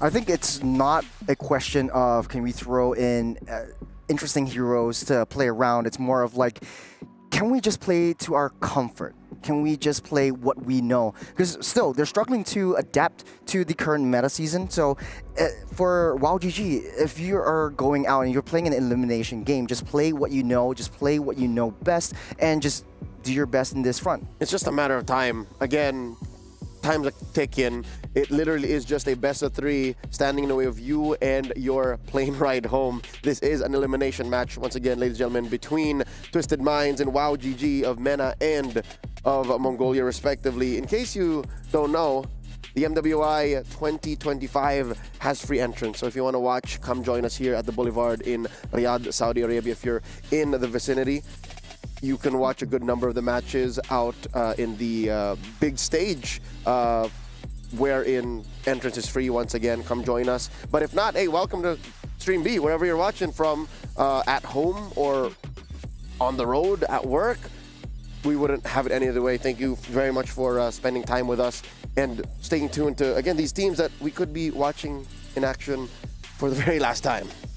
We will be watching at least one of them in action for the very last time, at least here at MWI. And yeah, I mean, it hits hard, but as I was saying, I mean, both these teams took some hard losses yesterday. You know, some of the previous teams that we've seen today at least had some moments where we kind of had our eyes on them like, oh, Virtus.pro, we felt like they could turn it around. Neither of these teams really had that moment for me yesterday, and that's what we're going to need to see today. You know, I think it continues to be a story of how well can you regroup, how well can you recheck yourselves and get your heads in the game. Yeah, Twisted Minds yesterday went about 15 minutes in game number 2 against vitality. So at least they had an upward trajectory. They went from that 9 minutes 38 seconds game trying to debut a Faramis. So at least we know that there's some prep or a back pocket pick like that. And then their game 2 was a Suyo game. There you go. See, so they have a Suyo. The question is now, how does WOW GG answer to that? WOW GG, just a quick reminder, they drafted a double marksman lineup in the Kimmy and Granger, Kimmy and Carry game number 2. But still, I think it's just really a disjointed effort. I wish there was more to them coming together. Again, Trex, you're looking for that recovery from them, their reset, the rebound mode. Churros, any thoughts on how you think they can do that? Yesterday, it was a question of fool me once, shame on me, fool me twice, shame on you. They were defeated twice by the Ube strategy. Oh no, I think it's the other way around. Fool me once, shame on you. Fool me once, shame on you. Fool me twice, shame on me. Yes. That's right. So That's it's where on we go. them. It's on them. It's really on them. They're struggling to adapt to how their teams want to play. It's their inner demons that they have to quell. Ladies and gentlemen, welcome to game number 1. Twisted Minds on the play. WOW GG answering back. I'll leave you in the very capable hands of Trex and Churros. All right, so jumping into this draft, you know, we talked about how WOW GG was unable to handle the Ube strategy yesterday, and they fell at the hands of another MENA/African team, however you want to put it, but either way, they fell to the hands of that. Twisted Minds maybe be able to take a couple pages of that book. Another thing to point out is Twisted Minds got the worst out of the way yesterday. Yes, they took some bad losses, but it was against one of the favorites of this event, so maybe we just didn't have the opportunity to see what they could really bring to the field. Taking a look at the bands, Uranus, Matilda taken out from the side of Twisted Minds, and Basha and Kalea on the side of WOW GG. The question is, for me, should WOW GG be afraid or intimidated that Twisted Minds is going to bring back that Ube strategy? Do you think that they're prepared to handle something like that if it comes out from Twisted Minds? Bear in mind that Twisted Minds and Team Falcons were in the same region, so they understand each other's play styles and how they want to draft around all of this.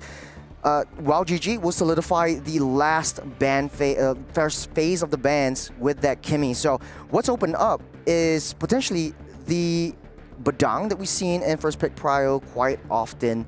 You've also have the resurgence of a couple of assassin picks. The mages, Jusin, Farsa, very high prio. I know, Trex, you love the Farsa pick. Yeah, I think it's a very solid pick. I mean, a lot's open right now in terms of marksmen, in terms of mages. All 3 power mages are on the field right now. It's a pretty open draft overall, and this is how we've seen so many different first ban phases from every single matchup. I feel like each time we approach it, there's small tweaks here and there, and I'm wondering how much that's going to come together as we move into the end. There is that Badang pick over for Twisted Minds right up front. WOW GG now on the gun to fire back with 2 picks of their own.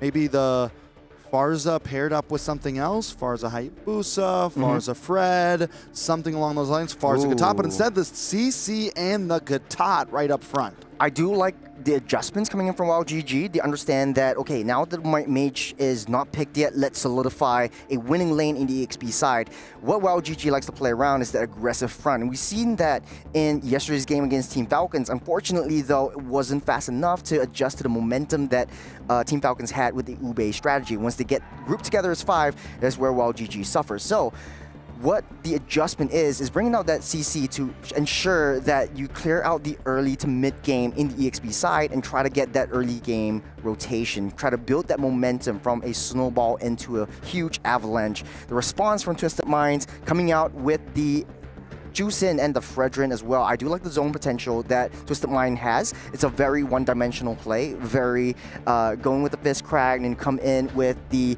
Energy Eruption from the Fredrin, and then Jusin goes in from the backline. Remember, we've seen a lot of Jusin-Angela combos. I think an Angela would be an interesting pick over here because the Badang could still be flexed into the EXP side. Yeah, so Twisted Minds locks down their mid trio immediately. I think it's a solid way to approach the draft. You don't have to worry anymore about that. Now it's just down to gold lane and EXP on the side of WOW GG. The Farsa is locked in. Now, looking at the side of Twisted Minds, seeing these 3 members as their mid, there is something to worry about there. There's not a lot of range. There's not a lot of, heavy artillery. It's not super front to back just yet. And depending on what they slot in around that, the Gatot could be a problem. Now, WOW GG starts off the first ban phase by taking out this Melissa.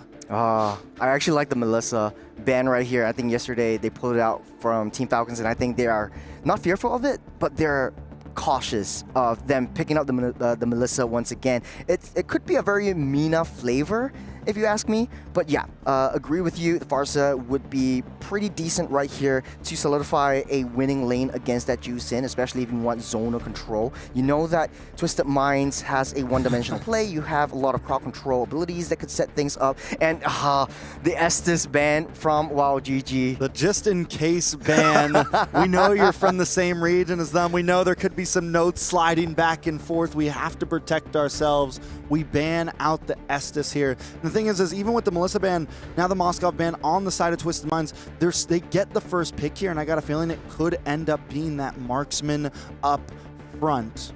Honestly, Granger's still open.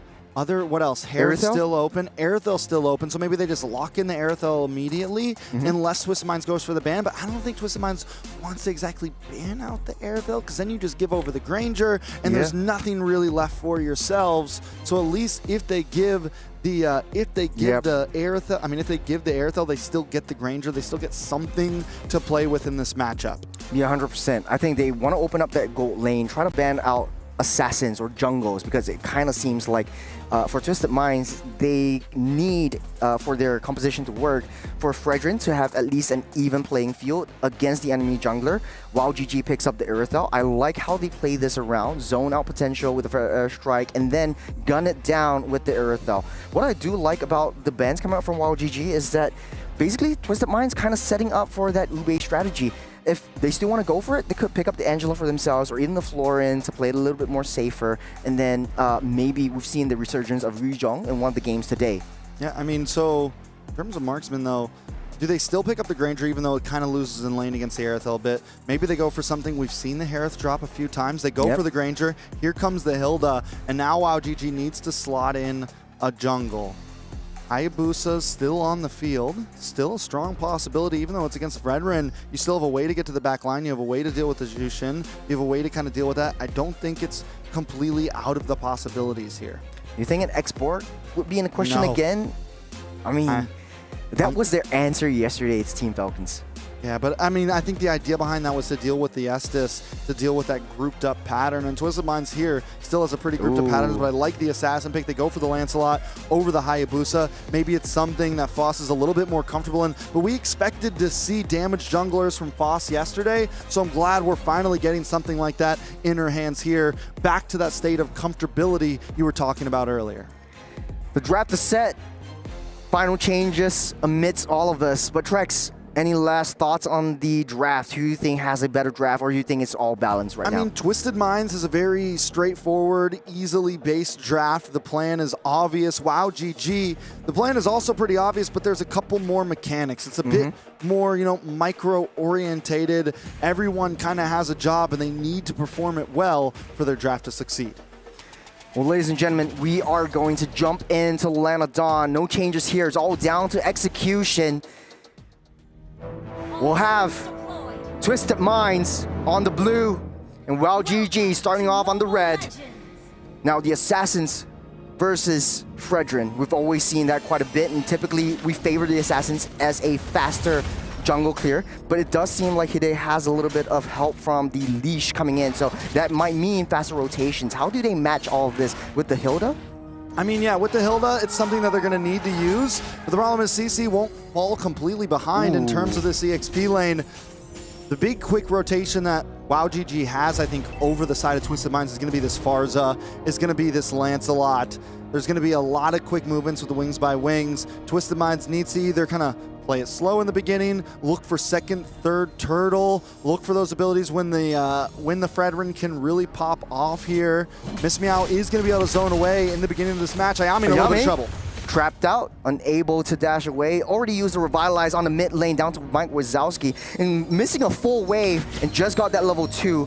Now zoning potential from Twisted Minds coming in strong. How is WoW GG going to adapt to this early game strategy that Mina keeps constantly wanting to bring out? Yeah, I mean, as long as WoW GG doesn't have too much to worry about right now, I think they're in a good position. Yes, Miss Meow is able to get the distance over Mike Wazowski currently, But once the feathered airstrike comes down, Miss Meow's going to have to be careful. And as long as Mike Wazowski's able to hit a good positioning with those feathered airstrikes, we've seen how detrimental it can be in a lot of these team fights. Not to mention Fredrin, still a wonderful performer in Turtle Pits, still a wonderful performer in Lord Pits. And the strategy that Twisted Minds has brought can do pretty well in this. So far for Twisted Minds, mid lane, EXP lane favoring them. Already in that level 4 or seeping into level 4, getting ready for that turtle. You got Lyrics actually zoning Deja Vu away, but Deja Vu's already in position and ready to slaughter. Well, Foss looking for a right position, aiming for a right angle. We're starting things off with Hide pulling that turtle. I mean, Foss just kind of taking his time right now. Nobody's rushing this at all. We're waiting for the real attack to happen. Yami taking a lot of damage. That's the fist crack onto the landslide. But airstrike to slow things down as Lyrics chasing down Mike Wazowski, unable to hit. But down in the midst of battle, Deja Vu will fall, but Hands of Living. Luna marching down from that top side, try to get a little bit more damage as Wild GG loses one and their priority over the turtle. I love the attack from Lyrics there. Instead of going for, you know, the usual target for a Hilda, which is the enemy duel. Oh, nice little fist crack onto 2. Pull back Ayami deep in enemy territory. AOG to stop that fight, but no one is getting knocked out. Appraiser's Wrath will seal the deal as Twisted Minds pick up yet another one. It's 1-for-1 trade. All right, Ayame for Livin, Roamer for Roamer. Not a bad trade for either side. Turtle back on the field. Now we're still on the field. This is still first turtle. My bad, we're 3 minutes in. Normally it's gone by now, but it should be a take for Foss possibly. But Hide might not want to give it over. Yep, Hide already one level ahead on top of Foss. Just waiting, down in 10. Retribution secured by Foss. Well, GG gets that prio. They take what they can, and they're in, and they're out. Very well done by WoW GG, able to kind of prolong that fight long enough to where even though they took some deaths, they were still able to secure the neutral objective. Now earlier what I was talking about is Lyrics, instead of going for Foss, focuses down onto Mike Wazowski once the feathered airstrike comes. And I got a feeling we could be seeing a lot of that this game, to whereas, like I said, normally you see the Hilda always try to chase after the jungler, but I think a great target is going to be Mike Wazowski. Try not to let more than one of those feathered airstrikes come down every single time she pops it. I gotta agree with you. I like the adjustments that WoW GG has made. A little bit more defensive. They take what they can and they're out of the way. The positioning that they have, especially with Mike Wazowski, is just there to secure their objectives, try to get that gold lead as much as possible. On the other side of the table though, Twisted Minds does have the Hilda and it kind of has that tipping point. In early game, you have that sort of advantage. When do you think that Hilda kind of, hold on a second, down the mid side, Ayame caught out, stunned up, Revitalize will keep her safe, but just for a little bit, the AOG just in nick of time brings her all the way back, and she comes home safe for the airstrike to slow down the progression. Another successful defense, crisis averted from WoW. It took 2 tries of the AOG to work out before it finally made it. The first one got canceled. The second one was finally let through. And Ayame just survives with a hair Rika. on her chin. Rika, though, might be able to go down here. Yami here for backup. The Goon Squad coming in from that river. Might be able to slow down the approach from Twisted Minds. They might be able to take down that T1 tops, though. Ooh, Mike Wazowski knows Lyrics is constantly chasing her. But on the bot side, Foss able to take a tower for tower, making this not look like it's going in either team's favor just yet. Good trade, but it does look like they want to slow WoW GG down from entering that turtle pit. Does look like Foss is actually making a beeline towards that turtle, but he's all alone. I love the way that Foss was playing that bot lane. Yeah. Very clean. Foss able to dash through, going to be okay. And this is what WoW GG needs to take advantage of. Having something like the Fredrin, your team's going to want to group up. WoW GG, if they play the map, they have an advantage. Starting things off with the AOG. Knocks back Hide.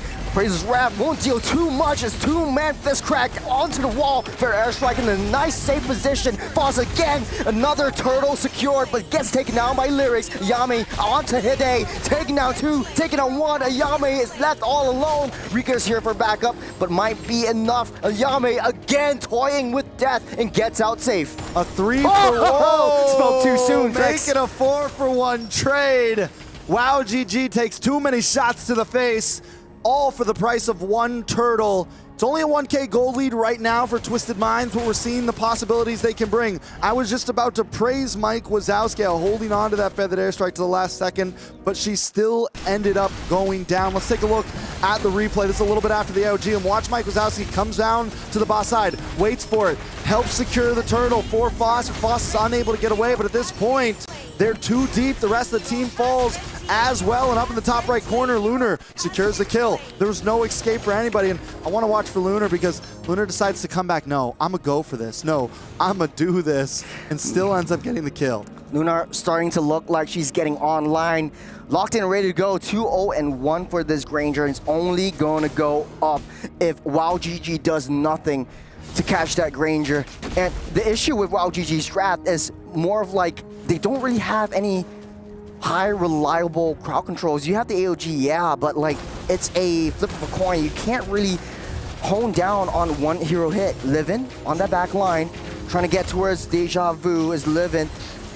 Curtain call, we'll lock them in place. The fair airstrike will push them away. They save that T2 for now. Look at the bottom side though, Foss getting busy. Foss is not going to stop. That is, I mean, that's the idea. That's the strategy. That's what you're going to have to continue to do to alleviate pressure elsewhere on the map. Foss is going to stay playing this bot side, stay playing. Oh! Underneath the turret, Mike Wazowski gets blown up to smithereens. Meow will be the next to fall. It's a 1-to-1 trade yet again. Blow for blow, tit for tat. They might be able to wait out for this Lord now. It's 8 minutes. I mean, even though Twisted Minds is making the flashy plays right now, WowGG is still very much in this game. Gunning everyone down, trapped underneath the wall. Revitalize will keep her safe for now as they counter-engage. AOG will stop the engage from Twisted Minds just for now. Lord already spawned up. They're waiting for Foss to come online and get in position before they do anything. That tier 2 in the boss side did finally fall as well. Long lane, or bot lane, looking very good in the hands of WowGG. Gold has now come back to only 1,000 lead for Twisted, and it's dropping pretty quickly. WowGG still very much in this game and taking advantage of the fact that Twisted Minds has to stick together, and maybe Hide knows this as well, so we're starting to see Hide kind of branch away. First Lord, we've seen Foss do so well in the turtle pits, even at Death's Door, able to get the steals. Can Foss do it again? Lyrics already zoning out Foss. Might not be able to get into the Lord pit in time. A Prison Wrap already committed though. Hide secures the Lord for themselves as Foss running for the hills and back to safety. All they can do is play on that defense. Twisted Minds doesn't seem like they want to go for any other kills, but Lunar is coming online. Look at that damage that Death Rhapsody is actually dealing. Lyrics did such a good job at keeping Foss away from that Lord as long as possible. They know that Foss does well there. They know every time we come into these fights, it seems like they know the objective on how to support it. Ayame.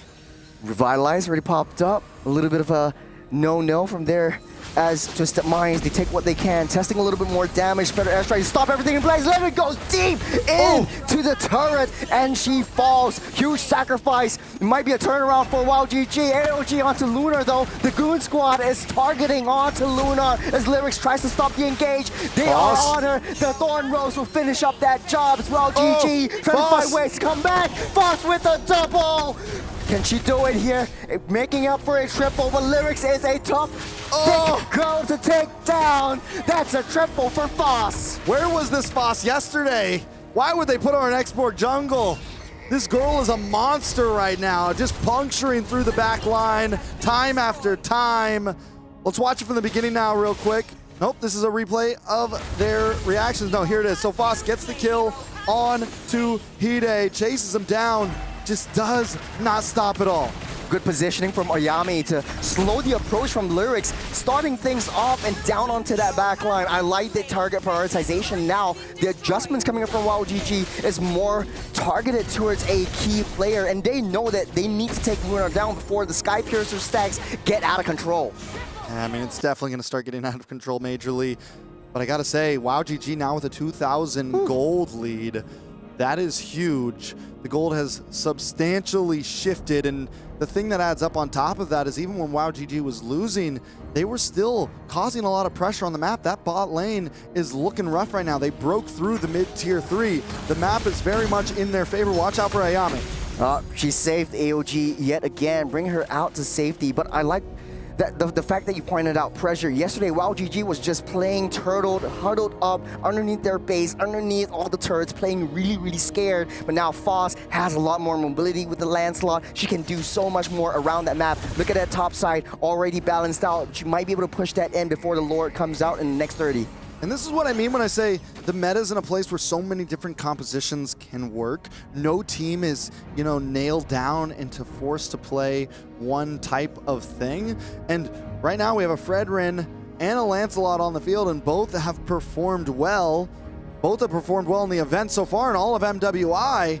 And that just goes to show what is possible right now to all of these girls. What is limitless in terms of draft, in terms of composition, and WoW GG just performing the way they need to. And it seems like it's been very much so sometimes performance over draft. Foss tries to go in for Livin. Nice fist crack to push them all away, but from the back line, Lyrics tries to go on to Mike Wazowski. Thick girl, taking all the damage, getting that tickles, and getting out of the way. The Lord is spawned up. They're getting into position right now. Yame tries to taunt Hide, try to get that damage in. Feather Airstrike to push them all away. AOG will not hit the mark as Rika finds a target onto Lunar, taking down the Granger. And they sound the alarm, sound the horns as WoW GG wants to fight their way through. We'll watch for Lyrics. Lyrics in the tri-bush, maybe not the best spot overall. Not gonna be able to do much damage to Deja Vu. Lyrics to 1v2. She'll be able to take all that damage as WoW GG needs to find a way to quickly burst this down before Lunar actually comes up. As Twisted Minds just buying time for Lunar to spawn back up. You know, and it feels like the Bedang right now, even when the fist cracks do land, WoW GG is just able to answer it so well. She hasn't been able to get any major targets. Mike Wazowski's always been at a decent position. Rika, 1-0-3 right now, always able to kite around. Probably one of the best games we've seen on Aerithal in a while. A lot of teams haven't been able to perform as well as others with this hero, and Rika just really being one of the game changers here. And speaking of Rika, she is always well protected on that back line, already getting that power spike. 1-0-3, difficult to get, and always finding the right flanks onto the right targets. The only issue is for the side of WoW GG, Deja Vu doesn't really seem to have a lot of value. Yeah, she wants to try to go towards that back line, try to get away the damage dealers from that main skirmish area, and try to push them all away, try to play a front-to-back composition. Now, this is where things get spicy. They see Farsa down on the bottom side. Twisted Minds might be able to pull the alarm now. All right, so both teams still taking their time. WoW GG with a 3K gold lead. Willing to dance, right? They don't want to push the envelope. Both teams know what's on the line. This is a death match, a best of 3 where somebody's going to go home. And this is the type of Mobile Legends we like to see. You don't need to rush it. You don't need to jump in exactly. And even though WoW GG has his 3K gold lead, there's still a lot of play potential on the side of Twisted Minds to turn a fight around.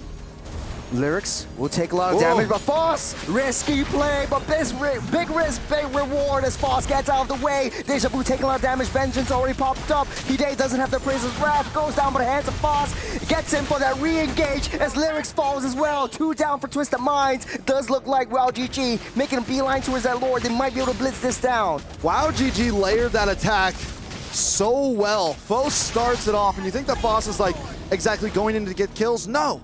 I'm going in to shred you down a bit. Out every then the AOG thing. comes in, and then Rika comes in with the heavy crossbow to clean things up. Very well done by the side of WoW GG. Now, WoW GG needs to play it safe. Yame is half health. Lord will spawn up in the next second. Marching down that bottom side. What's the play for Twisted Minds? Will they be able to overturn this? They don't really have necessary good high ground. I mean, they do have the ability to play passive here. Like it or not, Granger can do some decent damage to the Lord. They do have, when it comes down to that bottleneck of trying to get into the base, it will still be tough. The big problem, once again, is Mike Wazowski is going to be able to kind of just siege down here and push them away from these base towers and not give them the opportunity to defend. Lord already pushing down on that bottom side, T3. Mike Wazowski taking a huge brunt of the damage from the Predator Airstrike AOG to stop the approach and try to take down that T3. But Deja Vu's down low. They try to go in deep. Foss down in deep with offensive execution. Thought Rose to seal the deal. That's 3 members down. While GG focusing on the throne and finally able to take down Mena. Not yet. The base finally does, Charles. I thought maybe we'd have the big turnaround there for a second. Maybe. Possibly. But wow, GG. I think a lot of us came into this match thinking that it was definitely in the favor of the opposing team, but wow, GG took a little time. Foss finally comes online. Rika finally comes online, and they played some amazing MLBB there.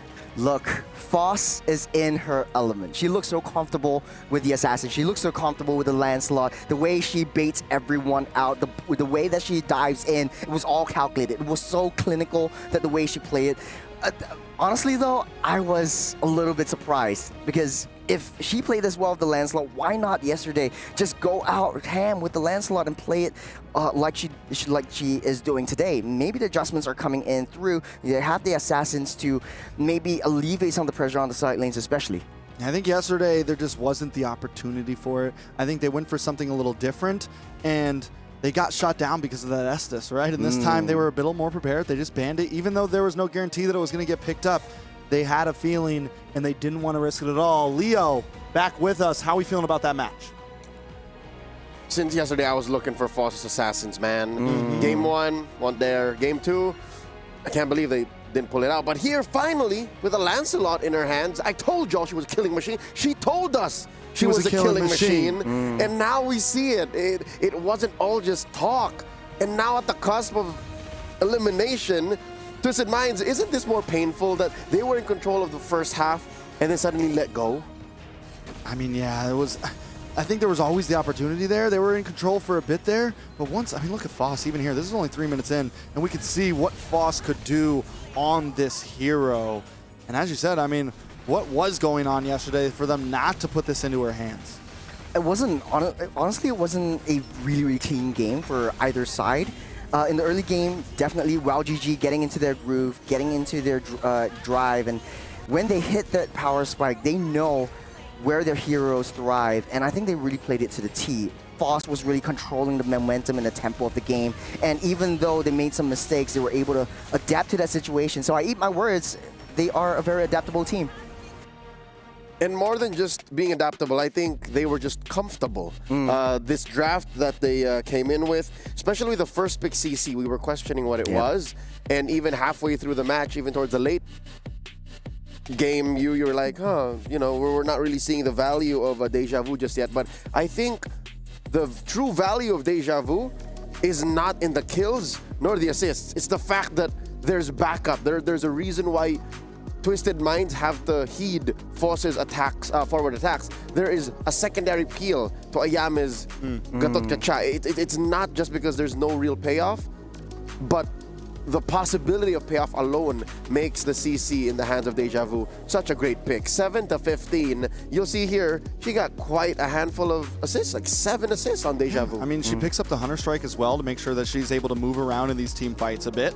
You have the defense there, and with the CC, you know, it does well against the, it does well against Ide here. It does well against the Fredder, and it does well against some of these bulky frontliners that Twisted Minds want to be. And it was that body that could buy a bit more time as well, so that when Rika came in, somebody was there to reap the benefits. Okay, let's talk about these gold laners now. A lot of bank on Rika here, about a full 1,000 between her and Lunar. She had more kills, had more assists, and here's the main difference. When it came to the major objectives, Rika made it count. While Lunar was, I guess, just waiting more for kills. Rika was cashing in on the turtles, cashing in the Lord's turrets, pushing in lanes, minions. I think overall on the map, just kind of present there.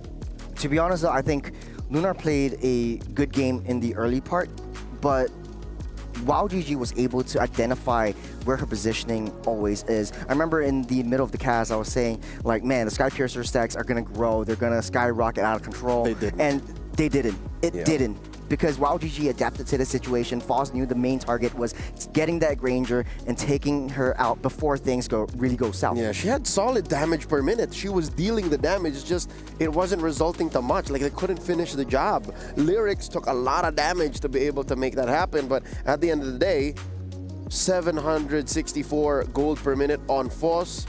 She was straight up farming heroes, and then Ayame with a lot of assists there. So I like the Gatot Kacha, CC, Lancelot interaction of will we or won't we, and that makes it weird for Miss Meow to say, wait, how do I slam anymore? Because she couldn't get anyone underneath the Crimson Beacon in the post, 10, 11 minute mark. Like, nobody was having any of it.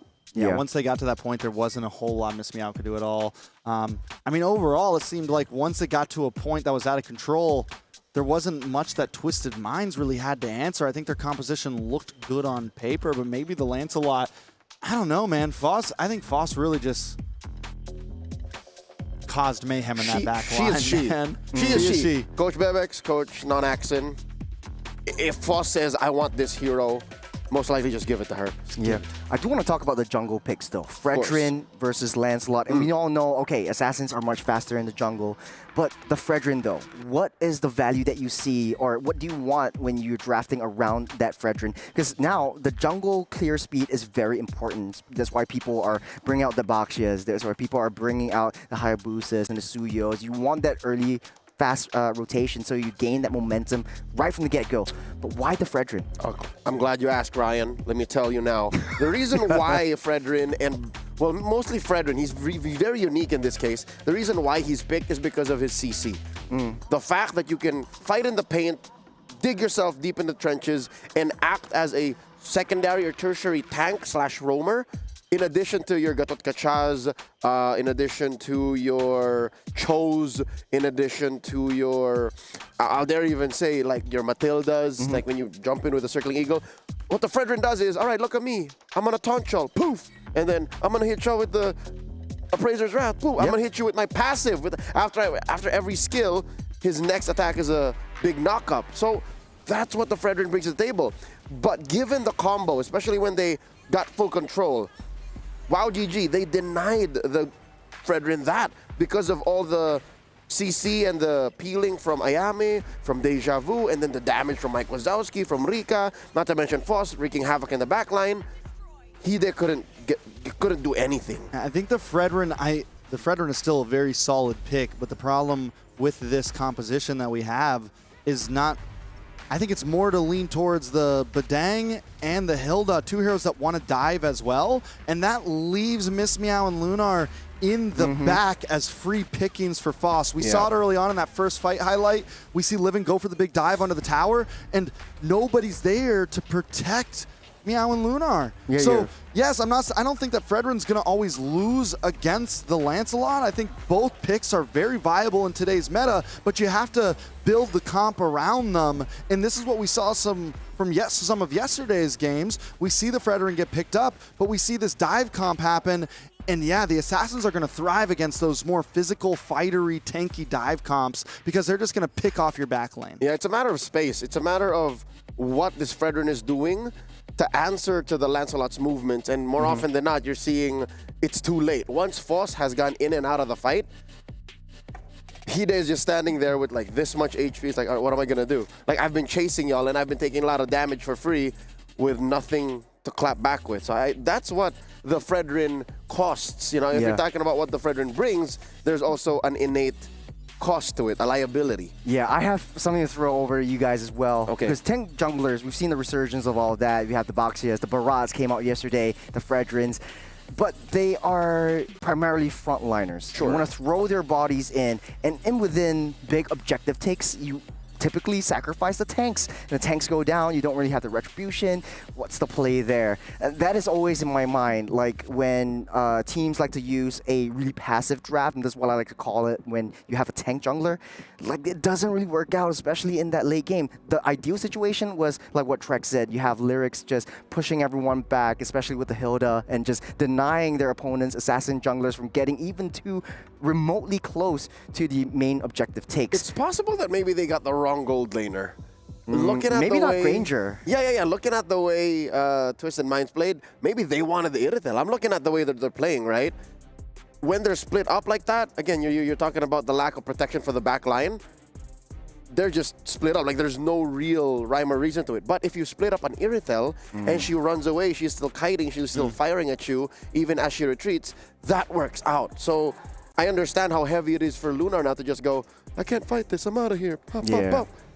I think one more big point to bring out is in those types of compositions, the Fredrin, where he really thrives is going to be those objectives, right? Yes. It's where in those turtle pits and those lord pits, you don't always want to try to force fights. Back in that sustained meta where those tank junglers were a thing, you weren't forcing fights around the map. You were waiting for turtle, you were waiting for second turtle, you were waiting for third turtle, you were waiting for first lord. Which they got. That's exactly. Yeah. Well, Foss did steal a few turtles there, actually. No, but Yeah, the the first Lord. two. But the Lord, yes. Yeah. But even then, even when Foss was stealing those turtles, they were still winning out in those pits because that's at the point where you are all together. We're not diving under any towers. We're not risking our back line. Yep. It is a 5v5 at that point. She is the lion. She is the line. Exactly. So I think if you're going to come into that composition, that's what you need to do. You need to know your times on when you're going to have the advantages in these fights. Ladies and gentlemen, game number 2 is upon us. The draft is ready. Let's see if WowGG can put the nail in the coffin and finally eliminate Twisted Minds, or are we going all the way? Will the hometown heroines of Twisted Minds force a game 3? It's time for Churros and Trex to take over. So WowGG has found their footing. They found the money in Foss.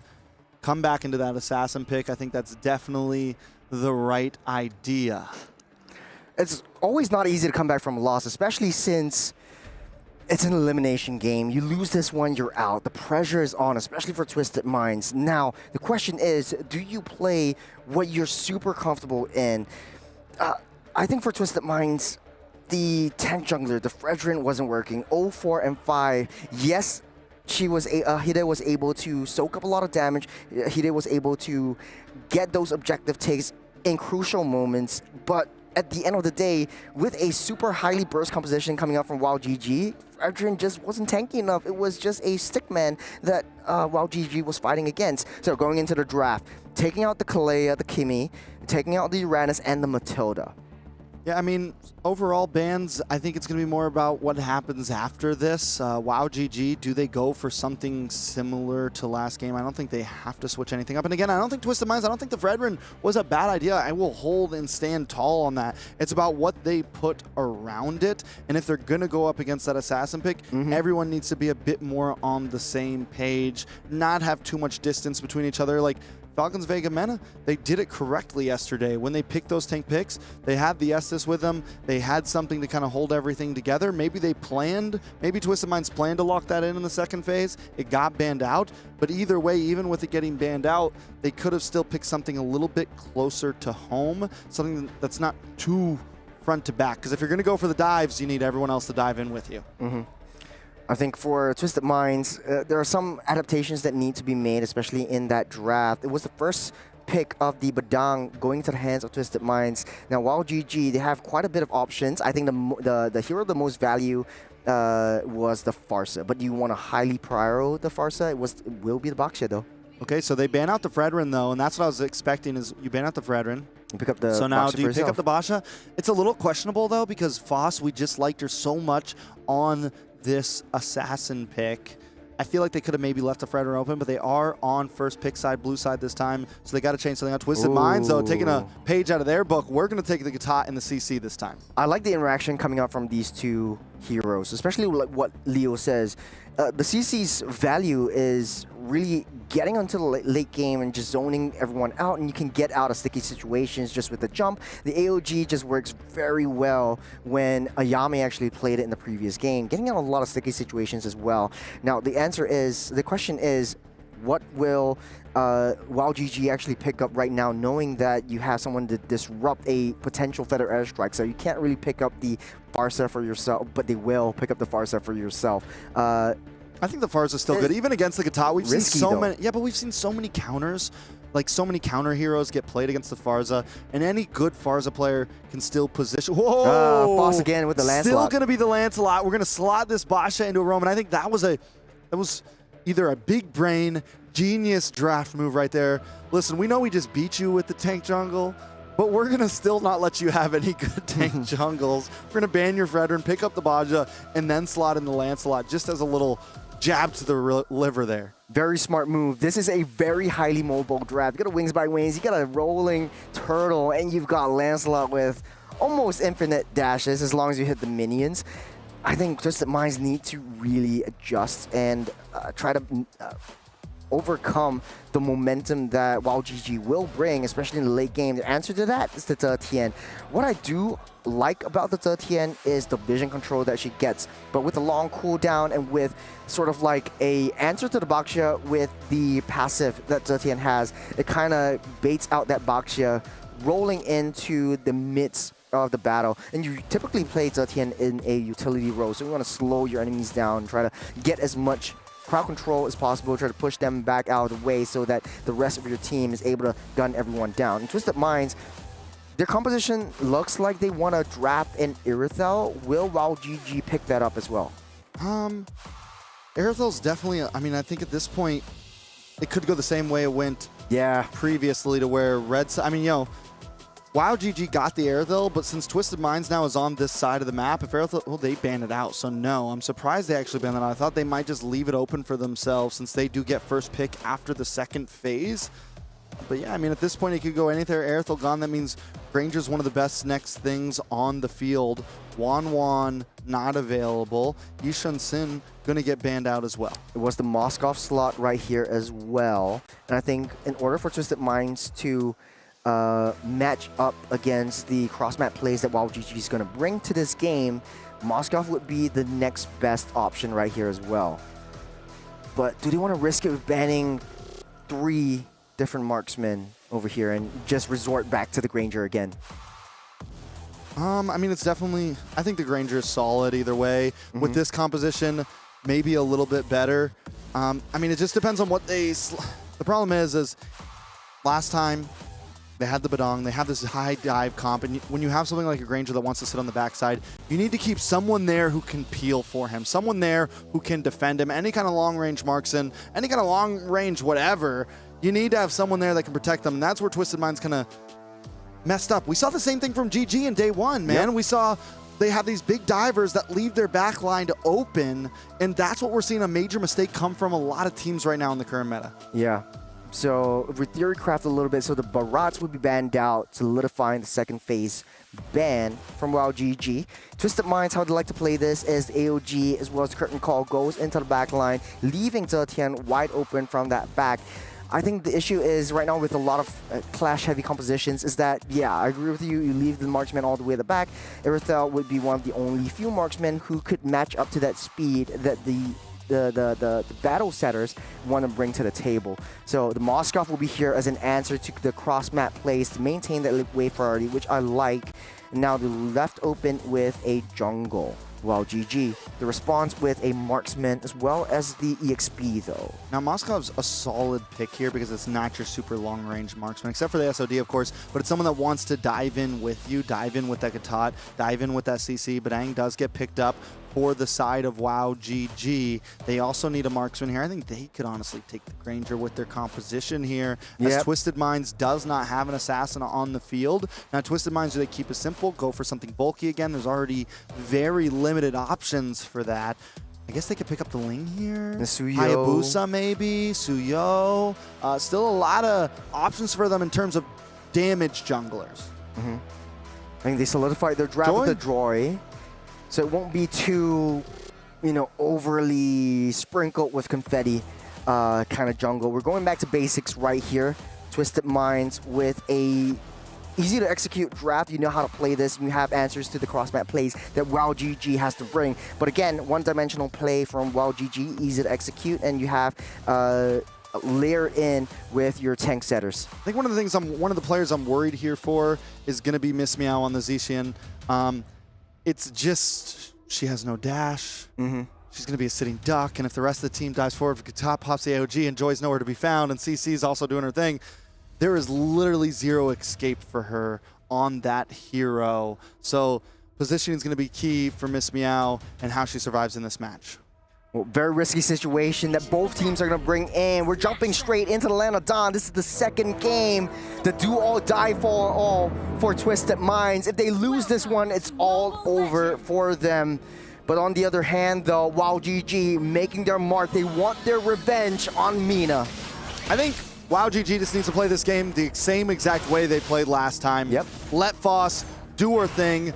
be the killing machine that she told us she was. Get into that back line, target down on a Miss Meow, target down on a Lunar. Now, Lunar is going to be a slightly different topic this time because last game, it was not a Moskov you were chasing after. And if Lunar has the micro mechanics to do it, you can try to find that outplay on Foss if Foss goes too deep.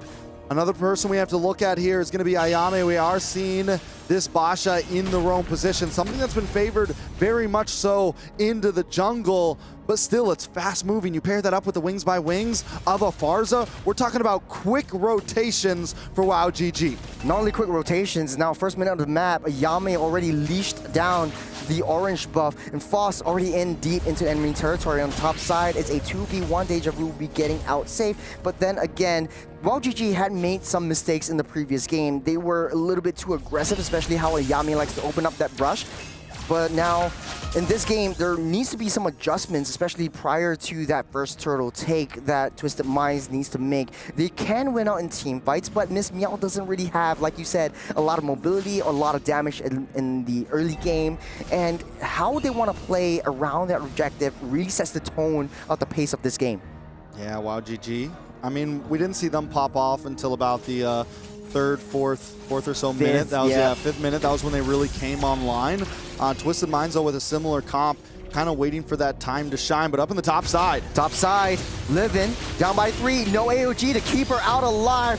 Will delay her inevitable doom. First blood goes to Deja Vu. Hide there for backup though, with the Rhythm of Joy dealing tons of damage for the airstrike from that back. Nice positioning, but Ayame still falls. This is a double kill for Lyrics as Foss gets out of the way. The turtle will be favored by Twisted Minds. And Mike Wazowski unable to really connect onto too many with that feathered airstrike. I mean, it was a well-fought. I thought it was going to be the big game changer, but in the end, Twisted Minds are able to outstep it, come back in, and still secure 2. So well done by WoW GG, but very much better well done by Twisted Minds. I was honestly doubting the power that Twisted Minds has in the early game because they don't really have a lot of depth damage, especially from Miss Meow. But landing that Fury off that Phoenix onto 3 on the top side though, hold on a second. They're trying to put Lyrics out of position so that they can contest for this objective. WoW GG putting a lot of value into this first turtle. All right, Foss has a great count in terms of neutral objectives right now, does wonderful at securing them. Hide, Foss still steals the turtle from underneath Hide's noses, and Hide just got a little bit too close to the dragon's teeth, as WoW GG will take her down and secure the turtle for themselves. Yeah, very cleanly done. Foss able to secure another objective for the side of WoW GG. Not only that, but they secure Hide as well. And that's the thing, it's gonna be very hard to run away from a comp that WoW GG has. You have all the punctures, you have this Basha who can roll you down, you have the wings by wings, you have so many different tools that are just gonna help you reposition in these team fights. Yeah, look at the economy, just even Stevens at this point, kill score just exactly the same. They're matching each other's tempo, and this is exactly what Twisted Mind needs. In order for them to, hold on a second right here, AOG directly onto the bottom side. Livin just taking a lot of damage as Oyame secures that kill, revitalize, keep them all alive, and they're grouped up like a death ball. Here comes Hide from the flank, trying to take everyone out with the Rhythm of Joy. Rika next to fall, but hands on Hide. Foss dashes out safe, 3-0. Once again, Twisted Minds turn the fight around. WoW GG continues to look for these pickoffs, but Twisted Minds comes out on top in them. Taking a look at some of the items. Joy still waiting on that first. Same thing with Foss. Hunter Strike has been locked in for Rika. And on the other side, Corrosion Scythe locked in for Lunar. Things still pretty even on the board. It's a standstill game. It's a 2-0-1 for Lunar. That kills down the bottom side really push her up into priority, especially in the lane. So Rika has to claw her way back up. As WoW GG, they thrive in the late game when Foss really comes online. But now the changes that they made with the Moskov will be much harder in the late game. When you come even remotely close to this Moskov, you get shredded down to smithereens. So now Turtle spawns up in 7 seconds. They're zoning everyone out of the way. AOG to try to reach all of them, taunting up. The fair airstrike will do not a lot of damage as Livin just walks out safe. A lot of key resources already used up by WoW GG as Twisted Minds tries to secure this turtle. And Deja Vu still doesn't have retribution. It's 6 seconds. They need to try to buy a little bit of time. I mean, Foss still doesn't have that retribution. Now it's finally up. They have claimed position over this turtle. Twisted Minds decides to back off. Smart move. Twisted Minds want to reset that turtle, but while GG just take into position. Speaking of position, though, Hide diving in from the backline once again. Miss Meow playing with death. Foss doesn't get the kill and goes down to Graveyard herself. This time, Twisted Minds is doing a much better job at keeping things tight and not letting Foss just have her way with their team. Every time she comes in, she's unable to secure the final blow, and then she gets chased down and taken out. Twisted Minds have turned that standstill game into a 1K gold lead. They haven't secured any turtles on top of that, but they are securing map space and kills. What I like about both these two teams is that they are very methodical in getting these turrets taken down. Now Twisted Minds up in terms of kills, but it's still pretty much into the mid game at any one point of time. Like we see in the first game, while GG can overturn the situation, they just need to buy some time for Foss to really come online, for Rika to have that damage burst. But the longer they wait, Lunar is slowly pushing down all that side waves and maintaining that lane priority. So the major objectives coming in, especially that Lord, will be so much harder for Wild to take down. All right, Foss in a bad spot. Twisted Minds, how much are they going to commit to trying to get this kill? Take a look at the top side, though. Wow, GG should be able to close in on this turret as so many resources of Twisted Minds are down on the bot, all 5 members. And Foss should actually be able to clear this wave and maybe even save this tower from being taken. It's a 2v1. Thorn Rose Keeper is safe, able to dash out. Hide tries to dive in underneath the turret. Foss trying to outplay. She might be able to buy some time before she eventually falls, but their team is actually pushing through on that top. I mean, Foss does all of that and still, I mean, I think that was totally worth it. You save the tier 3 on the bottom and your team is able to secure 2 objectives up top. Twisted Minds at least find something in all of that, most likely taking this tower? No, still unable to take it. We're coming down to 3rd turtle. That was a huge play for WoW GG. Huge play from WoW GG. Able to save that T1.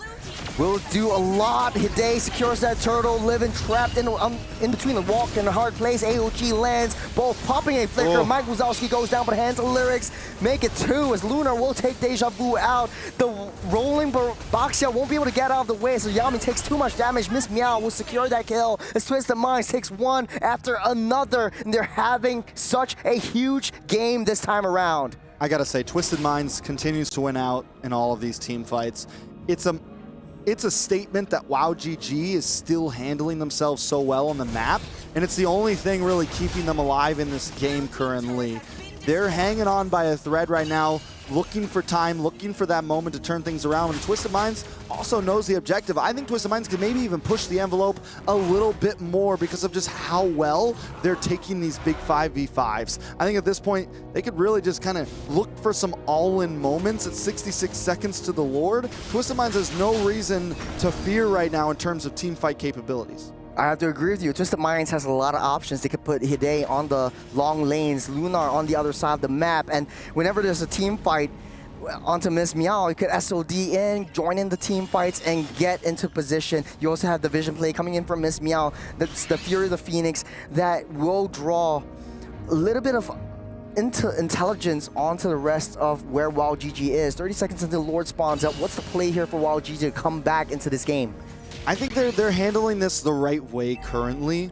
There is a big deficit. They need some more time, but they are at least having some map control. They're letting Foss do her thing, either whether it's in the off lane somewhere and the rest of the team takes the tower, or whether she's the one who takes the tower. But they are approaching this the way they need to. They're not too far behind. 3.5k gold lead sounds like a lot, but I've seen teams come back from worse. Twisted Minds, on the other hand, yeah, just keep on playing the way you're playing. Keep on looking for these fights. Keep on, you know that you can win out in them. You have all the tools to do that. They don't need, maybe don't be too patient for Twisted Minds, because if they let this go too long, you're giving WoW GG the opportunity to find that comeback.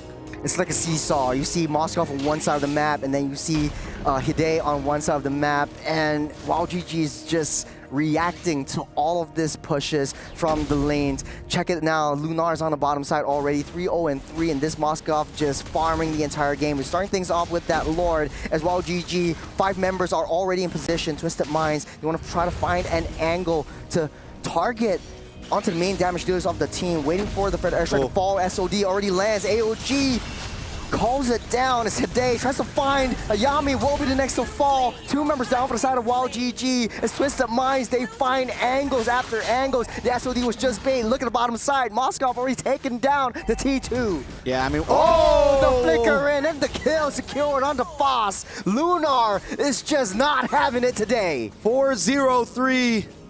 Lunar just a monster currently.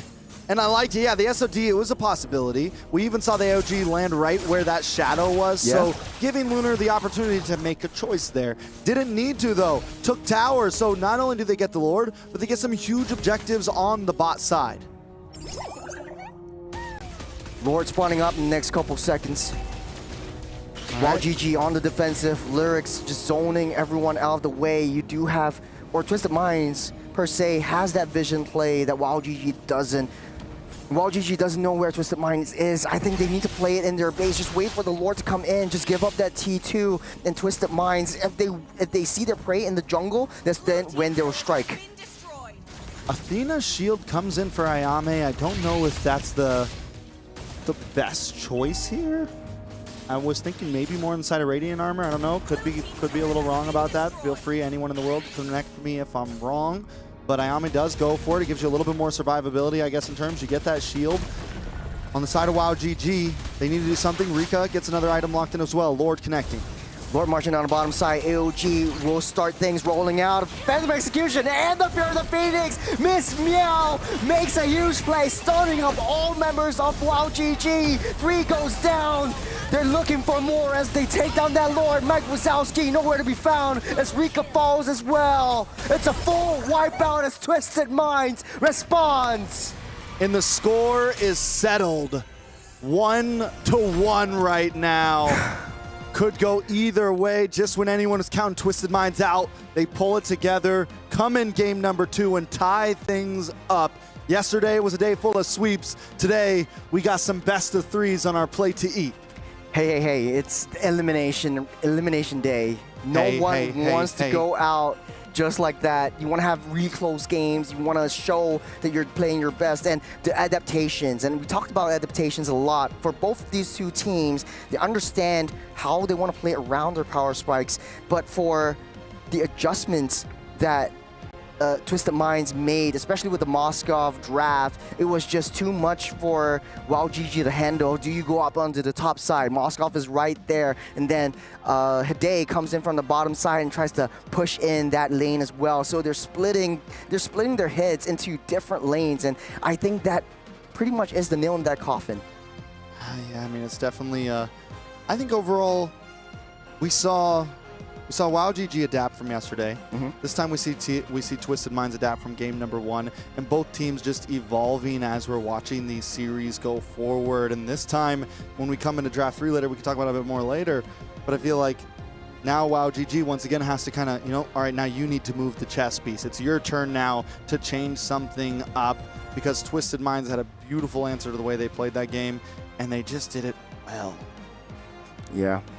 And now both these 2 teams has to go back to the drawing board.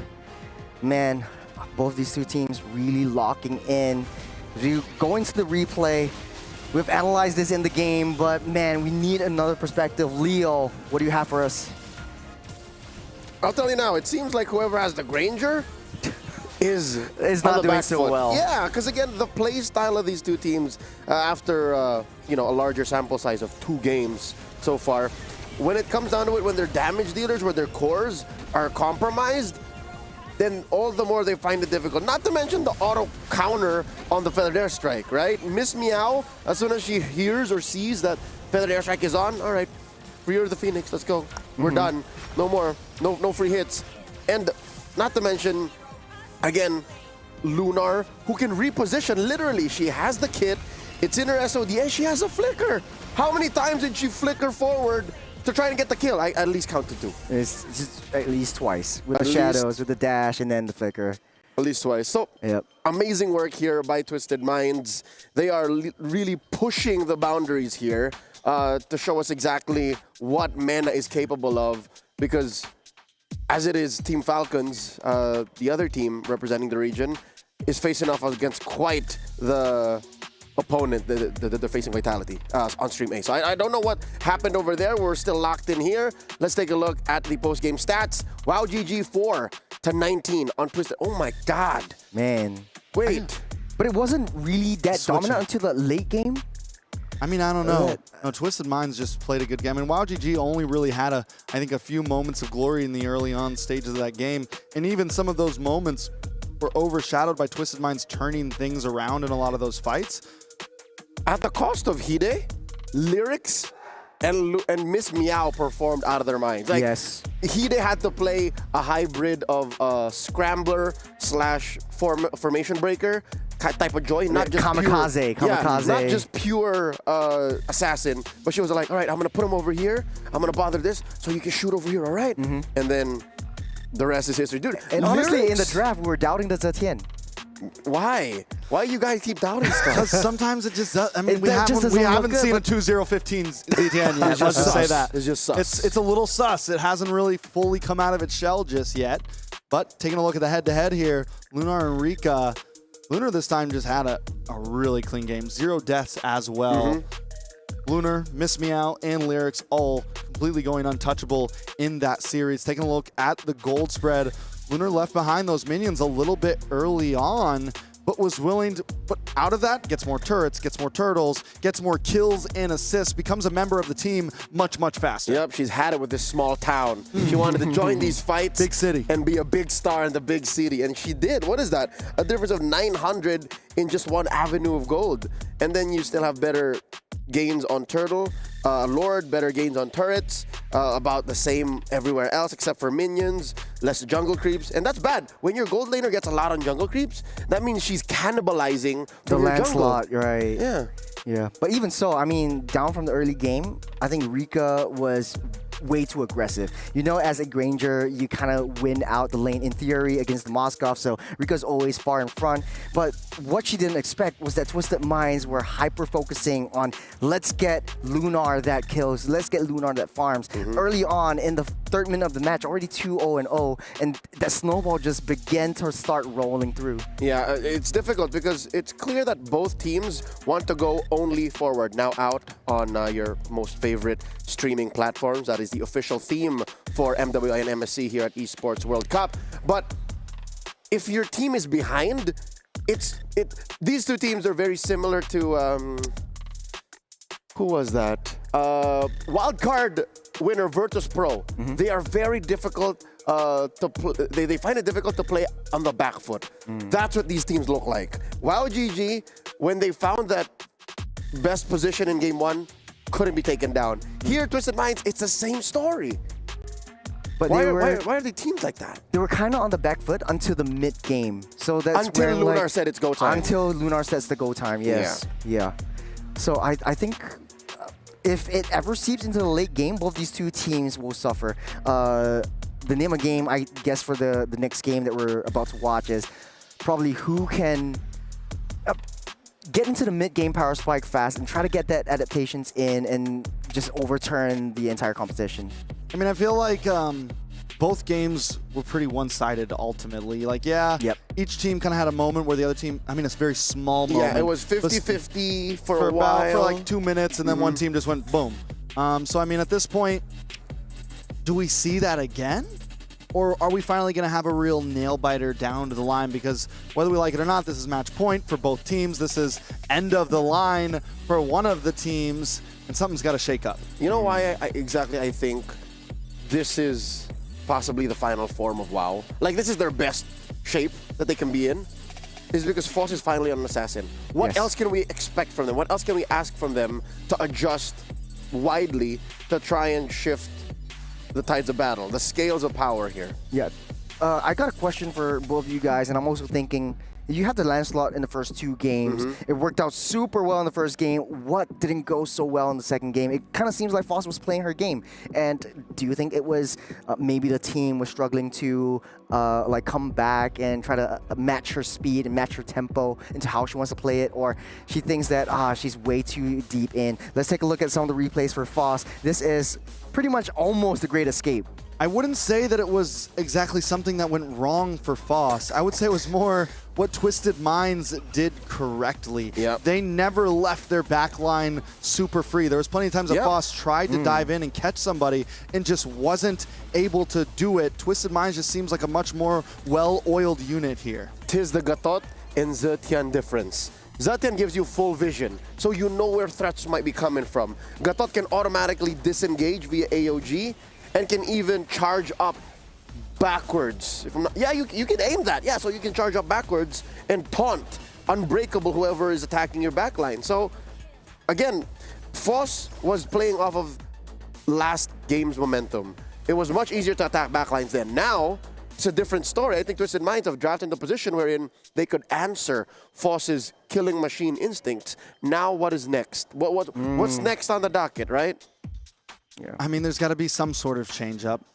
I don't know. They slotted in that Basha. I don't know if you saw the first part. It was a flex. It was a flex. They picked up the flex Basha.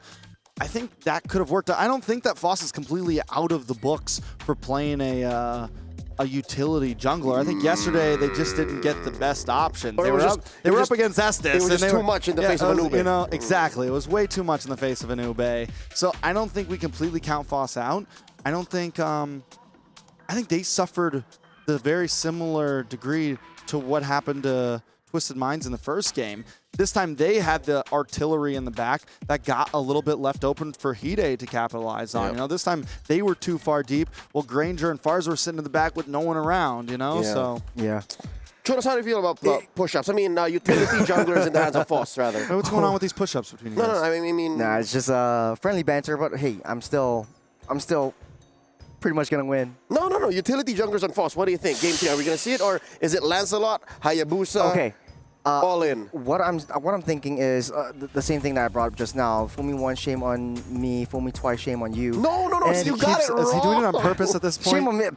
Okay, on the other side. Fool me once, can't get fooled again. Fool me once, shame on me. Fool me twice, shame on you. No, gosh, stop.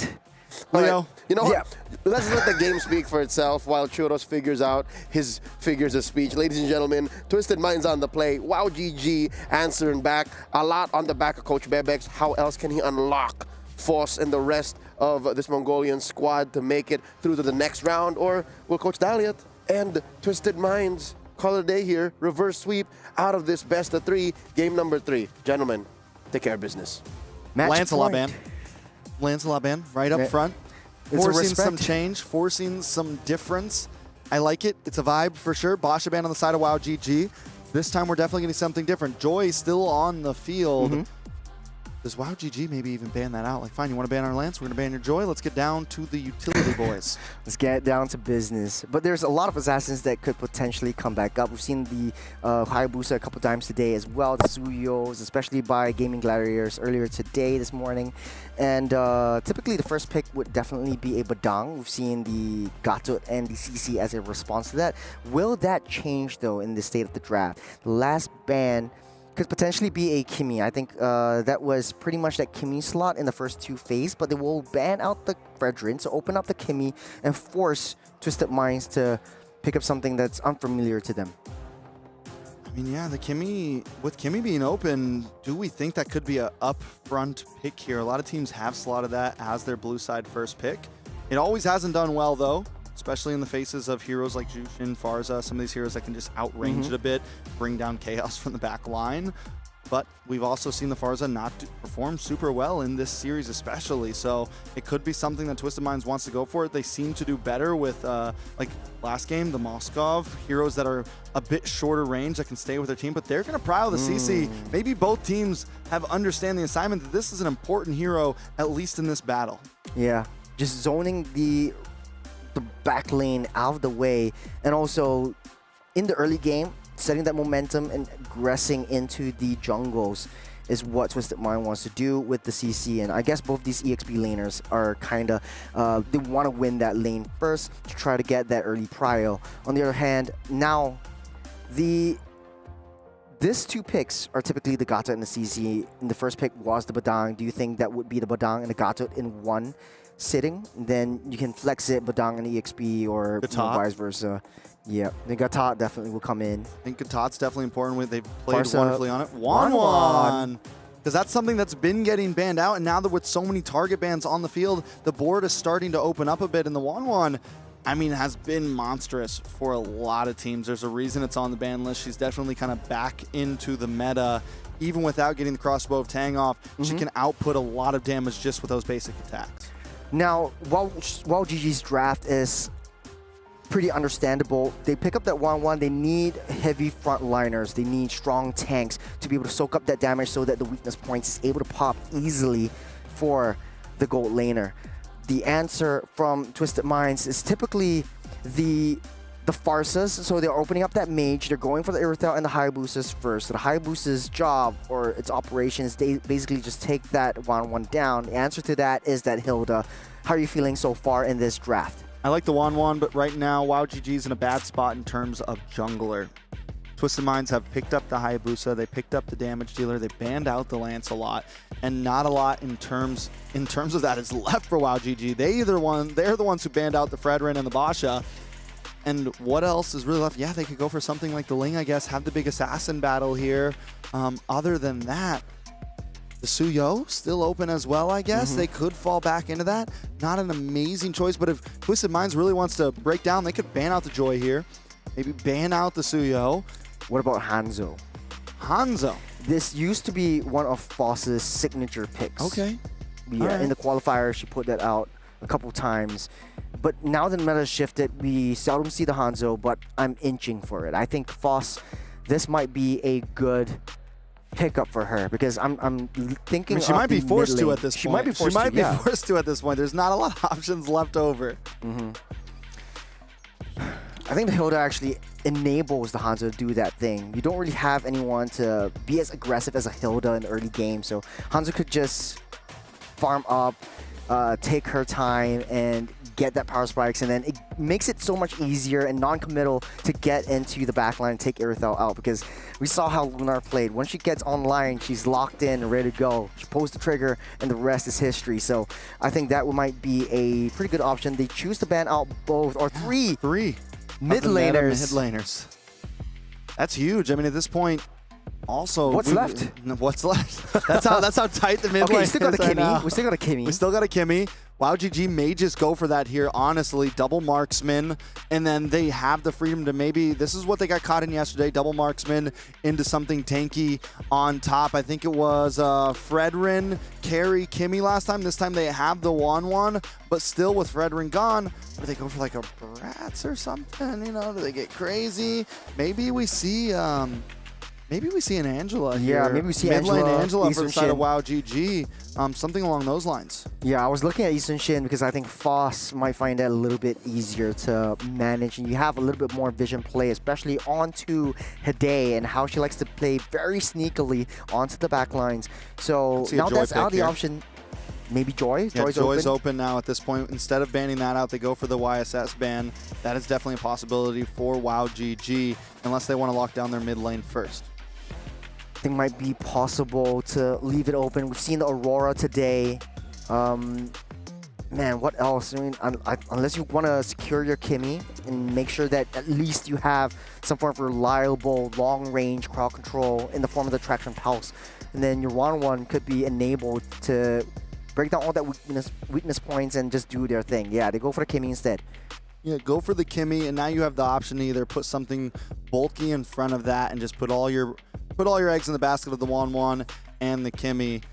Or yeah, just go for something damaging for Foss. Like I said, the Joy is still open. It's a possibility. You have the Gatot who can kind of consistently run back. And the thing about the 1-1 is you don't have to worry as much about protecting her. She has a lot of good escapability. She's a lot harder to target down compared to other marksmen. So you still have the advantage of Hilda and Gatot as being these dive-centric heroes. And the side of Twisted Minds, though, still looking for a roamer and a mid laner as well.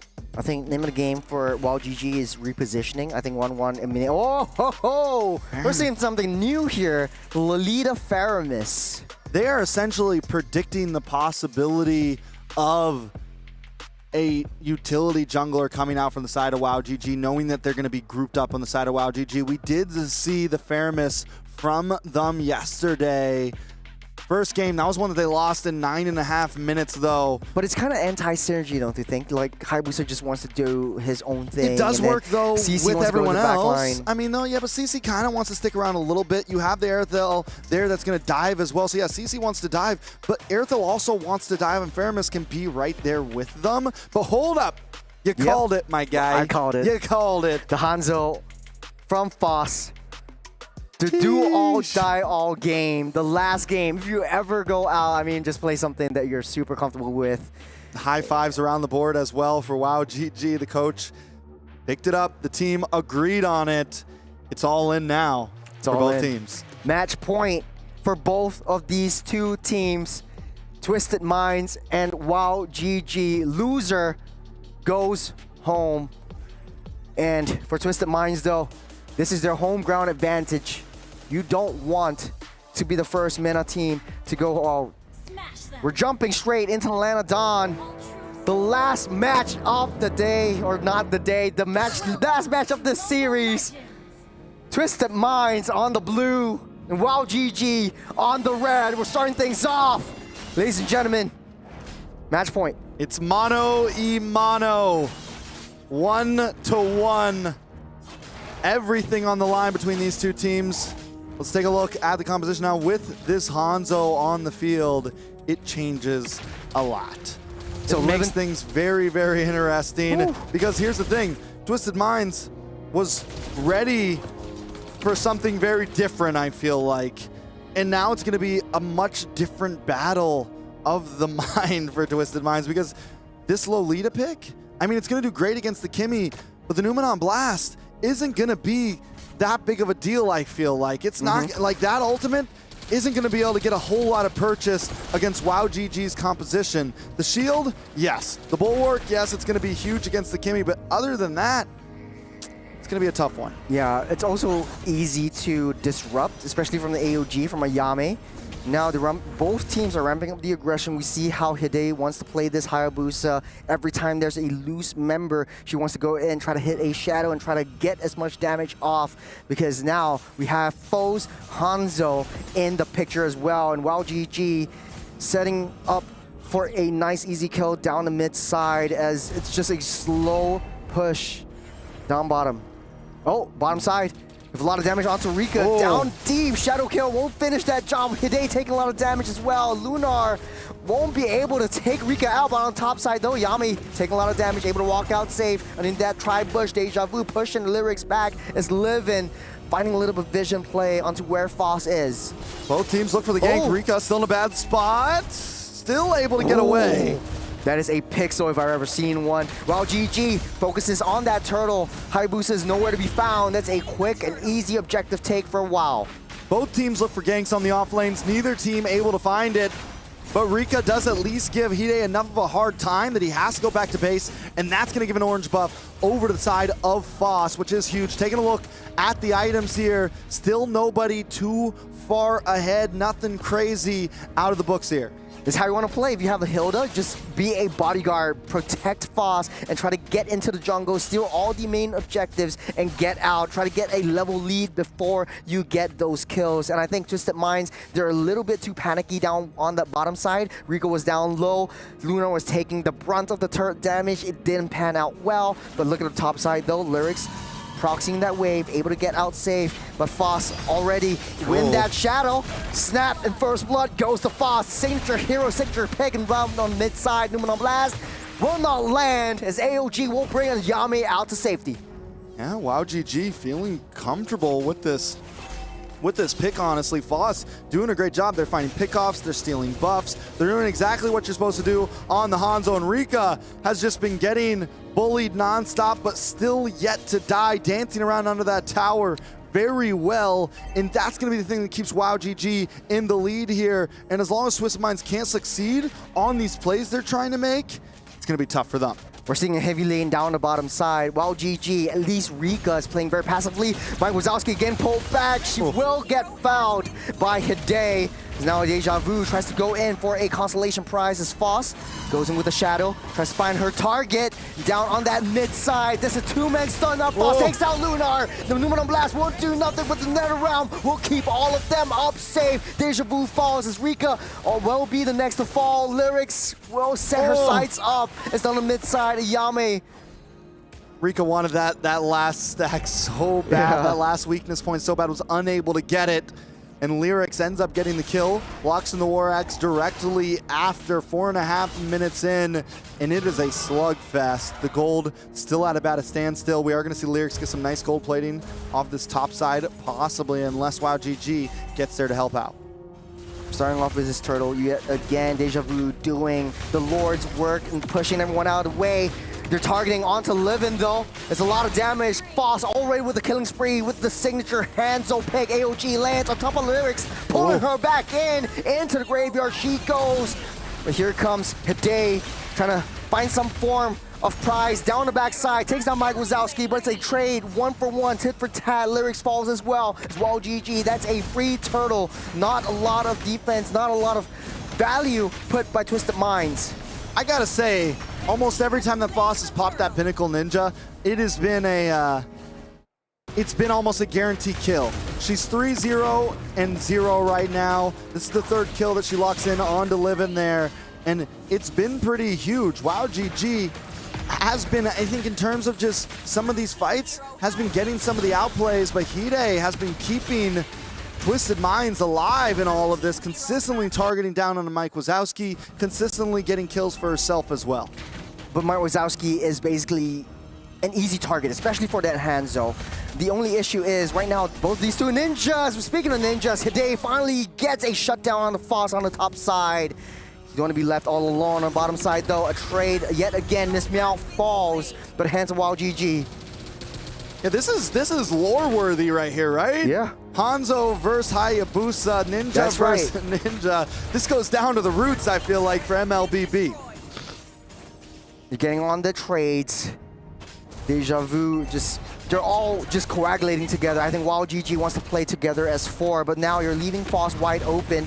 Numenor Blast and Traction Pulse will be ramped up. That's a disruption. Livin popping the Revitalize. We'll keep Lunar up safe for now. Trying to find a flank and angle before the Netherrealm pause. Deja Vu taking a lot of damage. Lyrics will walk away, press away, say Pinnacle Ninja comes onto the back line. There's a hit, not enough damage. Lyrics will not be taken down as Hide from the backside. Just taking one after another. False, almost falls. As Twisted Minds, they take what they can, and it's an even scoreline now. Now that's a perfect point to say, fool me once, shame on you. Fool me twice, shame on me. I don't think Hide is gonna let Foss keep getting away with that ultimate, because now it's hunting season, and we saw what Hide had to do. Here comes a possible conceal play though. Oh, I don't think they will want to commit as of now. The turtle's already spawned out. Foss not in position right as of now. Twisted Minds just need a little bit more vision. It will be a free turtle over the side of Twisted Minds. WoW GG tries to go for a re-engage. Here comes Foss, tries to get into the back line, but not enough damage. Will get taken out by Deja Vu. However, as Twisted Minds try to go on the counter re-engage as Luna takes down 1, make it 2, and Deja Vu running for the hills. WoW GG had a great start with Foss just getting kills after kills, but Twisted Minds already coming back. This is the mid-game pivot point that we've been talking about pre-game. The problem is Hanzo's starting to look less and less as good as we go through this game. The damage isn't what it used to be, and the problem with that is we're only at 8 minutes. This is not the time for damage to be falling off, to whereas Hide on the Hayabusa, the damage is scaling upwards. It doesn't matter who he gets the shadow kill onto, he is shredding them down right now, and you add that up with the fact that Miss Meow can save Lunar at any point and help this dive push even farther. Yeah, I mean, it's a strong composition. Good stun up, another round, just a nick of time. AOG just to disrupt everyone else. Numenor Blast will not land, but WoW GG taking lots of damage. They will take down 2 members of Twisted Minds though, but it's a Faramish. She'll be back up on the backside though. Hide almost finds her mark onto Foss with Retribution, slows her down before the Shadow Kill pops. Yeah, no Shadow Kill committed, and that could have been dangerous for the side of WoW GG. And this is the thing, Hide's continuously looking for these flanks, continuously looking for these angles. And She's most so of the time, comfortable. Yeah, very comfortable. And this is where we want to see, I mean, both junglers now have slipped into this damage meta, and they are thriving in it. Twisted Minds just pulling in with the Faramis, Miss Meow doing her job, and then just layering in all those crowd control ultimates that they have. Today always trying to find flanks and angles. She's not with her team, and that's where the concealed play coming in. Ayame trapped in between. She will be safe. She does also have the AOG as Attraction Pulse already committed as well. Foss looking for a target, looking for a prey, smelling fear in the eyes of Twisted Minds, but they won't want to commit as of now. Both teams lost their T1s, and the Lord already spawned up. It's Twisted Minds and Wild GG. It's a balanced play. All right. Lord on the field, first Lord of the game. Ayame in a bad spot once again, force AOG away. Foss looking for the re-engage. Foss coming in, trying to find a target onto Lunar, but unable to do so. Pinnacle Ninja not available as of now. Twisted Minds blitzing this Lord down. Deja Vu not in position now as Foss opens out Pinnacle Ninja. Can she do it here? Hide takes that Lord, however, still gets that Retribution play. Deja Vu trying to hunt onto Lyrics as well. GG. They play it a little bit more passively and goes back for that defense. But the fact that nobody falls on either team means it's not a huge loss for WoW GG, but still a loss is a loss. They lost the Lord. Now, speaking of this Hanzo, once again, Foss is just unable to even stick around. He pops the Pinnacle Ninja, he goes in, and he's instantly bursted and shredded down in the midst of it all. How do they even approach the rest of these fights with pretty much that damage dealer? It just feels like it's just not there anymore. Yeah, now I'm questioning the priority of that Wanwang first two-phase pick. It's like, right now you do need some form of heavy front line to be able to enable Rika to pop the crossbow of Tang. But right now at this point, I don't remember seeing Rika actually popping or actually engaging into the fights and making big value, big impact right there. While GG making quick work of that Lord down the bottom side. Ayame desperately trying to keep that T2 mid side up and open. Foss tries to pick up what she can. Lyrics taking a lot of damage as Foss goes back to the main body. Hide, very close. Shadow kill will keep her up safe underneath that turret. One more hit, she might be falling. Rika actually secures that kill. This might be the window of opportunity for Wild GG to come back in through that game. Foss coming in with Pinnacle Ninja, finding onto the Lunar. They're living, will do. Rika already popped the Inspire. Rika's trying to get the crossbow right Tang in, but Avengers will keep Lyrics up and safe. But buying some time for Wild GG to come back in. The damage is done. Lunar falls. Rika. Wild GG coming back for this engage yet again. This Lyrics will heal everything back up. They take what they can, and they're in and out burger. Wow, GG. Back in the game right here. Foss may have stepped back, but Rika is in the moment. We're seeing the damage finally start to build for this Wanwan. Taking a look at the items. The Claws have locked in, the Corrosion Scythe, the Windtalker. I mean, all around the board, the damage is there. And now, even more Wind of Nature in as well. I mean, at this point, Rika's comfortable. Rika's comfy. Actually has a small lead over Lunar. This could be something that turns the tables for the side of WoW GG. Just when I say the 1-1 doesn't have a lot of impact, just that one kill onto Hide just snowballs her to infinity and beyond. And now Twisted Minds has to watch Rika and how she actually snowballs through to that late game. 20 seconds till the Lord spawns up. Twisted Minds and World GG. This is still an even Stevens game. 2K gold is not too much.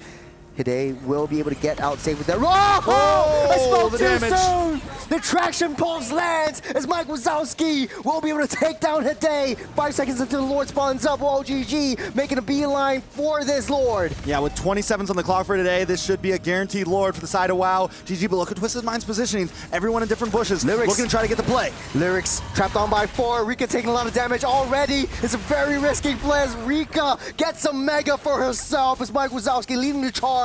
They might be able to take this Lord down before Hide comes back up as all of the side lanes are constantly pushing in. Deja Vu zoning out Lyrics. They won't be able to do it. They won't be able to take it here as WoW GG secures the second Lord. WoW GG found their time spree. They found the clock. And that all had to do with Rika coming online. And now Foss can spend some time doing some damage. back in the midst of things. Tower does drop as well on the bot, the tier 2. Lord's going to be coming down soon that way. Twisted Minds on the defensive. We wanted a nail biter in game number 3, and I feel like both teams are finally giving it to us. This has not felt one-sided the whole way. It's going back and forth. Can Twisted Minds flip the scales once again? Well, it's all down to how well they defend against this Lord push. As Twisted Minds, I think the best play here is just turtle up in their base, give up that T2 mid side as well. GG, they have a lot more gold advantage. That's 4,000 gold advantage and a full item and a half as Rika coming online. They need to be able to find a way to break through Rika as Foss. Just busy with the Pinnacle Ninja, getting to the back line. AOG disrupting Numenon Blast. No stuns for Twisted Minds as well. GG getting that Winter Crown just to keep himself safe and buy himself some time. Revitalize will pop as well. It's from the back side and the flank. Hide finds one more. Luna will take a Yami down as Foss tries to go for a desperate kill once again. 2 members down for Wild GG. They take the bottom T3 and they get out of the way. I mean, Wild GG spent a lot for that one tower. I could argue it was worth it. 2 members do drop, but still, that was a little scary. Don't go too deep. You didn't get any enemies on Twisted Minds. I feel like the tower was already possibly a guarantee, but now they're on the back foot, and Twisted Minds knows this. They're going to try to capitalize and get a tower for themselves as Deja Vu and Ayami are still in the death clock. Twisted Minds wants to cycle this, though, but it's a lot of damage. There's a 3-man traction pulse just to stop them and slow them down. Look at the bottom and the top side wave pushing through into Twisted Minds' base as well. GG still has some time left until Lord spawns up. We'll take the tempo slow down a little bit. Twisted Minds and Wild GG, it's anyone's game at this point. Yeah, valiant effort by Twisted Minds to keep themselves in this game. Wild GG maybe overextending a little bit on the boss side. Now they're forced to reset. They do still have a 3.5K gold lead. And the way that gold is right now is that lead does still matter a little bit. It's going to be another 5 minutes or so till things are at full items for everyone. So this lead does help a lot in terms of this fight.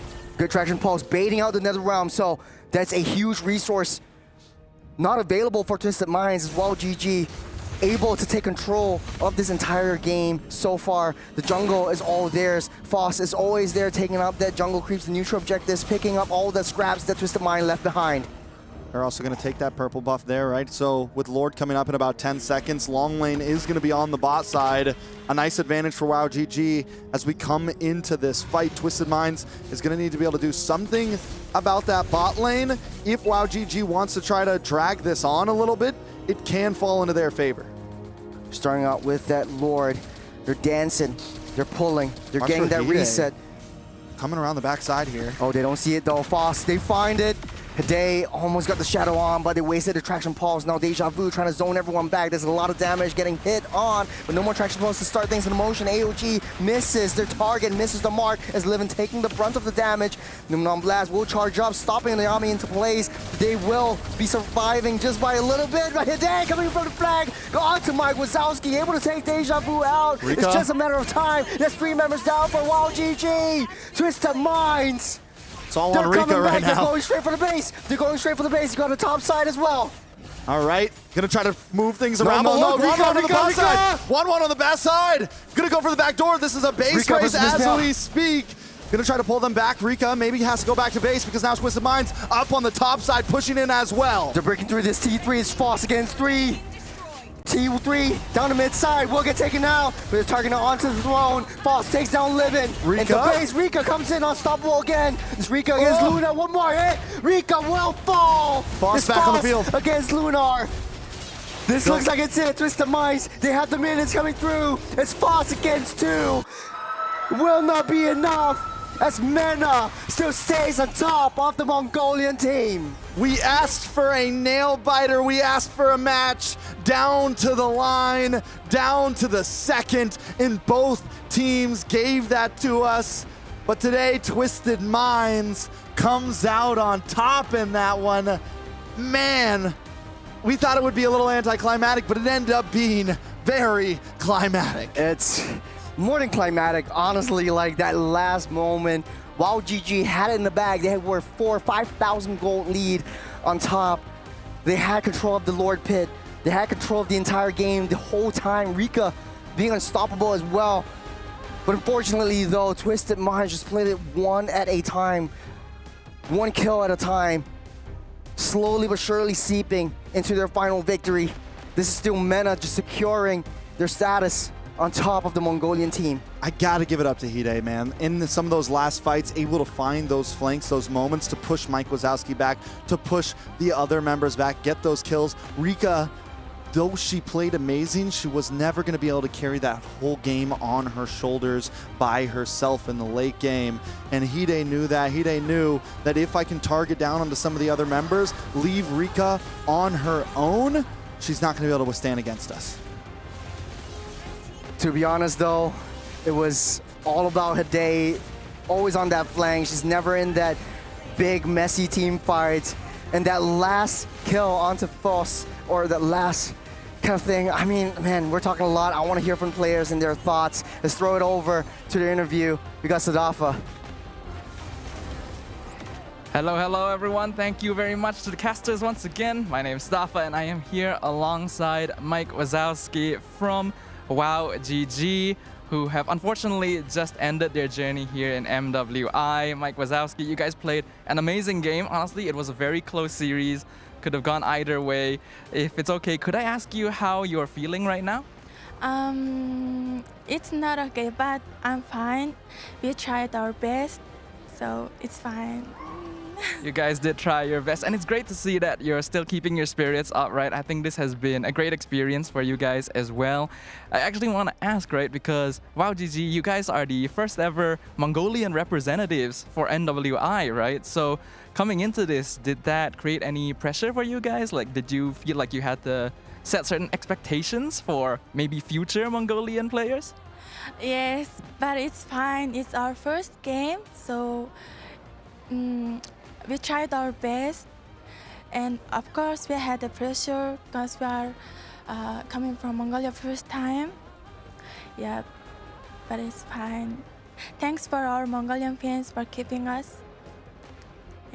Yeah, thank you very much to all the fans who continue supporting them as well. And it's great to see. It's a good mindset to have. It's you guys' first time here. Of course, the goal would have been to make it further, but I think you guys can be very proud of your achievements. You guys did an amazing job. This game was very, very close as well. So now that you guys have ended your journey here in MWI, what are your plans for the future? Like what's next for WoW GG? We will come back. You guys will come back? You guys think next year, how well will you guys do? We will be very good. Very good. Do you have a specific goal in mind for maybe the next MWI? Yeah, we will try to be champions, maybe. Ooh. All right. I think that would be amazing to see. You guys have already done an incredible job, actually. So I gotta give you guys kudos for that. In fact, after you guys lost game number 1, things look a little bit shaky. After you guys won game number 1 and then lost game number 2, things look a little bit shaky in game number 3. What was going through your mind during game number 3, since it was very, very close? It's a do or die. So, yeah, do or die. It's a do or die. All right, that sounds great. So, one last question for you, or maybe one last request of you. Is there anything more you want to say to all your fans out there watching from Mongolia or even from other countries? Anything you want to say for their support? Can I say it in Mongolian? Oh yeah, sure. Okay. За ингээд энэ тэмцээнийг үзэж байгаа дэлхийн аврах шалралт тэмцээнд WoW GG багаас манай баг анх удаа амжилттай оролцоод энэ хүрээ дуусглаа. Гэтэ зүгээрээ бид нэр дахиад илүү хүчтэйгээр ирнэ. Та нарын одоо хүртэл тэмцэн та бүхэндээ маш их баярлалаа. All right, amazing. You guys did great. I'm really hoping to see more from you guys in the future as well. I think this is only the beginning for WoW GG. Beginning. So we will become back, guys. So keep us. Yay! Yay, great. Amazing. Such a positive energy, and I really hope we get to see you guys back on stage once again. So we'll go ahead and throw it back over to the casters once again. Take it away, guys. Thank you so much for such an amazing farewell interview. That's the type of energy we love to see right there. WoW GG put up an amazing fight, especially in these 3 matches right here. And I think she knew that. She knew that the team gave it their best and was all smiles, all happiness, knowing that there's still possibilities for more battles to come. Honestly, though, for a first-timer into the region and into this international tournament, they played a heck of a game. First game, dominant performance. Last game, showing off the Hanzo signature pick by Foss, and all the rest of the members actually played to the T until the very last second. And man, as much of a dominant performance they had, it was some mistakes that they truly had to fix. But hopefully we'll see them again next year. Leo, were you watching on the sidelines? Any different perspectives that you want to bring in? I was more than just watching on the sidelines. I was fully invested in this match, and I am utterly entertained, and I'm in love with Mike Wazowski's energy. Like, she's a sweetheart. Like, this makes me want to follow WoW GG now, and I will. All right, let's toss it back over to the interview on the floor for the winning team. All right, hello everyone once again. Staffa here alongside with Lunar from the side of Twisted Minds. Congratulations on your victory. It was a very hard fought, very close match. Like, how are you feeling right now? So nervous. We thought we were gonna lose that, especially because of the huge wave at bot. But yeah, thankfully it worked out.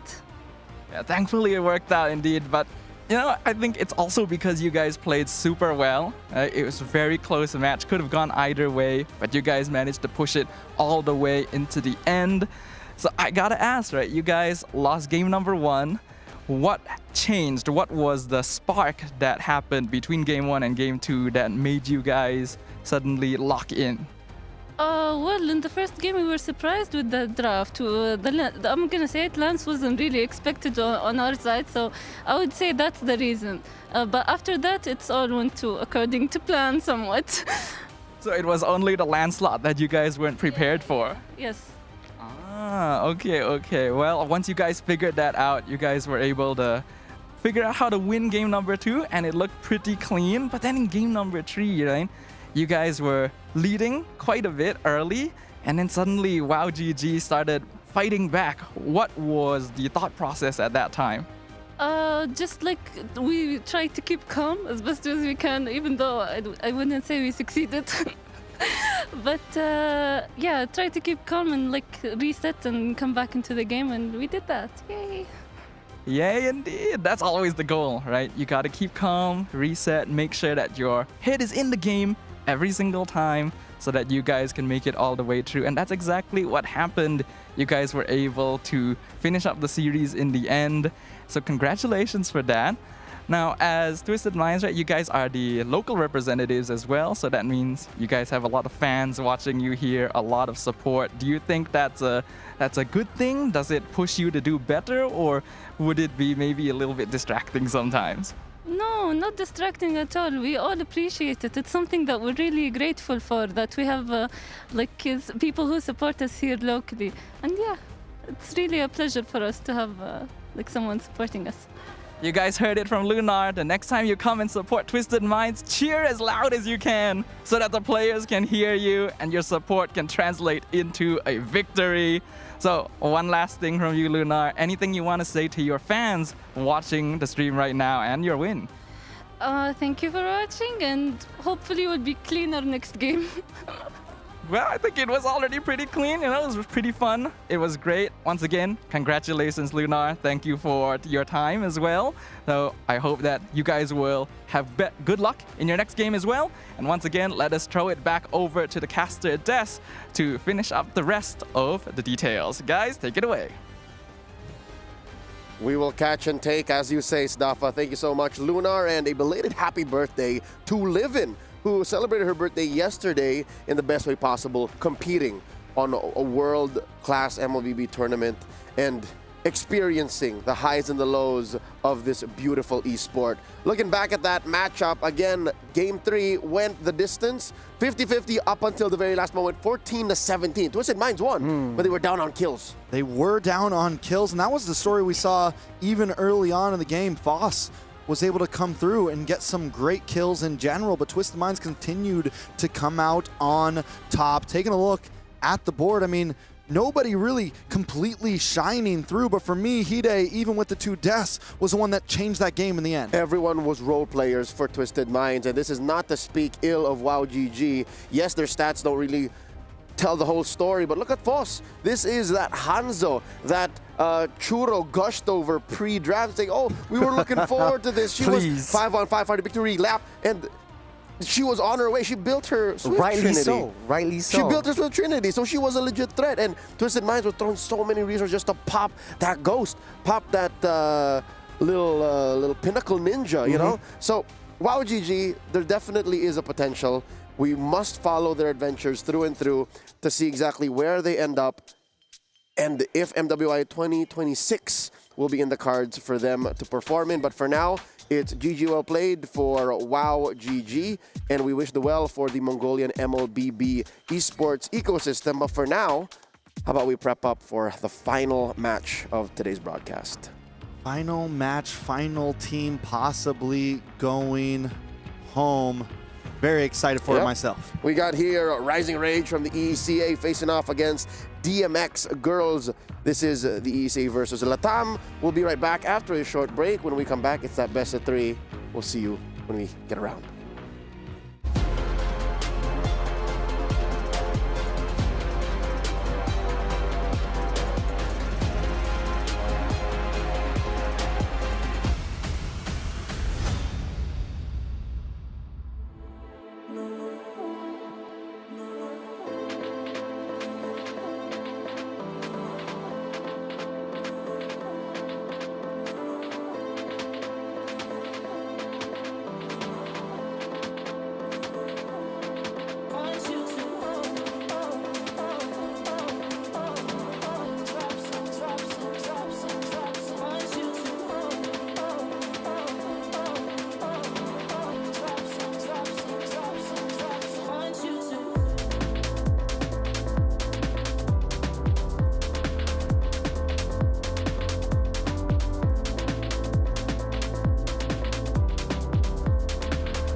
Welcome back to the Stream B of the MLBB Women's Invitational 2025, live from Riyadh, Saudi Arabia, as a part of the Esports World Cup. At your service, my name is Leo, here with Sdafa and Churros, calling the action, the final best of 3.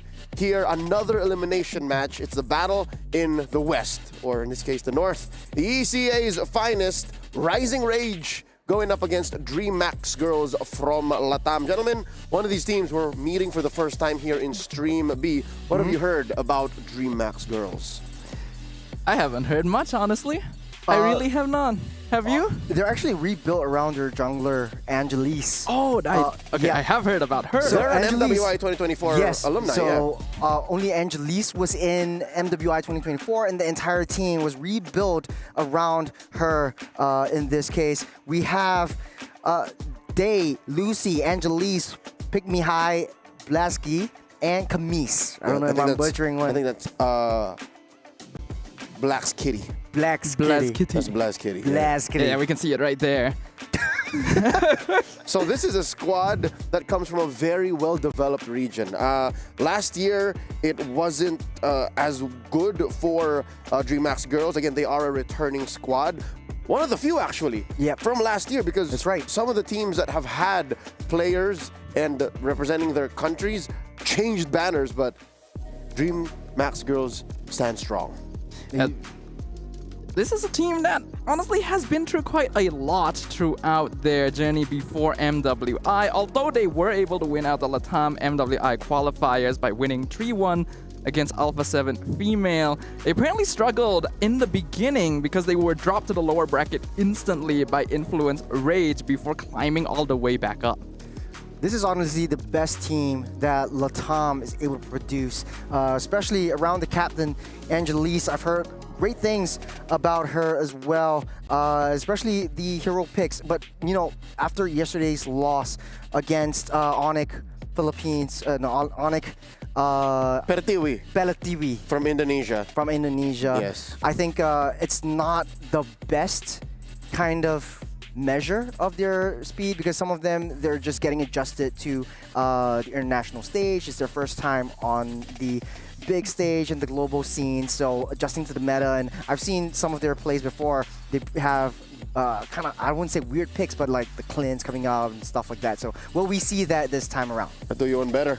They also debuted a Leslie yesterday and played the mythical Uranus Jungle. So that is in the cards for Dreamax girls as they throw this kind of MLBB into Rising Rage, the finest of EECA. We've met these ladies yesterday, and one thing I can say about Rising Rage is they like to fight.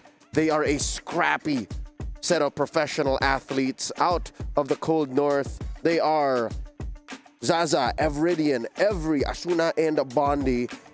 They draft lineups that like to fight, so to speak.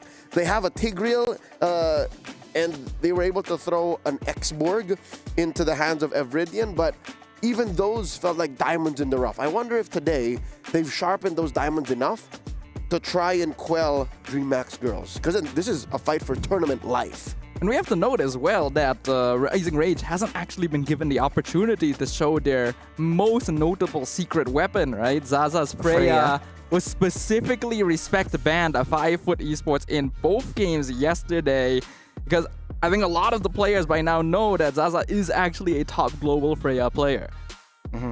I think for most of these girls, being a newcomer in the scene, this really takes some time and effort to get used to how fast-paced the games are going to be. And I think for Foot Esports and the Foot fans out there, you know how great and how they're built on momentum, that I think Rising Rage really needs to be able to match coming into the match against the Latam girls. So what are you trying to say? That yesterday Rising Rage was just warming up and Foot Esports caught him off guard? I would say so. They have some notable hero picks as well, so I'm looking forward to see, like, you know, strange picks coming up from both teams. That's one hell of a warm-up. About 40 minutes worth, because yesterday they played 21:30 and 19:42.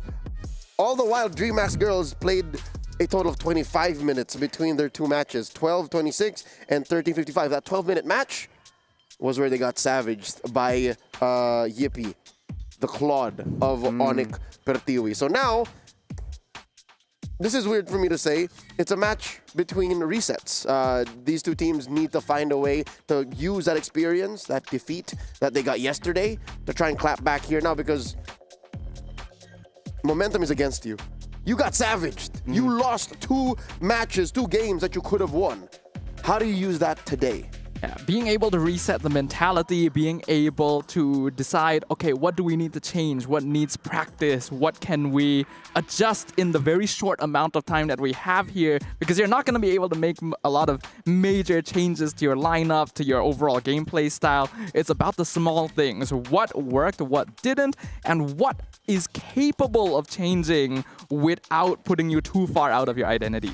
I think also, like, just adding on to your point, the teams, remember we had power rankings for both these two teams, and you see, like, Ane Palatiwi is, like, S tier, and then you see, like, these are in B. And these are in B tier, so definitely the underdogs for us. They could show us really crazy things that we really hope that we've seen in, you know, in matches. It's just unfortunate that they've matched up.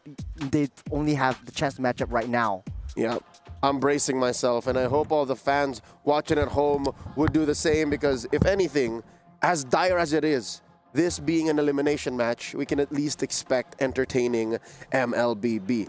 Game number 1 is upon us, a best of 3 with Coach Sav Teasy at the lead for Rising Rage, and Dreamax girls also have Coach Secretaria at the helm. Quick bit of trivia here. She is, if not one of the only female head coach that has ever played on a global stage.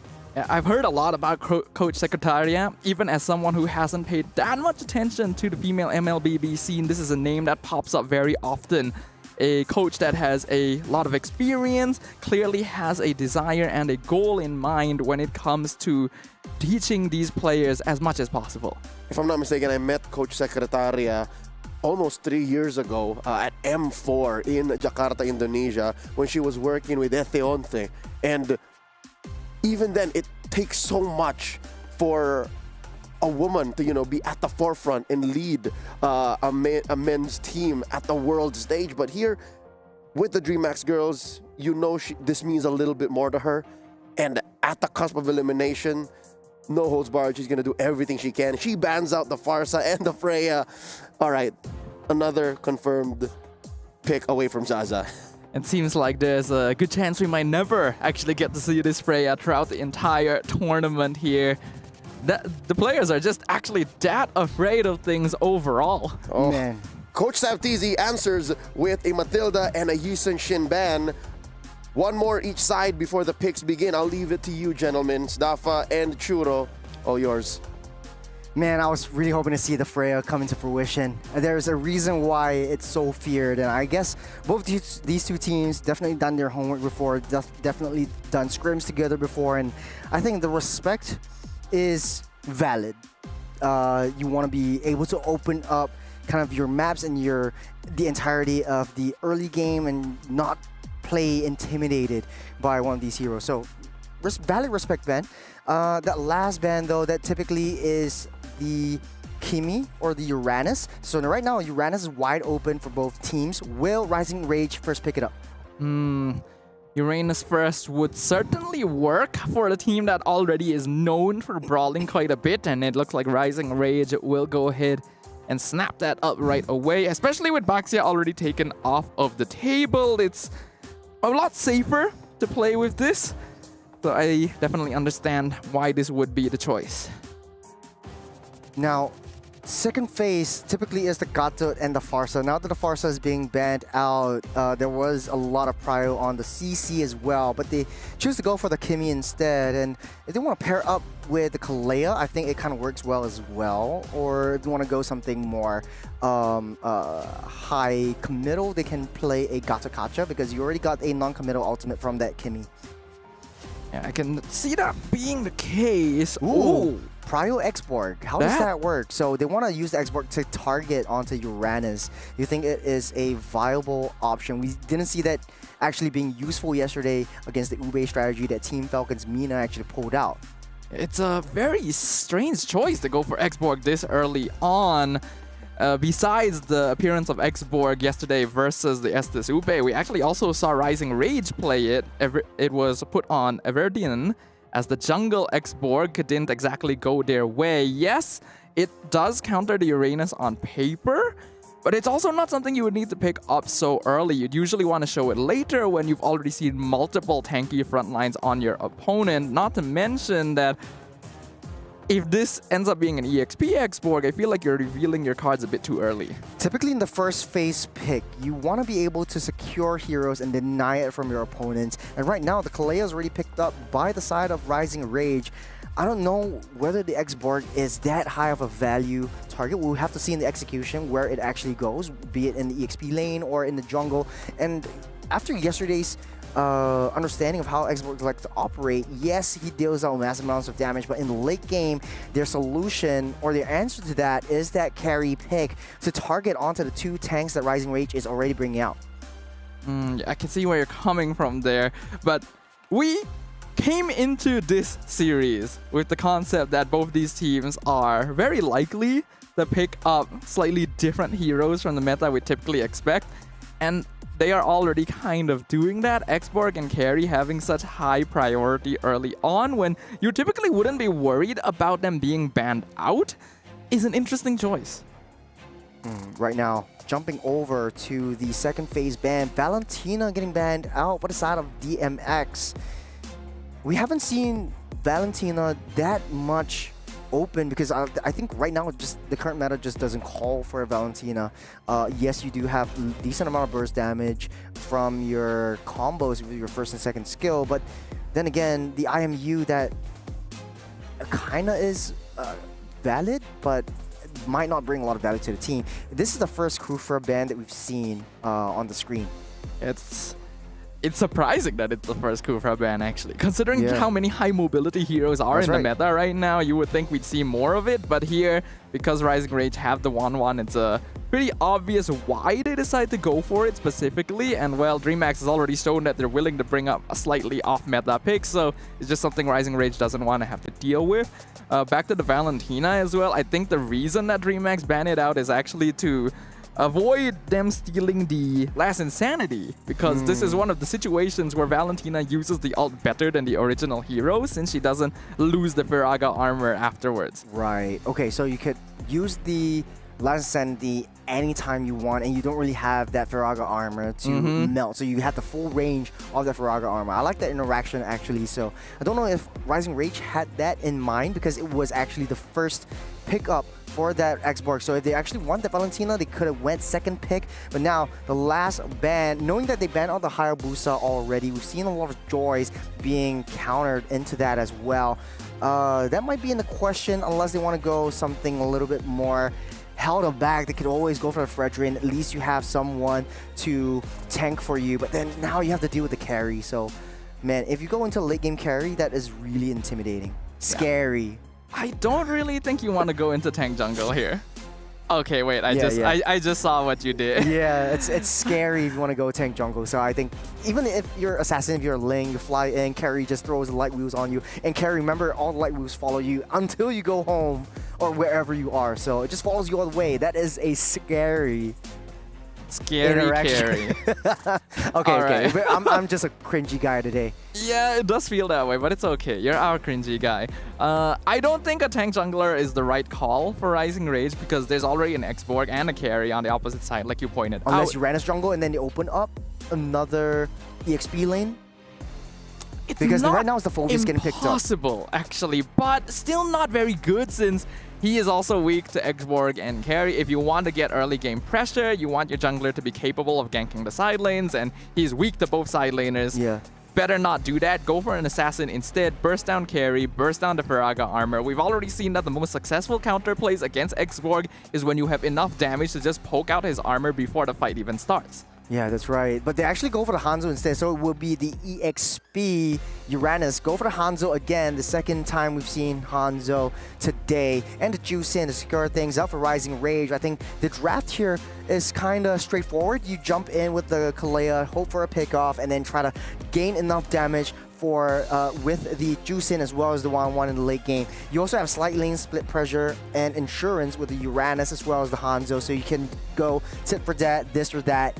For Rising Rage, so kind of understandable, one-dimensional, but then again, pretty squishy if you ask me. Yeah, Rising Rage have a very good dive composition, and they have a lot of tools that are able to go in, pick someone off, and then back off.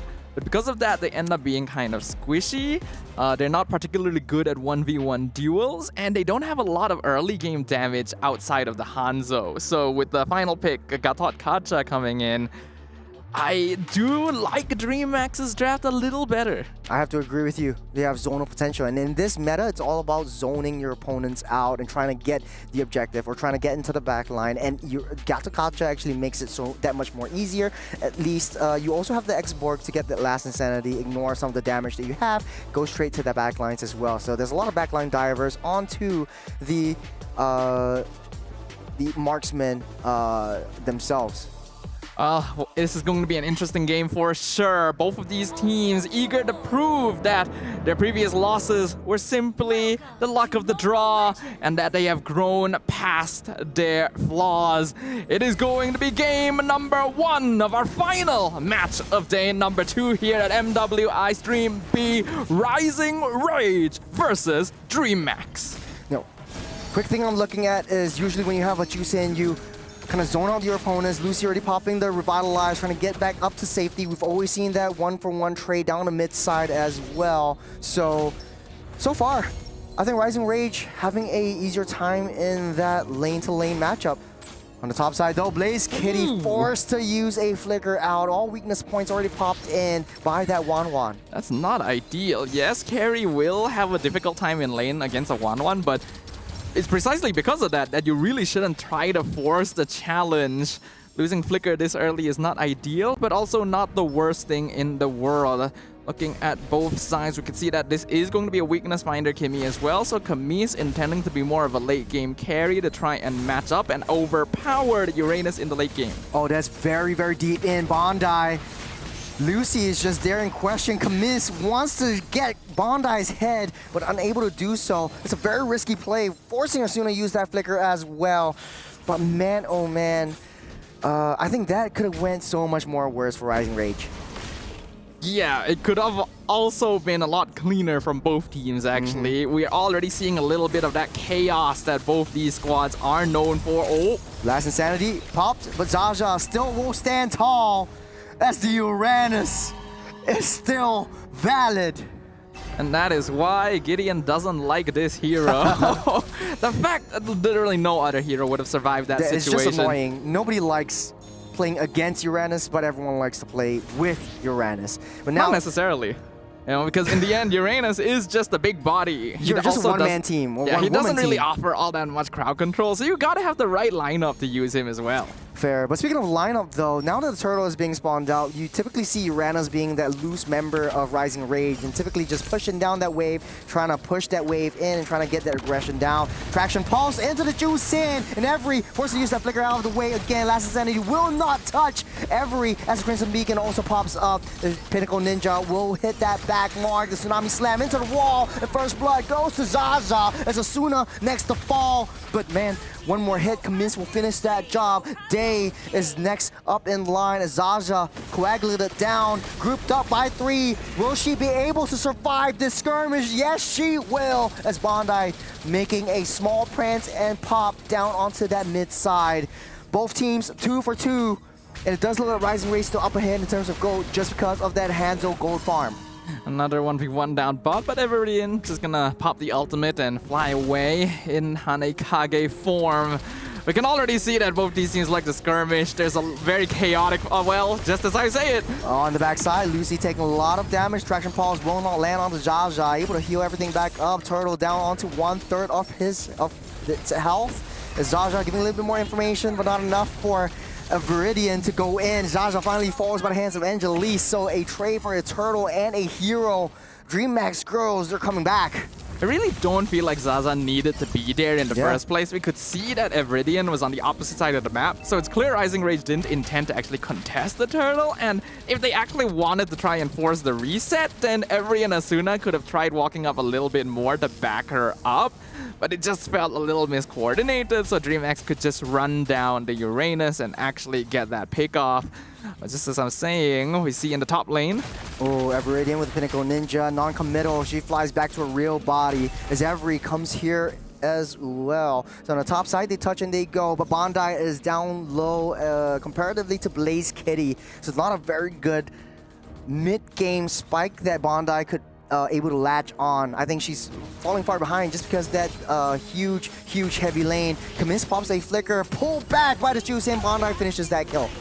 3 members chasing down the mid laner, another 2 chasing down the EXP laner. They should be okay here, yes. Yeah. Is able to burst down Hanekage, but Rising Rage is not giving up. She goes in, Day!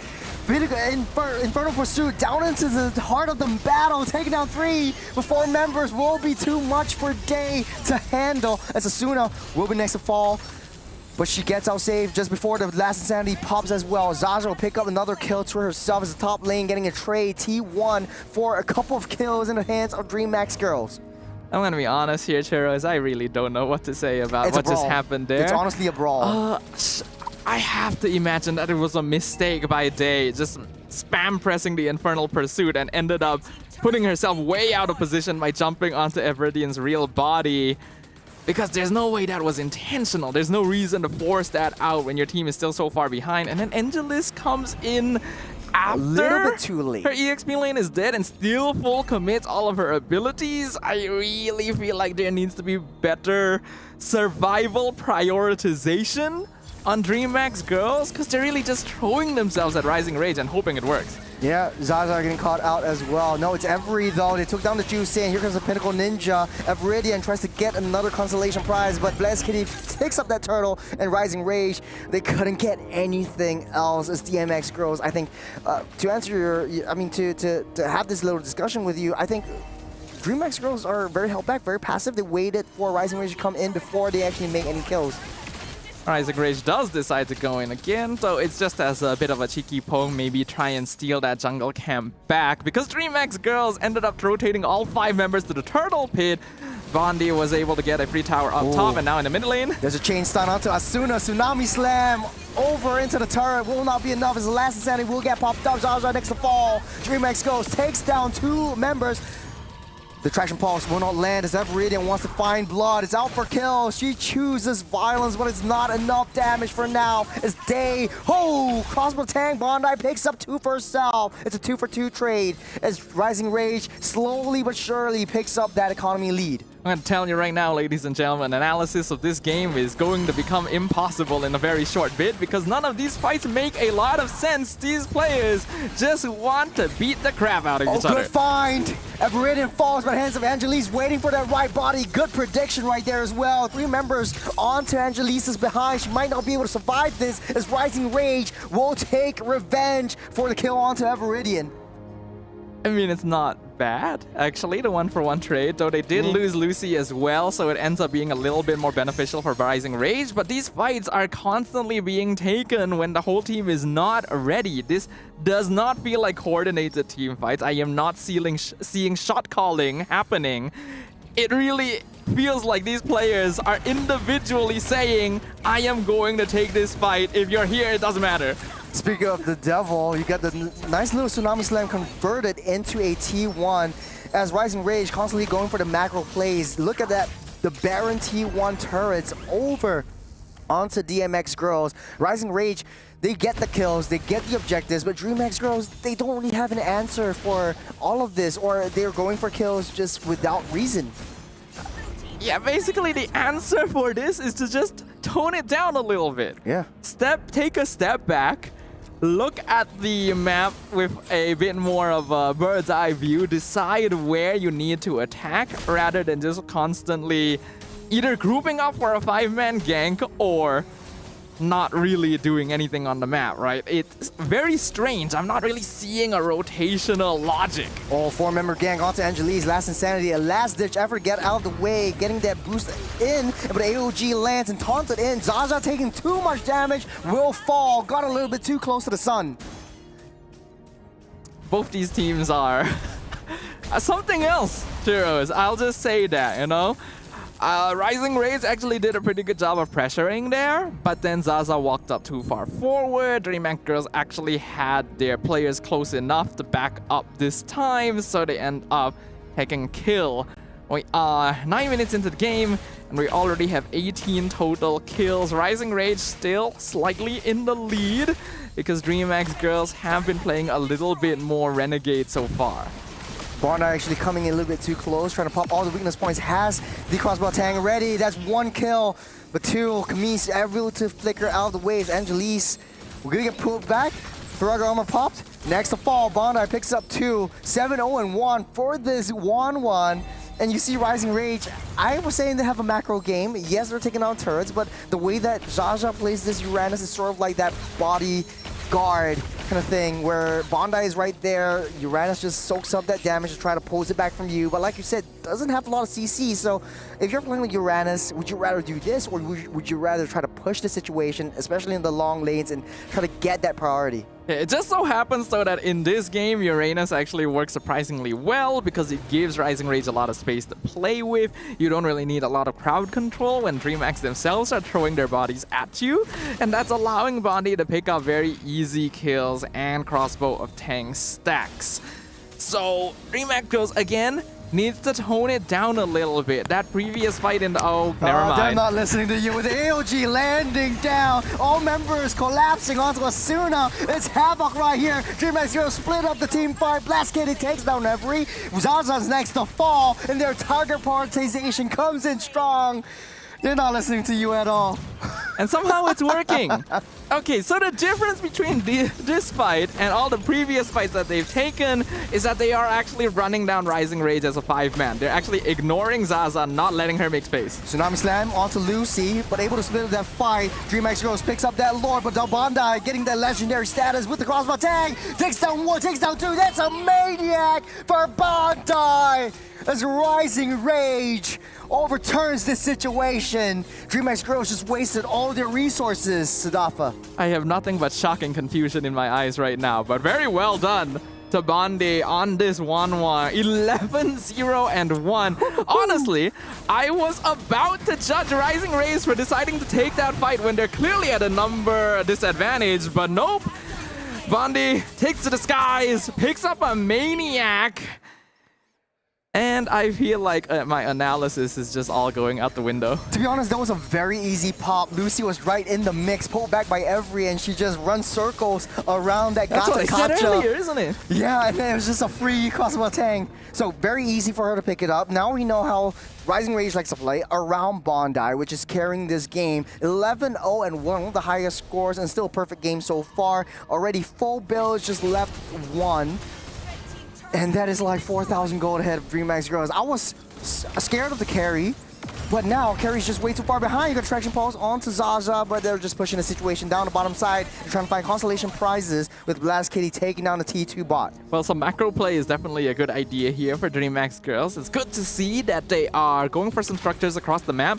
If they can pull some bodies over as well, they can actually try and force the fight, but Evridian was more than enough in order to clear up that push in the bot lane. Looking at the gold distribution right now, very heavy gold lead from minions, jungle creeps, and of course from kills and assists.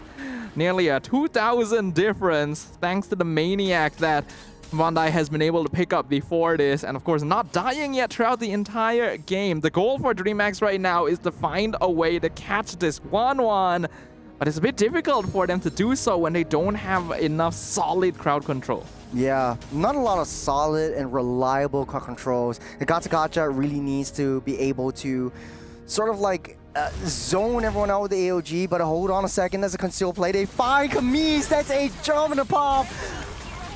She will fall as Camise gets taken down. Day finds herself in a bad position as well as a 3-man collapse onto that as well. As Dreamax Girls, they're losing their minds, they're losing their players, and they're losing their composure. Why were they there? Like, Camise would have seen them coming. Yes, there's a good chance she wouldn't have been able to escape anyway, but she still had her skill 1. She still had a flicker. She could have at least bought some time. And then after that happened, Day was on the other side of the river for some reason. I really do not understand the logic of this team's positioning, because sometimes they actually take fights really, really well. Yeah. But other times, it's that. Honestly, just now what I saw was red on the blue side and blue on the red side. They were like swapping positions, and that was where Rising Rage was able to capitalize on that. They had no means of escape, and they're so far ahead. They got that Lord, and right now DMX goes back on that defense. The only silver lining is they kind of have decent wave clear on that high ground. Lucy, take a lot of damage. Pinnacle Ninja will not hit. The AOG lands just in nick of time, but Tsunami Slam into the wall. Asuna will still stay alive. Traction Pulse touches no one to Dafa. Day takes a brunt of the damage. Winter Crown will bide some time. Camis will fall. The Lancer will pull her in. And another crossbow tang as Bondi picks up another one for herself. I feel like there were still some really weird micro mechanics happening there. The Tsunami Slam could have been pulled in a different direction, and that meant that the Flicker wouldn't have gotten Blaze Kitty out. But it's fine, because Rising Rage is still in control. They haven't lost any bodies just yet. It is a 3v5 defense. Any other team would normally take this chance to slow it down. 13 seconds, Lucy fell. Bondi taking another one. They're targeting that throne. Rising Rage has enough of that. They're taking it home. First game, Rising Rage. I don't know what to say, but congratulations to Rising Rage. Honestly, Bondi was the key to winning that. It felt like everyone else was playing a brawl and Bondi was playing ranked. That is how I would interpret that situation. And Dreamax girls, yes, aggression is good, but you gotta lock it down a bit. I think it was all scripted. So Bondi was busy farming. She knows her power specs. Typically, the 1-1 needs the DHS, you need the Corrosion Scythe, and you need some form of additional attack speed. You can buy the Windtalker or the Haas Claws. And when you have that, or now maybe a Malefic Gun, and when you have that, you come online. And I think they understand their assignment really well, especially the whole of Rising Rage. Just pull the team fights away from Bondi, get her ready, just give her space to farm, and they're pushing the heavy wave away from the gold laner. Wherever Bondi was for the first 5 to 6 minutes of the game, it was away from where it was. So, man, I just need another perspective on this. Let's bring back Leo to see what he thinks. I'm also flummoxed by some of the choices made by both teams, to be honest. But at the end of the day, it's more about Rising Rage. Their mistakes were less punishable, and they always stayed on top of things. Truth be told, I was a little skeptical about the draft on DMX Girls, and I think that's something that they can definitely fix come game number 2, because even the X-Borg on Angelus, not working. I don't know what it wanted to do. Like, what was the game plan there? It was picked relatively early on, literally first pick Prio. So that makes me question, like, where does this team want to go? I was asking that question the entire game as well. He was asking me the question. I'm asking him back. I still do not have the answer. But the funny thing is, both of us actually thought that Dreamax Girls ended up with the slightly better draft in general, right? There were a little more tools to play with, good front line, good late game scaling, as long as they avoid giving away too much early on, but they did the opposite of that, so... I think a lot of teams are actually picking up the export just as a counter or a soft mano-a-mano to the Uranus, but I don't think it's a good answer. It's not a good answer at all. It's not an answer that you want to present so early. Yes. There were so many other opportunities to answer the Uranus, and I get it. It's very rare that Uranus shows up first pick because it's usually banned out, but this might be a lesson for Dreamax Girls going into game number 2. And looking at Rising Rage, again, Bondi just... What even was Bondi on today? I mean, some girls wake up with kindness. She woke up and chose violence. This is different. This is different. This is different. And I don't even think Bondi chose violence, honestly. I feel like Dreamax chose violence and Bondi just responded. Bondi did not like violence.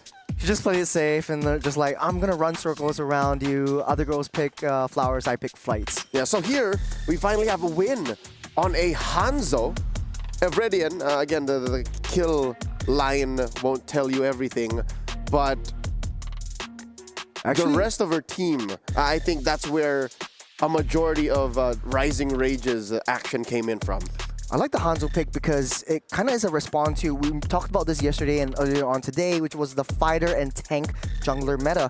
And the assassins are genuinely farming much faster than what you have for tank and fighters. And Hanzo brings it to a whole new level. In the previous game that we saw earlier on, I think it was the... never mind. It was Hanzo and the Baksha being one team, and the Baksha actually leashing the creeps. But with the Hanzo skill, you're able to eat up the jungle buff, so you're farming effectively twice as fast. And you see, like, if you have a Hanzo walking fine and dandy into your own jungle, you know something's wrong. And Hanzo's actually not too bad a pick here because as an assassin, he's very non-committal, right? He doesn't really need to be present in most of the team fights to make stuff happen. He can burn down Viraga armor. He can ignore Phoveus and Gatot to jump the back line. So I think that's the idea they were going for. Yeah, I'm looking at exactly why they couldn't stop Bondi. I'm trying to break it down. If not in-game, then at least maybe in the post-game stats. I'm looking at Day. Day just played a totally passive Phoveus game. She was one of the few ways that maybe Bondi could be punished, but she went full tank, which I get because Lucy is also trying to fight a fight of her own. The X-Borg is usually popped at half. Again, Viraga armor gone when you use your ult, last insanity, so I understand why Day built herself this way. Looking at the gold lane again, Bondi, an amazing game here. What was that, 12:05? Unkilled, double digits on the death, on the kills, and then Blaz Kitty. Oh, is it just me? All right, I'm honing in on a possible solution here. Is it just me or is Dreamax girls scared of the Uranus? This is another possible answer to the Uranus that they overcommitted to. That's true, actually. Because the moment Uranus popped up, instant lock-in on the X-Borg.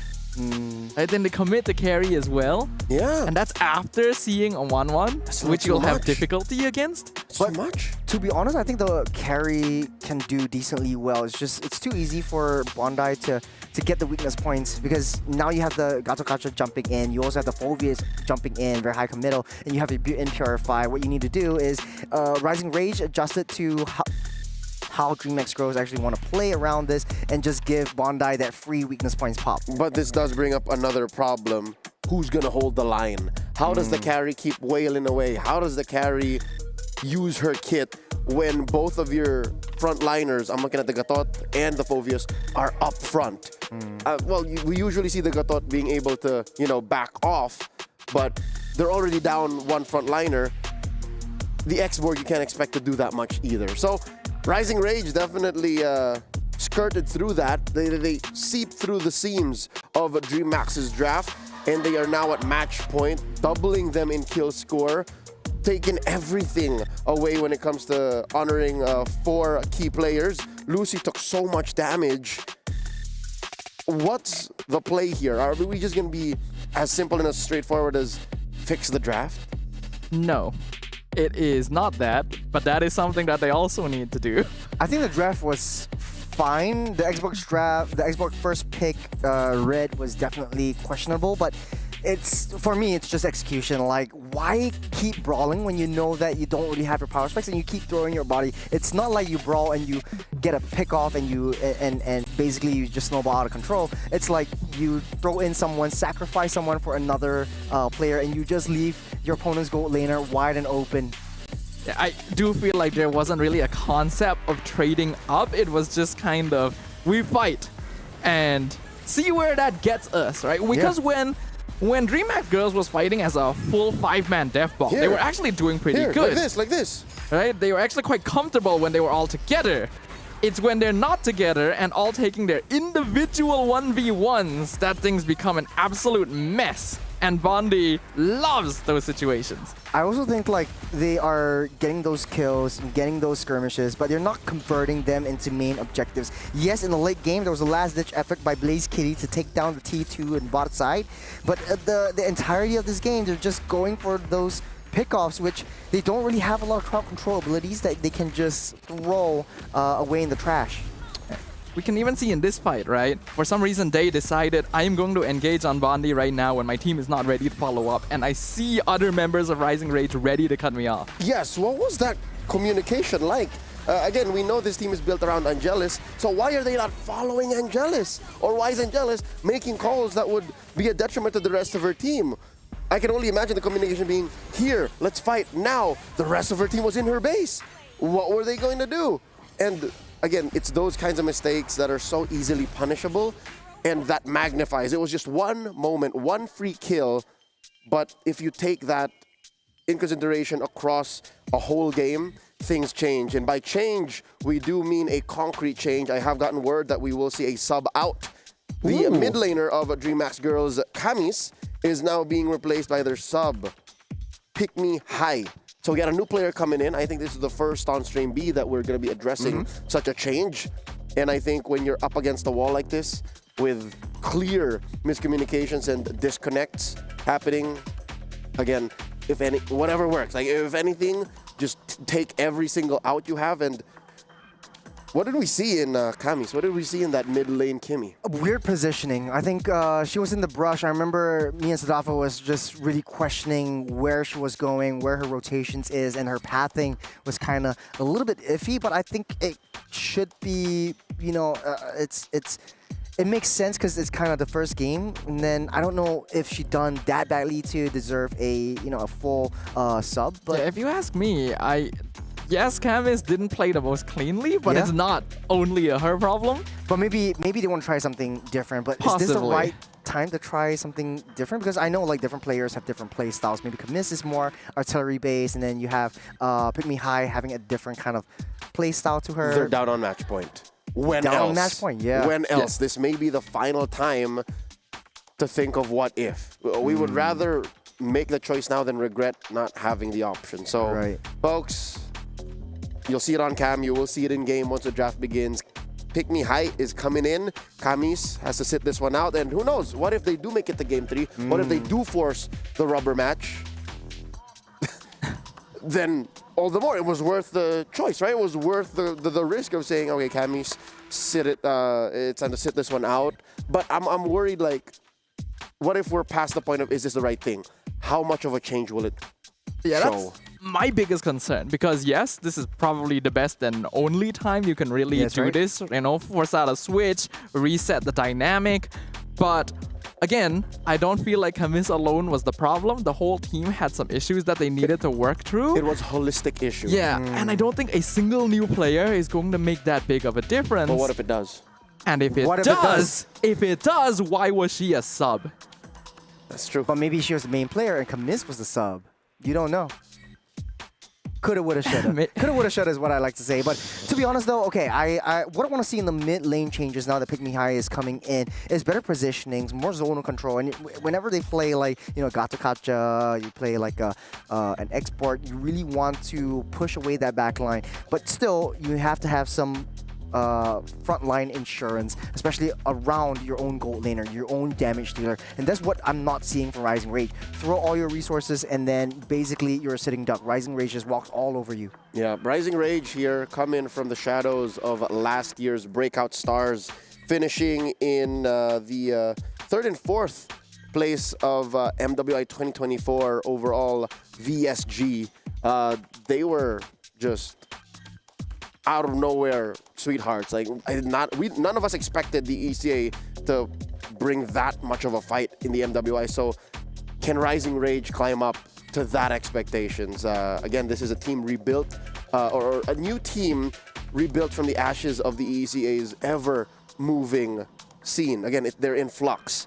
So I'm hoping that here in game number 2, they fix those issues so that they truly test this mid lane swap out for Dreamax girls. Pick Me High confirmed to be joining the roster now as we go into game number 2 proper. The analyst for Dreamax girls, Gabro, assisting Coach Secretaria, playing a game of chess against Coach Savtizi. Let's get into it. Gentlemen, all you. Thank you very much, Leo. And we already see a very obvious pick right here. The first pick is Zetian. Right, so that is instantly Pick Me High's hero. The fact that they've locked it in this early is a bit concerning. Is Pick Me High so good at the hero that you would want it as a first pick? Or is that just a comfort that you really want to prioritize? I think it's better to just understand, okay, if she is too good in this hero and it's the elimination round, I'd rather not risk it. So let's just ban out the Freya anyways. The Farsa being banned out, Isun Shin taken out by the side of DMX. You got Rising Rage taking out Wan, Baksha, and the Uranus, which is weird because wasn't Bandai the one who you know, was more comfortable on the 1-1 in the previous game? Now you don't want to change anymore. You have the Minotaur getting its debut right here for the side of Dreamax. There's also there's a different dimension that they're bringing to the table. Yuzhong as well. Minotaur. Okay. Very different Churros, I am being overwhelmed here, sir. Get it together, Sadafa. I am overwhelmed by the underwhelmingness of this situation. That puts me in place. Like, get it together, man. Hold it together. But I don't have enough brain cells left over for that right now. It's okay, it's okay. It's Let's okay. Let's do a craft. Zetian Minotaur mid lane duo, what do you think? It's not bad. Zetian clears wave pretty fast. Minotaur with Concussive Blast is also quite good actually. Provides healing, a bit of a mix there, so it's able to respond to the Matilda actually fairly evenly. It's also quite an interesting opening for Rising Rage to go Matilda for obvious, but yeah, I assume that they were going Fredrin because that's the only reason you would show the Matilda so soon. Yeah, I think Freddy Matilda definitely a strong combo in the early game, able to just pull the Fredrin down and just maximize your farm before the first turtle spawns up. So I think these two teams having that first objective take in the turtle pit would definitely be one of these snowball-y factors. And now that Rising Rage has the Fredrin in hand, they should be getting and securing or looking to secure more of the main objectives. The only issue right now, and the thing that I like more about Rising Rage in previous game is that they are macro-focused as well, macro-centric. You get a kill, you get an objective, you convert them into more objectives, like your turret takes, like your jungle clears and your neutral creeps. And right now, going into the second phase of that bans of export will be taken out by Zapteezy from Rising Rage. DMX, though, do you think export right now makes sense as a ban because now you have a direct counter to the Fredrin?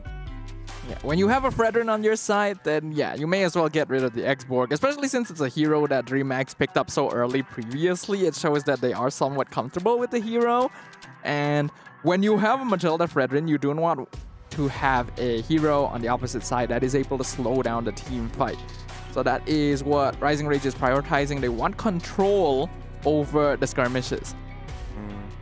Control from the Fredrin and control from the Fulvius, dictating the pace of the battle. And right now with the Matilda, it's easy for Fulvius to be non-committal with the Infernal Pursuit, and you're able to drag that out, and you have faster movements and rotations around the entirety of the map, especially in the early game.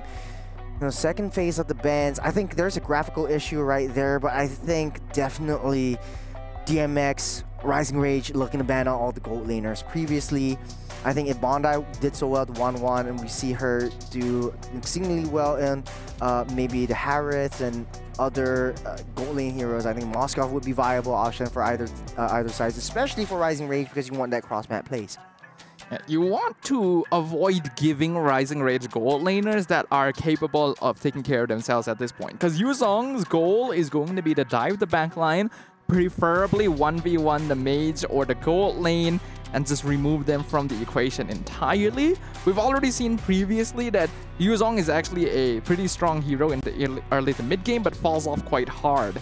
So gold lane is going to be quite important to think about for Dreamax.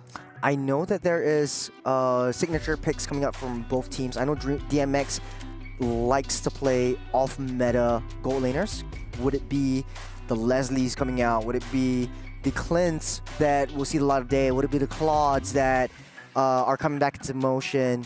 And I think for Rising Rage, it kind of looks like, okay, Irithel might look like the best option here, or even a Moskov, very meta-centric. But for DMX, they could go wild. They could go, like, you have backline support, you have the heals and the sustains. And I think you have options here if you're a DMX. If you want to go out, you want to go into this last game, or potential last game, you want to go out with a bang. I can see where you're coming from. It's actually funny that you would bring up the possibility of a weird marksman pick like a Leslie for the side of Dreamax, because previously we have seen one Leslie, and that was played by Rising Rage. Yeah, it was played by Bondi, actually. Right. So, if anything, Rising Rage is more likely to pick it up, but I don't think this is the right comp to play it, because I think Leslie's pretty vulnerable to the Yuzong. What I'm hoping is really for crazy marksman pick this time. Then we're in for a treat. Like, I mean, the gold lane here, both teams are not banning anything out, so they're leaving everything open. But like, you know, yesterday we saw this is a technical glitch, but we saw the Mia being banned out. So maybe yes. At the very beginning. It would be interesting if like they actually pull out like, Mia's coming out, or the Layla's. Probably not. I think probably not. Probably not. His teams are a little off meta, but not that far. They do ban a little bit of marksman presence. The carry is the final ban for Rising Rage, and then the Kimmy surprisingly gets this far in the draft. Now, an interesting idea would be maybe a Valentina for Rising Rage, right? All three heroes on the opposite side have really good ultimates to steal. I think Minnow and Fury is probably going to be the best, because right now Dreamax is already setting up a composition that wants to play for the 5v5 death ball. That was the strategy that actually worked the best for them in game number 1, and it might have been quite good if they played it more efficiently. Oh, but Melissa. Instantly the counter. Melissa. Okay, so Melissa getting picked up right here. It typically is used as a answer for the Fredrin, so right now they deny it over the hands of DMX. And also, okay, you got Akai, you have 3 tanky, beefy girls in DMX. Man, okay, so Akai will disrupt all the fights. Infernal Pursuit in, you throw that away with a heavy spin, and then you have to face up against the Protect Me from Melissa as well. Now you're left with the Marksman in the gold laner. I'm thinking this will be something interesting for us to see. Not necessarily. You could actually still fall back to like a Granger here. You already have so much We front haven't seen line. good success with the Granger. I personally don't like it, especially for what we've seen today. It's not... Sometimes... Oh! That's what I'm saying. That's what I'm saying. Whoa! Ixia versus the Melissa in the gold lane. Is We're this seeing full something 5v5? different. This is the death ball composition, if I've ever seen one. I actually really like Ixia. After the recent buff, her laning phase is actually really oppressive. She trades incredibly well, but Melissa has for a long time been one of the most oppressive level 1 gold laners as well. So this is actually a pretty 50-50 matchup. I'm still leaning a little bit more towards Vondi in that sense. Okay, last pick in the mid lane. There's not a lot of mages left open. Cecilia will see the light of day. You're right, Sadafa. It's a full-on 5v5 brawl. No one's going to the side lanes. No one's going to play macro. We're going to play in mid lane only, Sadafa. We are playing in brawl mode, ladies and gentlemen. I know there's a lot of y'all out there who play a lot of brawl, and this is going to be fun. I'm hoping that the gameplay at least is a little bit cleaner, because genuinely both of these compositions can provide a very entertaining experience for us as long as it's not too chaotic. To be honest, I like what DMX is pulling out, right? I'm picking up what they're putting down. With the Minotaur, with the Yuzhong, creating space, protecting the Ixia from harm's way. Whenever you get too close, you try to split them up with the Yuzhong, and then the sort of like the Akai comes back in and gets the heavy spin, pushes everyone away from the Ixia. And I think it's a good matchup with the Melissa. I always see it as a very balanced matchup, especially in the gold lane, where you have that models. But yeah. All right, we are jumping into game number 2, ladies and gentlemen. This could potentially be the final game for Dreamax girls if they're not able to figure out the winning strategy against Rising Rage. Who will be the final team eliminated in day 2 of MWI? Right off the bat, I'm looking at all the lanes because we're seeing new things all across the board. Gold lane matchup, it's definitely going to be a 1-for-1. Melissa and the Ixia is matching in terms of the range, in terms of the damage in the early game. Definitely Melissa has a little bit of an upper hand with the puppets and increasing her range. But now Dreamax girls having a mid lane duo with the Zetian and the Minotaur, getting that early rotations together. I think they're playing it pretty safe, but then aggressive at the same time. Okay, getting pulled back from some Crimson Claws, Sanguine Claws. The Pick Me High will not let Rising Rage pick her yet. Pick Me High, this is going to be her debut game on the MWI stage as well, specifically subbed in for Dreamax girls. And given first pick in the draft as well, we'll see how much impact she's going to be able to have as Lucy jumps in. Get a knock up, nice little Petrify onto Till. Everaridian taking a lot of damage, but that's where the Matilda comes in handy dandy. Jaja used the flicker to get out of the way. We saw the heavy spin already used up by Angelise, but will not get any nice little prizes yet. 4 members of Dreamax diving behind the tier 1 before the 2-minute mark. is already very unusual, but at the very least, it is coordinated, right? It's not as scattered as it was in game number 1, and I'm hoping that that trend continues because that really was the biggest issue for them. I think in goal lane, there's a bit of 1v1 happening as well. Yep, I think they're touching and going. All eyes on that turtle. Dreamax Girls already pulling everyone in. Sanguine Claws close, entering close. Doing a little bit more poke damage. Asuna sourcing for information, but she does have that sustain. They might not be able to collect into this turtle as the Yuzhong zones everyone out with the Black Dragon. Asuna take a lot of damage. We'll get that blood seeped up. Day picks up first blood. Rising Rage pinned onto the wall. Zaja will come in with the Inferno Pursuit as well. Pick Me High picks up yet another one as Rising Rage are losing control in the early game. I think after the initial stages, Rising Rage should have recognized that they would not be able to contest that turtle. There's still so many ultimates available for Dreamax, and a lot of them are very high impact at level 4. In comparison, Rising Rage really doesn't have all that much early game damage with a mid-Sicilian and Matilda. So they gotta be aware that they're going to be the ones playing on the back foot for a short while. You got a lot more rotation, energy eruption onto Day. Nice little reaction with the Fury of the Phoenix to stop everyone in place. Bondi taking hell of a lot of damage as well. You got the long reach, the full barrage won't connect onto Bondi, able to dash out safe as Every comes in, but there's one member on 3. They don't want to push the situation. They don't know where the rest of the members of DMX are, and they touch and they go. Yet again, DMX, they're trading all of this for turrets. They're trying to take the fights and they're trying to convert them into objectives. The adjustment that we need, we're seeing. Yeah, Dreamax Girls have drafted a lineup that specifically allows them to keep running at Rising Rage in the first few minutes, and they're doing a good job of it so far. You know, in Fury knocks everyone up. Purple buff goes over the hands of Angelise. Pick Me High picks up Asuna for a kill. Nice energy eruption onto 3. Heavy spin will lock Everready onto place 4. Barrage comes out, dealing out damage, but the Appraiser's Wrath will seal the deal. Every picks up Blaze Kitty and Angelise. One more hit, she will fall as Every waiting for the cooldown to stop. There's one more hit and Angelise will fall, but they don't want to really reach for it. They're giving the kills over to Bondi. That sure took a while, but Rising Rage were able to bite back there.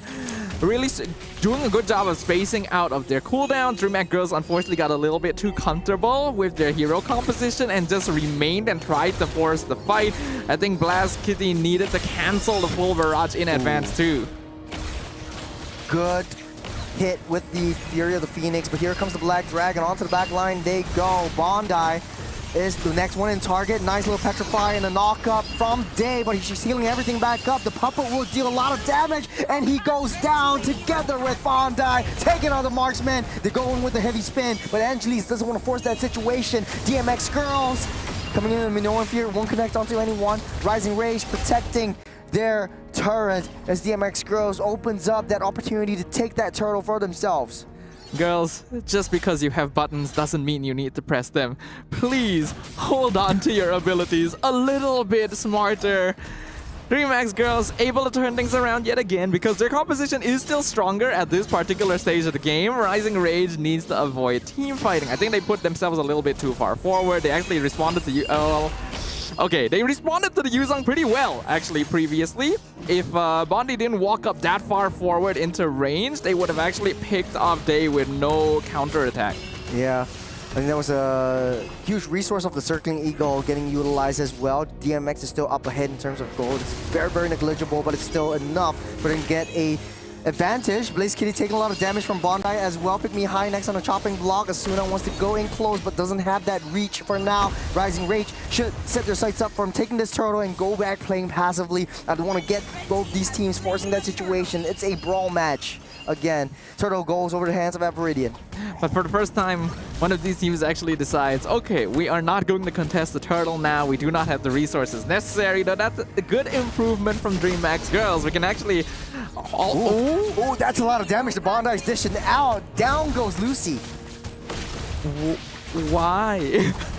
Yes, you want to protect the tower, but you wait 2 more seconds and your teammates would be there to help you? You're in range of the puppet. She basically just walked into the puppet. Day 1v2 down the bottom side, has the Black Dragon form, does have to petrify as well, but she's actually going deep into the turrets, taking a lot of hits from that.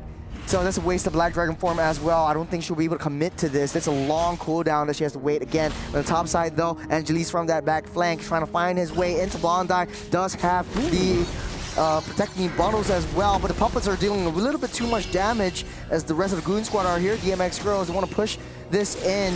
Nice little true barrage, but doesn't hit onto anyone. They're still gonna try and force it though. The rest of Rising Rays now joining them. No more resources. Rising Range are coming in. They're doing a lot of damage. Minoan Fury knock up 2 members. Down and into they go. Heavy Spin will push everyone down into the turret's range. Every walk straight into the turret and doing that damage. Sure, anything to get that job done. But Rising Range, they're just walking in 1 by 1. Evridian still continuing the assault. Energy eruption catches out, but Day comes in from the side and catches Bondi in the Did you see that? The circling eagle landed directly on top of the Appraiser's Wrath. Unlucky, unlucky. Okay, all right.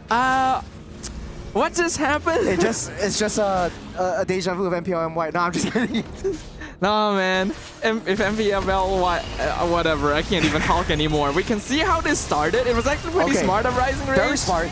To try and re-engage this after many resources were gone. No skills. At this point, everyone's pushed out. A mage walking deep into the base. It's actually not the worst because they have Guiding Winds to pull them out. Here, Evridian tries to go for the re-engage, which actually isn't too bad, but no one is checking for Day. They don't remember the Yuzong exists. And then Day just comes in from the side, and then the Praiser's Wrath picks up another one. The full barrage is a little bit late. And we okay, Lord Fight goes to the hands of Angelis. He's got a True Barrage coming up as well. Angelis taking a lot of damage from Bondi, able to knock that Heavy Spin into the base. He goes as Blaze Kitty, nowhere to run, nowhere to hide, has to go back to safety. They take that Lord, they take what they can and they get out of the way. Right now, DMX girls, they're struggling. They know that they need to take this objectives. They know they need to convert all these kills, but they just can't. They're wasting all their resources, crucial resources that they are unable to layer in the team fights. Despite the chaos of everything, Dreamax actually still ended up getting the Lord. The net worth difference isn't actually all that big because the kill score is still very even. Okay, Every gets taken down. Pick me high with the Fury of the Phoenix. Looking hella Fury. Day picks up Asuna as well. They're dropping like flies all over the map. Deep into the base. That's a very, very risky play, Day. Lucy's there with the backup, but is healing everything back up. Minoan Fury touches air as Day picks up 1 more kill for herself. Okay, that's actually really good. Dreamax girls finds a very decisive and surgical victory there. Day goes into the backline, gets the 2 Petrify onto every, followed up precisely with the timing of the Fury of the Phoenix. All the while, the rest of Dreamax girls were actually fighting a numbers advantage against Rising Rage in the front line, and that's how they were able to pick off 4 members. The net worth lead has completely swung in their favor. Sanguine Claws to start things off here. The Phoenix locks down 2. Evridian goes in close, getting pulled back. And I don't think they want to push the situation further than this because they have to watch out for Day though. She does have that damage coming through. 5, 1, and 2. Also with a War Cry. Yeah. At this stage of the game, both teams do actually need to give each other a little bit more respect. At this point, Rising Rage should be well aware that the individual members of Dreamax are doing pretty good. They're actually pretty scary in direct 1v1 situations. You need to just keep a very tight grip. Well, never mind. Too deep in. Bondi, last ditch effort, get out of the way. The Heavy Spin. You see that interaction though. Day will pick Bondi up. Coming out off a perfect game in the first game. This is just chaos for Rising Rage as they keep falling. Their power spike, their window is closed, and I think DMX, they're just picking them up 1 by 1. I really don't know why Bondi was the one split pushing up there. Yes, Together with Asuna, I understand that. They sent Asuna with her, yes. With the guiding wind, get to her try out and safe. save her. Right. But you need one more tool in that equation. You need either Zaza or Evridian holding the river leading up to them to know that someone's coming. Because when you push that far, there's only so much distance you can cover on your escape. Yeah. Now we're slowing things down as DMX girls, they don't want to make a sound. Getting a little bit more information on where Rising Rage is. They know, they see 3 members already down the bottom side. They need to open everything up, play a little more safe, play a bit more passive. I think the adjustments that they made in gold lane kind of works. But now Rising Rage, they're not too far behind, 3,000 gold. But what's the problem with Rising Rage? How do they want to fight this? Well, Rising Rage with Melissa and Cecilia need to play a more classic front to back, and because they're playing around a Matilda as well, they need to go for hit and run tactics. It is a slowly kite backwards while doing damage style of gameplay. And Rising Rage is not really able to do that since Dreamax Girls has a lot of heroes that can just immediately dive into them. So what needs to happen is they have to bait out cooldowns, right? Force feints, bait Dreamax into using their abilities early and then re-engage at a different time. Having a Matilda means you should be able to do that. Now, therein comes the Achilles heel of basically a double clash comp. You don't really have anyone to send onto a long lane. Yes, Matilda might be your answer, but we saw what happened just now. If Dreamax Girls has that speed, has a little bit of conceal, then you're trapped in a tough spot. That's why Rising Rage needs to be a little bit smarter. Dreamax Girls, they've actually, as weird as the composition looks like, it actually works for their particular style, and it works against Rising Rage. Here comes the Lord. Zetian ult already used as well. Just to try to get a sense of where everyone is, the Black Dragon form will be initiated, diving into the back line. But I don't think they are able to push this situation. The commitment onto Viridian, taking a lot of damage, getting the guiding wind out. Zaza taking a lot of damage, they getting healed, everything back up. Bondi using Puppet to try to push everyone out and away, but you have the heal from Lucy, so a double sustain comp. The longer this fight goes, the more damage that Rising Rage can deal, so they take what they can, and now the Rising Rage base is barren.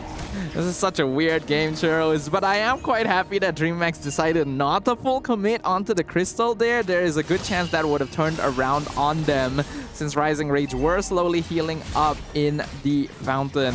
We're looking at a 6k gold lead for Dreamax, a very sizable lead that they've managed to build up, and oh, nice little catch. But no Fury will knock Bondi up. They found the goal later. Pick Me High takes her home. And now Zaza in further pursuit, but I don't think it's enough to get taken down by the hands of Blizz Kitty. The Sky Piercer will hit its mark, and it's a 3v5. DMX Girls are coming out to play.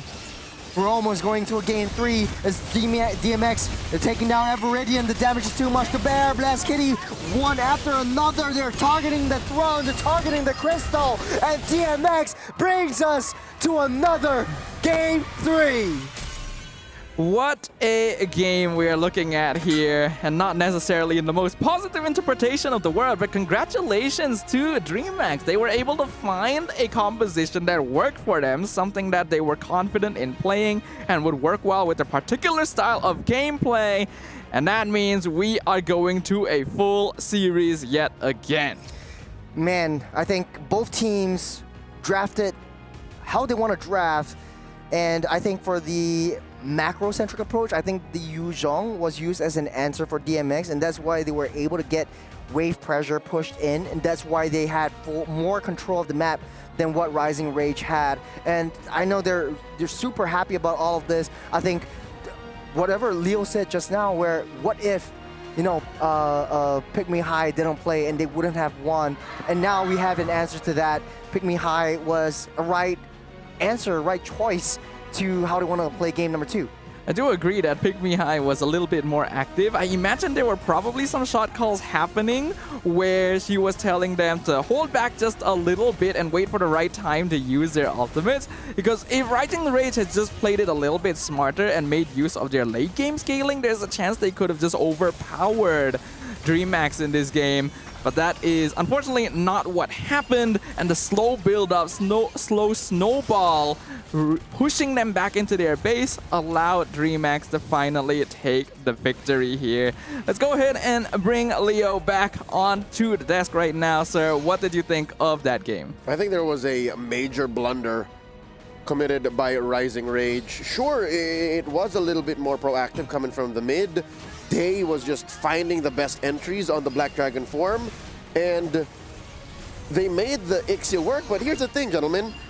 When you're looking at a Melissa and Sicilian lineup, you want to deny those fights. Yes. You want to extend the game up to the point wherein you have at least 2 or 3 core items, and then that's when you decisively fight. And you know what hurts the most? The fact that they had the Matilda. They had all of the tools to do it. Yeah. They could just hold objectives and then, you know, just keep Dreamax girls hostage with the Fredrin. You could feed, legitimately, you could feed Zaza to the wolves. Just give Dreamax girls, all right, you want to kill something? Kill Zaza, we're out of here. Or kill Evridian, we're out of here. But no, they kept throwing Bondi and Every into these weird positions we're in. No, you're supposed to get farm on them first. What? A fight being taken at 2-3 minutes? Yeah. That's not how you want to do it, not with a lineup like this. 4-5-1 for this Melissa. This is not what you want to see if you're a gold laner. And I think, adding on to your point, Leo, if you're going to get a split push insurance, just to push that pressure, you don't want to send your most valuable resources. You don't want to send your gold laner. I know what you're talking about. That was that moment up top. But no, I think it was less of it was less of those moments and more of just as a mindset. Like, as a mindset, accept the fact that you're going to have to play inside your base. That makes the difference sometimes between victory and defeat. And here, they tasted bitter defeat. Rising Rage were 1 game away from knocking out Dreamax. Yeah. And now they have to do it all over again. Back to square one.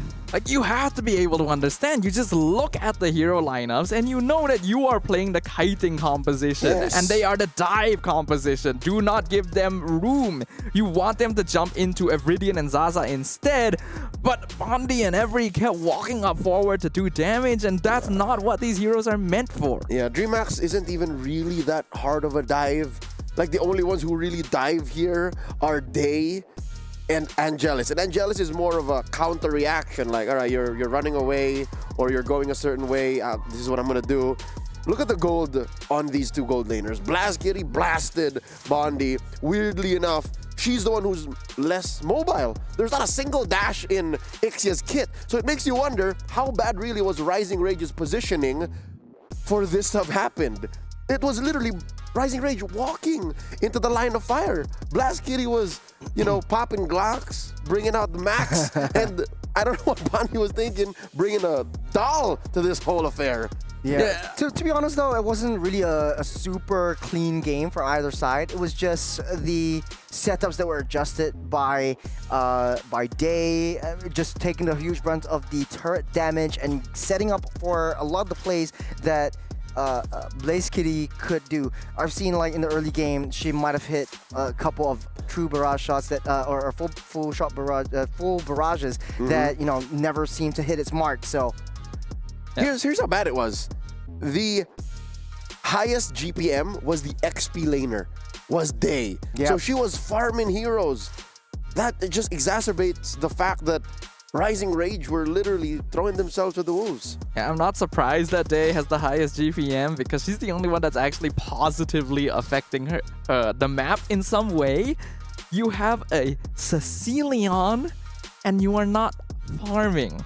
I feel like if Rising Rage wanted to actually try and fight this, you should not have went Sicilian. I'm actually okay with a lot of the rest of the draft, but this was not the right mid laner to go for if you intend to respond in this way. Yeah, no, it was the right mid laner, I reckon, because Every knows how to play it. It's just she did not know how to play it to the tempo that Dreamax was allowing her to. Actually, I think like on the other side of the table, I don't think she was playing to the tempo that Rising Rage was allowing her to. Every single fight that was taken, Rising Rage just wanted to force the situation. They want to be in that fight. They want to be in that clash, and they want to get a kill. Exactly. It wasn't very disciplined. So yeah. It's counterintuitive for a fast-paced game like MLBB to play that way. It's very against the momentum of a game to say, all right, I'm going to hold back, I will play defensively, I will hide underneath my turret, and I will wait for the 10, 11-minute mark. But here, look, they're picking fights, and I get it. You're looking at your opponent's life bars, they're very low, but they got mad punished. They got thrown under the turret, and they went too deep. And they're just walking into the turrets. Yeah, onto 4. So it's a 3v4. They lose the manpower advantage, but they're still walking direct headfirst into the turrets. There's a bit of tunnel vision happening because they should have been able to see as well that Day was clearing minions in the mid lane. Yeah. Right? You notice Yuzong is there and you're still diving. When you're this low, it is not worth it at that point. And then afterwards, there's still a consistent forcing of team fighting when it really isn't necessary. You have drafted a late game front to back on. You have a Matilda and Fredrin. It's so easy to force resources out from there first. They fell prey to their own rage. It's in the name. It's in the name, but to be able to move on to the next round, to survive this elimination match, they have to control that rage. How do they do that? I don't know. It's not up to me. It's up to their coach. So can Sav TZ get that into his girls? Can they get the talk in about controlling that rage and playing to a tempo that's acceptable to the draft they so decide? Because I'm not going to tell them the draft bad, because I think there's a very real way to make this draft work. It's just you got to play the right way too. It needs some finesse, basically, and I will say that both of these teams approach the game in a very specific way. They like to brawl, they like to win through team fighting. It's precisely because of that Dreamax girls changed up their draft to heroes that would facilitate this, whereas Rising Rage did the exact opposite and went for a farming draft and decided to fight with it. So if you're going to stick to this style, just pick the heroes that let you fight. All right, so here's what's going to happen. We're going to go into game 3. We're waiting for the draft. But before that, let's get to know the girls who just suddenly stole away the momentum from Rising Rage. Here's a little bit on Dreamax girls. Let's watch this.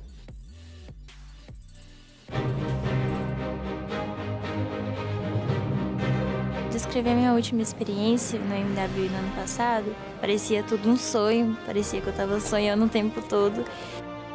E isso só me deu ainda mais forças para eu continuar no cenário para querer voltar. E eu pretendo voltar sempre. Em relação ao time ser construído de novo, no começo era bem intenso. E eu acredito que esse time tenha mais garra, né? Uma ajuda mais a outra. Então eu me sinto muito bem. Se tudo dando certo com todos os nossos planos, eu creio que nós vamos conseguir alcançar um top 3. Claro que tem aquela ansiedade, mas é uma ansiedade para querer jogar logo, sabe? Para poder já sentir aquele calor dos jogos lá no palco, de aparecer ao vivo e mostrar, né, o que a gente aprendeu ao longo desses meses. Que mais pessoas reconheçam a nossa carreira, nosso trabalho e que tragam mais visibilidade para o MWI, para o EWC e para o mundo geral de esportes. We hear you and we see you, Angelus, and it's nice to throw back to your debut in MWI 2024, and now here you are stealing the thunder from out of Rising Rage, and again, it's match point. I don't want to say it's anybody's game. We always say that. It's one of those phrases that you just fall onto. But right now, I think the onus is on Rising Rage. They have this colossal responsibility to control their urges and to draft and play a certain way where it's their turn to make Dreamax uncomfortable. Because if we're just talking fighting, right? If we're just talking just straight up brawling, boxing in a back alley with bare knuckles, it's like Dreamax has the advantage. Little bit, but again, I think it actually just comes down to the hero drafts, right? Both of these teams are actually similar in more ways than they're different. So a lot of the same heroes are probably going to be contested, right? Heroes like Yuzong, which we thought was weird to be picked as early as they were in the draft, ended up working really well because that's exactly the style that both these teams lean towards in the first place. So hopefully a bit of a shift in the draft. And if they're not able to do so, hopefully adaptation in-game itself, because if you stick to one singular style the whole time, your journey here in MWI is still going to be very difficult. Yeah, I want to say it's not about the team fights. And yes, I know team fights are exciting and all that, but I want to see a bit more calculated clashes, calculated skirmishes that convert into these objectives and play the macro game, because right now it's just a full-on 5v5. Let's see if a refocus on the macro will get the team the dub here. Final game in this best of 3. Only one of them moved forward through the brackets and the other has to say goodbye. It's Rising Rage from the ECA facing off against Dreamax girls from Latam. Staff and Churros, it's all you. It is all us. It's all these ladies on the stage right now to decide who will be the one to move on to the next round. And unfortunately, looks like all the way until the end, we are not going to get the chance to see Zaza's famed Freya. Every single team that is faced up against Rising Rage will specifically get rid of this hero first. Yeah, I think just leaving that one spot for that Freya, I think for the previous round, where I don't think that there's any hero that was very high priority, but they do ban out the Matilda. They don't want to risk it onto DMX's draft and roster. So right now, okay, taking out the Matilda, the Kalea, and the Baxia for the side of Rising Rage, it opens up opportunities for the Uranus once again. But even if they pick the Uranus, I feel like they need to be able to think of a different way to approach how they want to play that Uranus. Well, hopefully they'll be able to come up with that soon, because that's exactly what Rising Rage has locked in for their first pick. Once again, understandable, since the Baxia was banned out, it was pretty clear that they were going to go in this direction. Now in game number 1, Dreamax overcompensated when they saw this hero, revealed the X-Borg straight away, followed up with a carry in the second phase. That is really not necessary. This is a hero that can be handled in other means. I don't think X-Borg is a right answer for this. I think maybe Farsa is right open. Maybe force the Farsa, but they want to go back to basics, picking up the Fredrin and the Yuzhong once again. 2 out of 5 heroes that they played before sees a lot of day once again. So right now, Farsa is wide open. If Rising Rage picks that up, they do have some sort of zonal priority, but right now, facing up against the Yuzhong, it doesn't seem like the obvious answer. What's left in mid-side, maybe the Kimi could be a good response for this too. The carry will be picked up by Rising Rage. It's just very passive or defensive pick for themselves. I think it's okay to go for carry here, since she already works particularly well against both Fredrin and Yuzhong. Oh, wait. But you could have actually gone 1-1, right? She's actually wide open. And Bondi won game 1 very handily with her. I'm kind of surprised they didn't go for it. I think they want to go for a different strat, because right here, they're picking up the Kufra, and an obvious response to Fredrin, if you want to go a bit more crazy, could be the Valir or even the Veil. And then you want to go Clash? Let's go Clash. I'll push you back, and then you get that repositioning, and you get that fight in space within the jungle regions. Yeah, Burst Mages would be pretty good if you're just going for a direct brawl sort of composition. I think Kufra is already not too bad a pick here. It's a way for them to somewhat handle the Yuzhong, but at the same time, it's not the most effective way of handling the Yuzhong as well. Wow, okay, there we go. There's the Lilia. Control space, really good at forcing chaotic fights. Yeah, I do like the Lilia and the Fredrin combo because you slow everyone down, Fredrin goes in again, gets the energy eruption, and chain CCs to infinity and beyond. I think this duo actually works super well in the metas before, and I'm surprised that people oftentimes forget the Lilia. Maybe because now with a lot of mobility and a lot of dashes, this Lilia doesn't seem viable, but maybe DMX might find a way to make it work. They ban out the Vexana in response. Rising Rage will respect out that Minotaur. So what's open? Would you risk another ban on the gold lane or open everything up?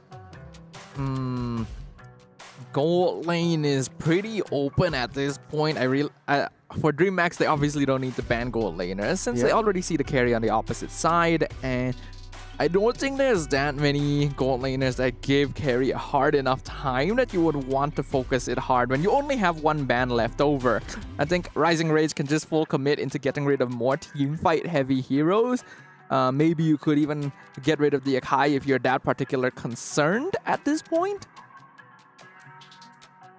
Akai would be a good answer for Rising Rage, but man, it's a little bit difficult because of the slow jungle clear speed, and now you already have two kind of tanks that can be getting banned out alongside the Angela, so Rising Rage doesn't want to play around these enchanters again.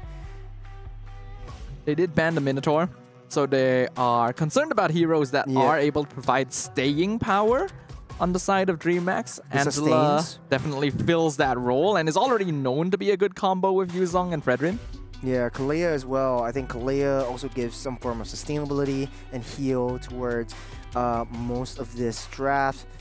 What could kind of work is maybe you want to tease the Rafaela, or you want to tease maybe the Florin, bring it out here, and then maybe just DMX beats Rising Rage out in terms of movement speed and speed mitigation. I think probably not. No. Now to pick up the Gato, it's all over. Yeah, it's hard to beat the Minotaur in the way that Dreamax plays. I don't think other support roamers are going to be able to fill that slot the same way that Minotaur did before. So just go for more bulkiness, more team fight capability. Gatot definitely fills in that gap. They're going to be leaving their gold lane for last again. So it is definitely a possibility that we see Ixia. Mayhaps and Ixia once again. Doesn't really work as well against the carry. Maybe have a range-to-range battle. But now Rising Rage, I think the onus is really on them to show something different. And speaking of different, the Lunox comes into question alongside the Hanzo. This is the third time today that the Hanzo has been picked up. He's been getting pretty good performances so far, especially in the first game. Rising Rage won that out with the Hanzo as well. It's interesting. I was actually wondering if we might see a Lunox at in this game. Lunox Lilia. Yeah, because Lunox Lilia is a good matchup, and then Lunox actually does do good max HP damage against the tankier members. But this is actually something we already discussed during our caster discussion previously. Even though Lunox has the built-in max HP damage, she's still less efficient compared to other mage picks. And it's actually a fairly normal marksman there, the Beatrix. No, don't call her normal. Just call her classic. Nothing beats the classic. Okay, that's actually the better word. That is the better word. Man, okay, we're seeing a lot of new stuff from these two teams again. ECA bringing their own flavor. Latam putting some spice into it as well. But both these two teams and these two drafts are solidified. No changes at all. What are your thoughts? I would like to give analysis based on the logical perspective of things, but the way these two teams have played so far don't really lend a lot of credence to that. I do still think that Dreamax girls lineup suits them a little bit better, but I do like some of the adaptation that Rising Rage has brought. Yeah, I do have to agree with you, because when you bring out the Beatrix, it's a typical front to back. You just protect the Beatrix and let Beatrix just gun everyone down with the Nibiru. Once you hit the late game, it's all over. But ladies and gentlemen, this is the definitive last match of today. It is EECA up against Latam. It's Rising Rage versus Dreamax girls. Game number 3, loser of this game goes back home, and you don't want to go home on just day number 2. A single victory becoming the difference between going home on the spot or moving on into the next stage. It's only the first minute and we're already seeing them brawl. What is this aggression? Jumping in, knocking Lucy off. But here comes Day onto Asuna, risking her life, taking her out with first blood. Angelise not having it today. Dreamax girls ramping up the aggression. They're going in ham once again. At the very least, did he take down? Wait. Okay, so they stole away. Everidian just ate the buff away from her own jungle. But look at the bottom side. They're not giving free play to Zaja. I think that's a good idea. The goal of a Uranus is to hold the lane in place. You already have a Yuzong. You should be able to win out that 1v1. So accentuate that even further. The fact that Dreamax girls actually got first blood before the 1 minute mark on the tank of all things goes to show that this game still is unpredictable. It's Lucy up against Everidian, taking a lot of damage. Lucy still stays strong and healthy for it now. As the turtle spawns up in the next 10 seconds, Rising Rage making a beeline towards the EXP side to try to get a zonal control over this major objective of the game. Rising Rage right now in control of the turtle. Looks like Iridian gonna try and blitz it down without going for that next buff. So they're not level 5, but at the same time, Lucy is not level 4. And perhaps that is the timing Rising Rage is trying to play for. You want to give that update with the Black Dragon form. They want to push the commitment, but won't be able to find anything as Zaja hops and dashes out of the way. Lucy takes a lot of damage, but Angelise deep into enemy territory right now. Bondi trying to look for a flank. Every does have the flicker play, but take a lot of damage with the Petrify, getting the Brilliance out. But in the midst of battle, Asuna takes down Lucy. Angelise, one more to fall. Expect me high, just free hitting. Shots after shots, orbs after orbs from that back line, getting a double for herself. An absolute mess as both teams collide in the river once again. Dreamax girls coming out on top just barely because Rising Rage used a good number of their resources earlier, especially that darkening on Every. If the Lunox had that available during the fight, it would have gone very, very differently. But it was a great start initially with them engaging into the mid lane. Blast Kitty as well, largely ignored throughout the fight, able to do a lot of damage from afar, and a very well-placed Nibiru able to pick off Zaza. Very, very greedy. How their playstyle is looking like. If you have very small slivers of health, they're forcing that situation. Exhibit A, Lucy goes down by the hands of Every. They see a kill, they force that situation, and they go for it. I definitely like the initiative. I like the aggression from Rising Rage. If all of their gangs were as clean as that. Oh, hold on! Oh, nice little zone from Pick Me High to push her into the hands of Angelise. Asuna getting stopped in her tracks. Bondi goes down by the hands of Angelise. Next to fall, Asuna able to flick her out of the way and back to safety. Dreamax girls really, really playing with death right here as they proxy that way. But look at the Goon Squad. They're coming in. They're targeting the purple buff. They want to fight onto Everidian. Unable to get that purple buff. And it goes over the hands of Dreamax girls. Rising Rage made a mistake walking up to the tower in the goal lane without checking the bushes first. Blast Kitty actually landed a really nice Bennett's Rage right onto Bondi, as well as Every in that situation, dropping them low before the fight even started. It's a very deep zone of potential. The jump by Asuna will not connect, but the AOG will though. Knocking everyone up, pushing everyone in. Day taking a lot of damage, but he's healing everything back up. A sacrificial play, but she's walking out of the way. The turtle goes to the hands of Dreamax girls, and Angelise is there for backup. They're still going on strong as Asuna comes in for the counter re-engage.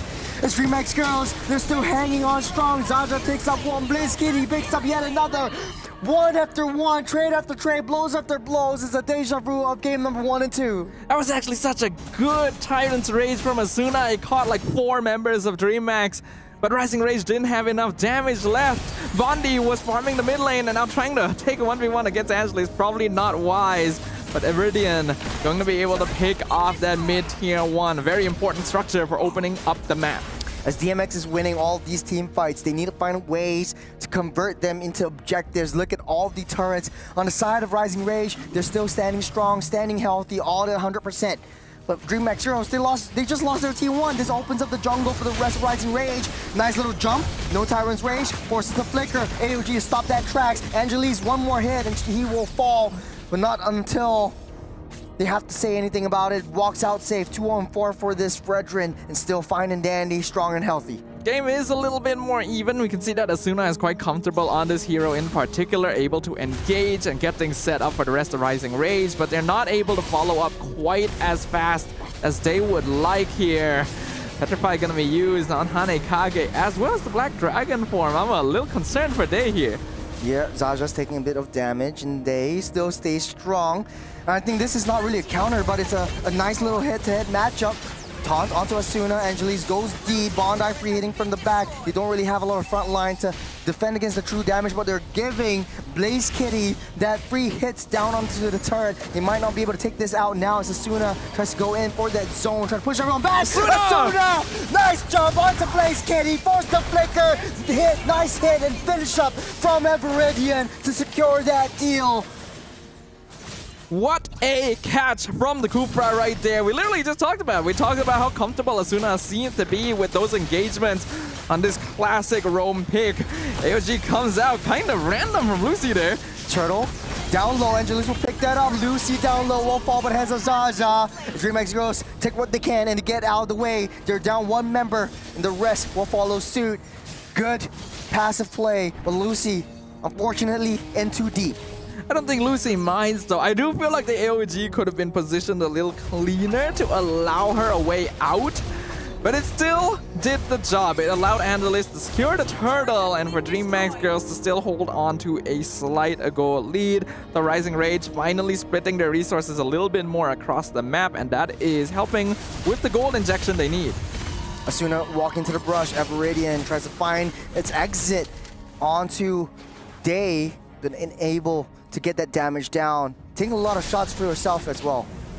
Asuna holding on to it, goes in on Angelis once again. There's the Black Dragon form all the way to the back line. Target onto Every. Is taking a lot of damage. Nice little brilliance to get that iframes to get out of the way, but Dreamax Rose, they learn from their mistakes. They're taking on T1s down on mid-side. Rising Rage, they want to push that situation onto Everadian, but take what they can and go again. It's a very passive play right now. We're seeing less brawls and more methodical plays. Yeah, it's definitely been more calculative, but from an objective viewpoint, it's still very brawly overall.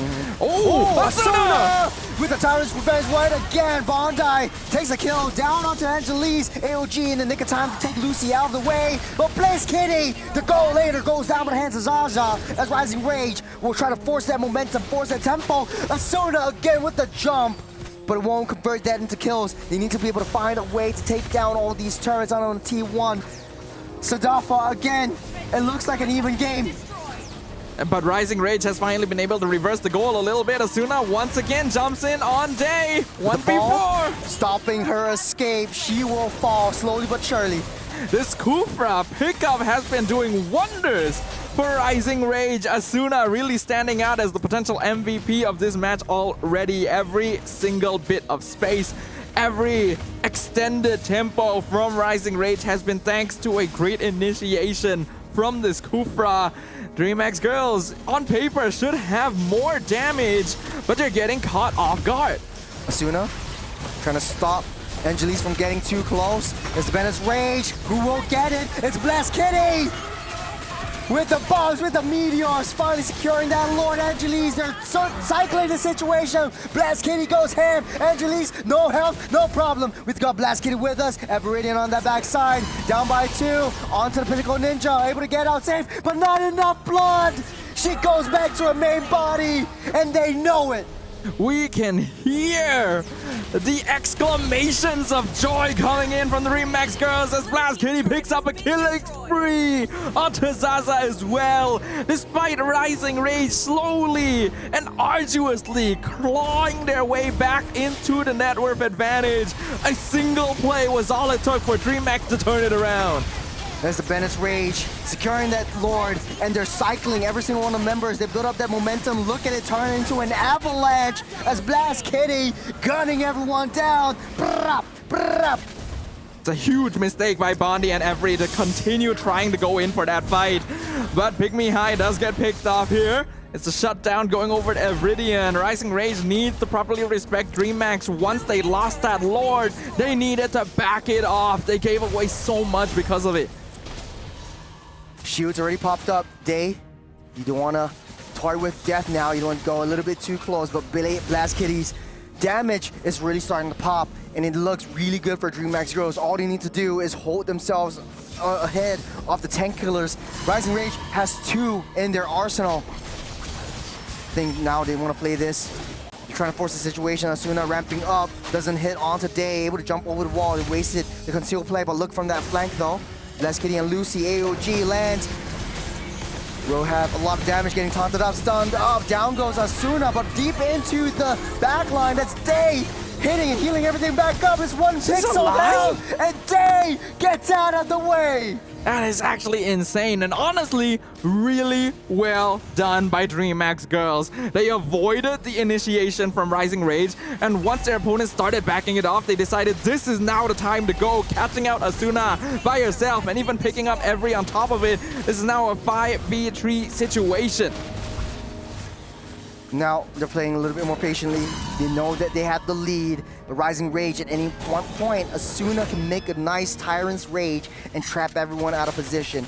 But now Dreamax girls, they kind of want Rising Rage to get out of their base. They learned from game number 2. This is the high commitment play that Dreamax girls draft is trying to do. You have AOG, you have the Fredrin, and you have the Yu Zhong, actually really high committal skills that you don't want to force it. Oh, Suna. Nice little jump. 2 men on his revenge. Onto the wall they go. Trap, block, nowhere to run, nowhere to hide. But Blast Kitty's here, baby. Blast Kitty's gunning everyone down. She wants to go for it, though. Every one more hit. Slow it down, Every. That's another maniac for Blast Kitty. And that means it is officially a 3v1 defense. Evridian, the only one left standing. Dreamax girls, the crystal insight. They're going for it, targeting onto the throat. They have the minutes, they have the members, and it's all over. ECA getting sent home by the Latam girls. And we can hear the screams of joy happening in the background. Dreamax hugging each other. They have defied the odds. They have been able to find the victory they so desire. They will keep themselves in the competition. And unfortunately, that means the end of the road for Rising Rage. Emotions running high. And we heard Angelise saying in the video, we really want to make it into top 3. We've come a long way. I want to hear from their journey, though. They've come in, rebuilt their squad around Angelise, and this is their first victory, but it's a huge milestone for them. A massive milestone, a massive achievement. The gameplay still definitely could have been cleaner, but Dreamax were a team that understood better the style they wanted to play, the preferences they had in the hero pickup and the lineup overall, and that is what allowed them to secure this series. I mean, the replays don't really matter at this point. It's really one of the last plays. Yes, they won, but it wasn't an easy matchup. Right from the get-go, they knew their power spikes. The first game, shaky start, and they adjusted to their victory in the very end. And the Latam girls coming in, the Latinas really struggling to find their groove, enabling themselves to get what they want in the later stage of this matchup. It's unfortunate because we really did see moments of brilliance from the Rising Rage squad. Asuna especially got some really, really good pickoffs overall. But with that, that is the end of their journey. We're going to be jumping into an interview very, very soon with both of these teams. Actually, we've got Trex down on the field. So I'll go ahead and let him find out what the details are. Trex, leave it to you. We are down here, ready for an interview. I know to be hard exactly what happened, but either way, you guys have earned the respect of a lot of us watching you. You guys played amazing today. And a question that a lot of us have on our minds is, you know, what have you learned so far here at MWI? What are you going to take home with you? Мы понимаем, что было нелегко, но вы заработали сегодня уважение, и мы хотим узнать, что вы сегодня выучили, чего мы научились сегодня. Тебе все нужно будет переводить. Да. Это на самом деле наш первый настолько крупный турнир. Это наш первый опыт, ценный опыт. Да, может быть, не так все прошло, как хотелось бы, но мы благодарны за это.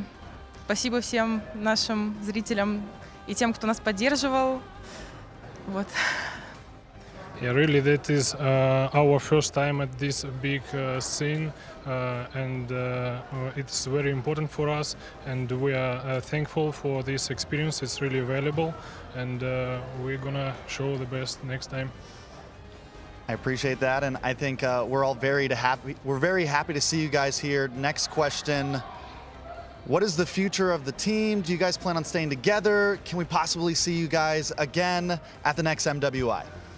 Какие у вас дальнейшие планы? Вы собираетесь остаться вместе и прийти снова еще раз на эту сцену? Я думаю, да, мы вернемся сильнее. Yes, I think so. I think yes, we're gonna come back stronger. We love to hear that. Last question.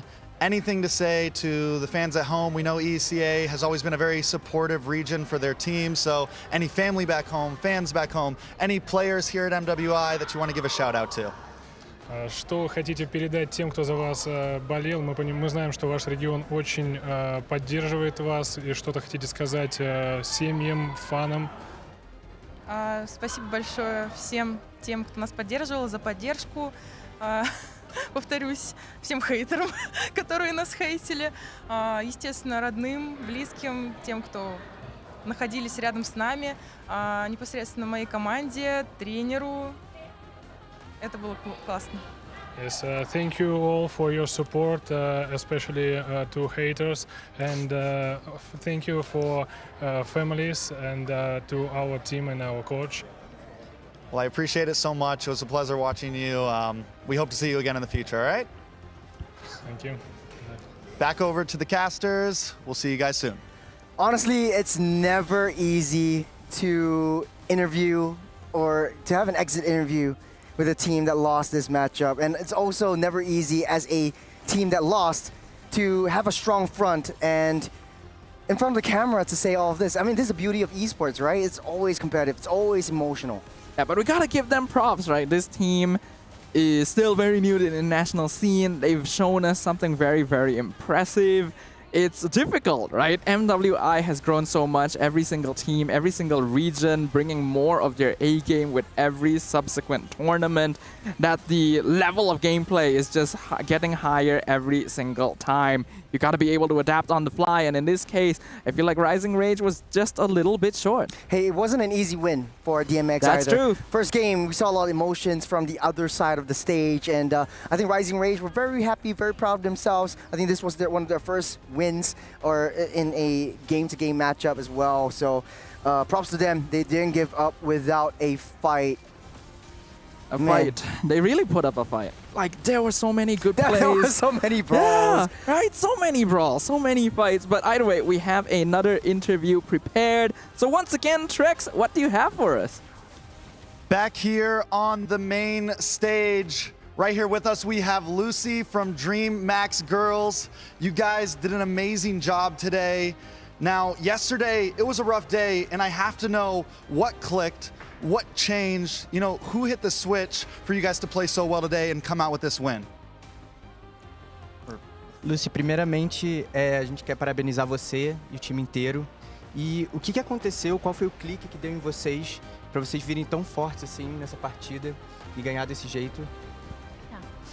Agradeço pelas palavras e a gente se reuniu a cada partida que acaba, a gente coloca a cabeça no lugar, tenta resetar o máximo possível e a gente se coloca para cima. A gente nunca pode duvidar do nosso potencial, a gente sabe que a gente consegue fazer isso e é isso, basicamente.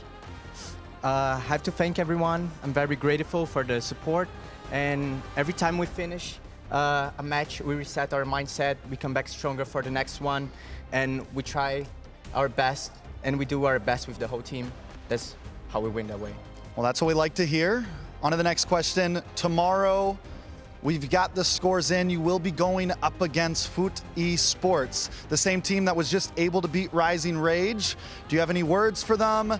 Anything you're preparing for? But mainly we want to know, is there anything you have to say to them before your match? Vocês vão jogar contra a Foot agora, que eliminou a Rising Stars. E vocês têm alguma coisa a dizer para eles? Como é que vocês estão para esse jogo?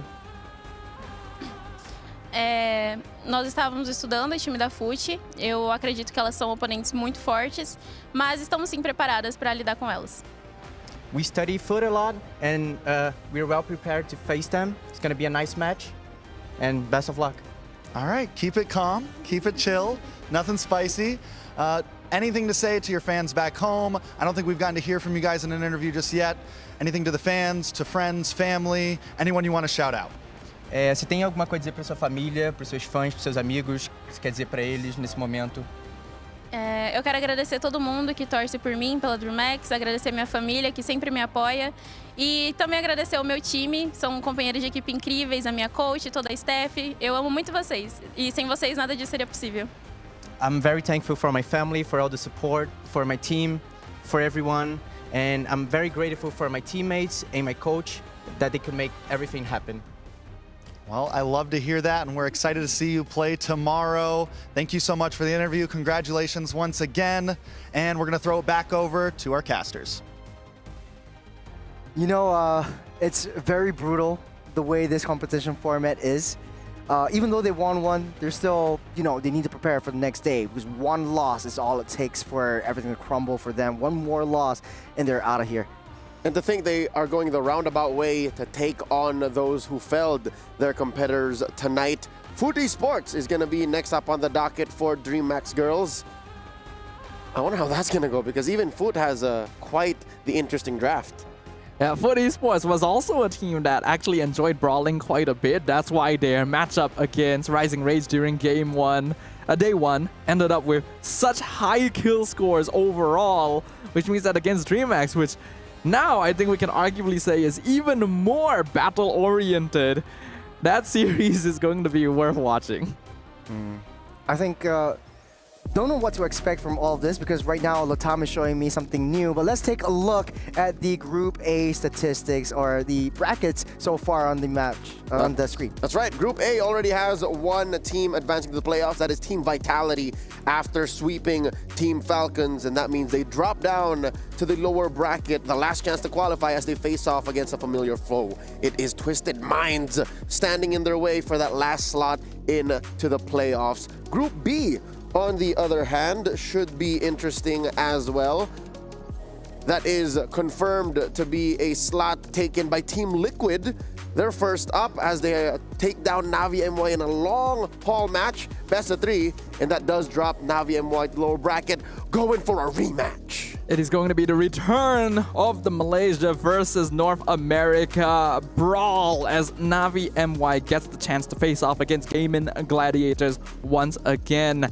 After GG's performance today, I get the feeling this is going to be a very different result, and we'll see how much both of these squads have improved over the course of today's competition. Group C, on the other hand, has another Filipino team taking to the stands, knocking out their opponents in the Terror Queens in another long series, but at least it's safe to say the status quo stays the same. The Filipino Navi PH, the champs, are first to punch their ticket. Man, it's going to be another revenge match. Virtus.pro up against Terror Queens. And hey, you know what? Virtus.pro knocked out her friend this morning. Maybe they can get their revenge. Maybe that might seem sweeter. I would love to talk about Sa a little more later on before we close up the show. But Group D, let's check in with them first. We have another powerhouse locking in their ticket to the knockouts, to the playoffs. That is Onik Pertiwi. They swept Foot Esports, dropping the Turkish squad down to the lower bracket.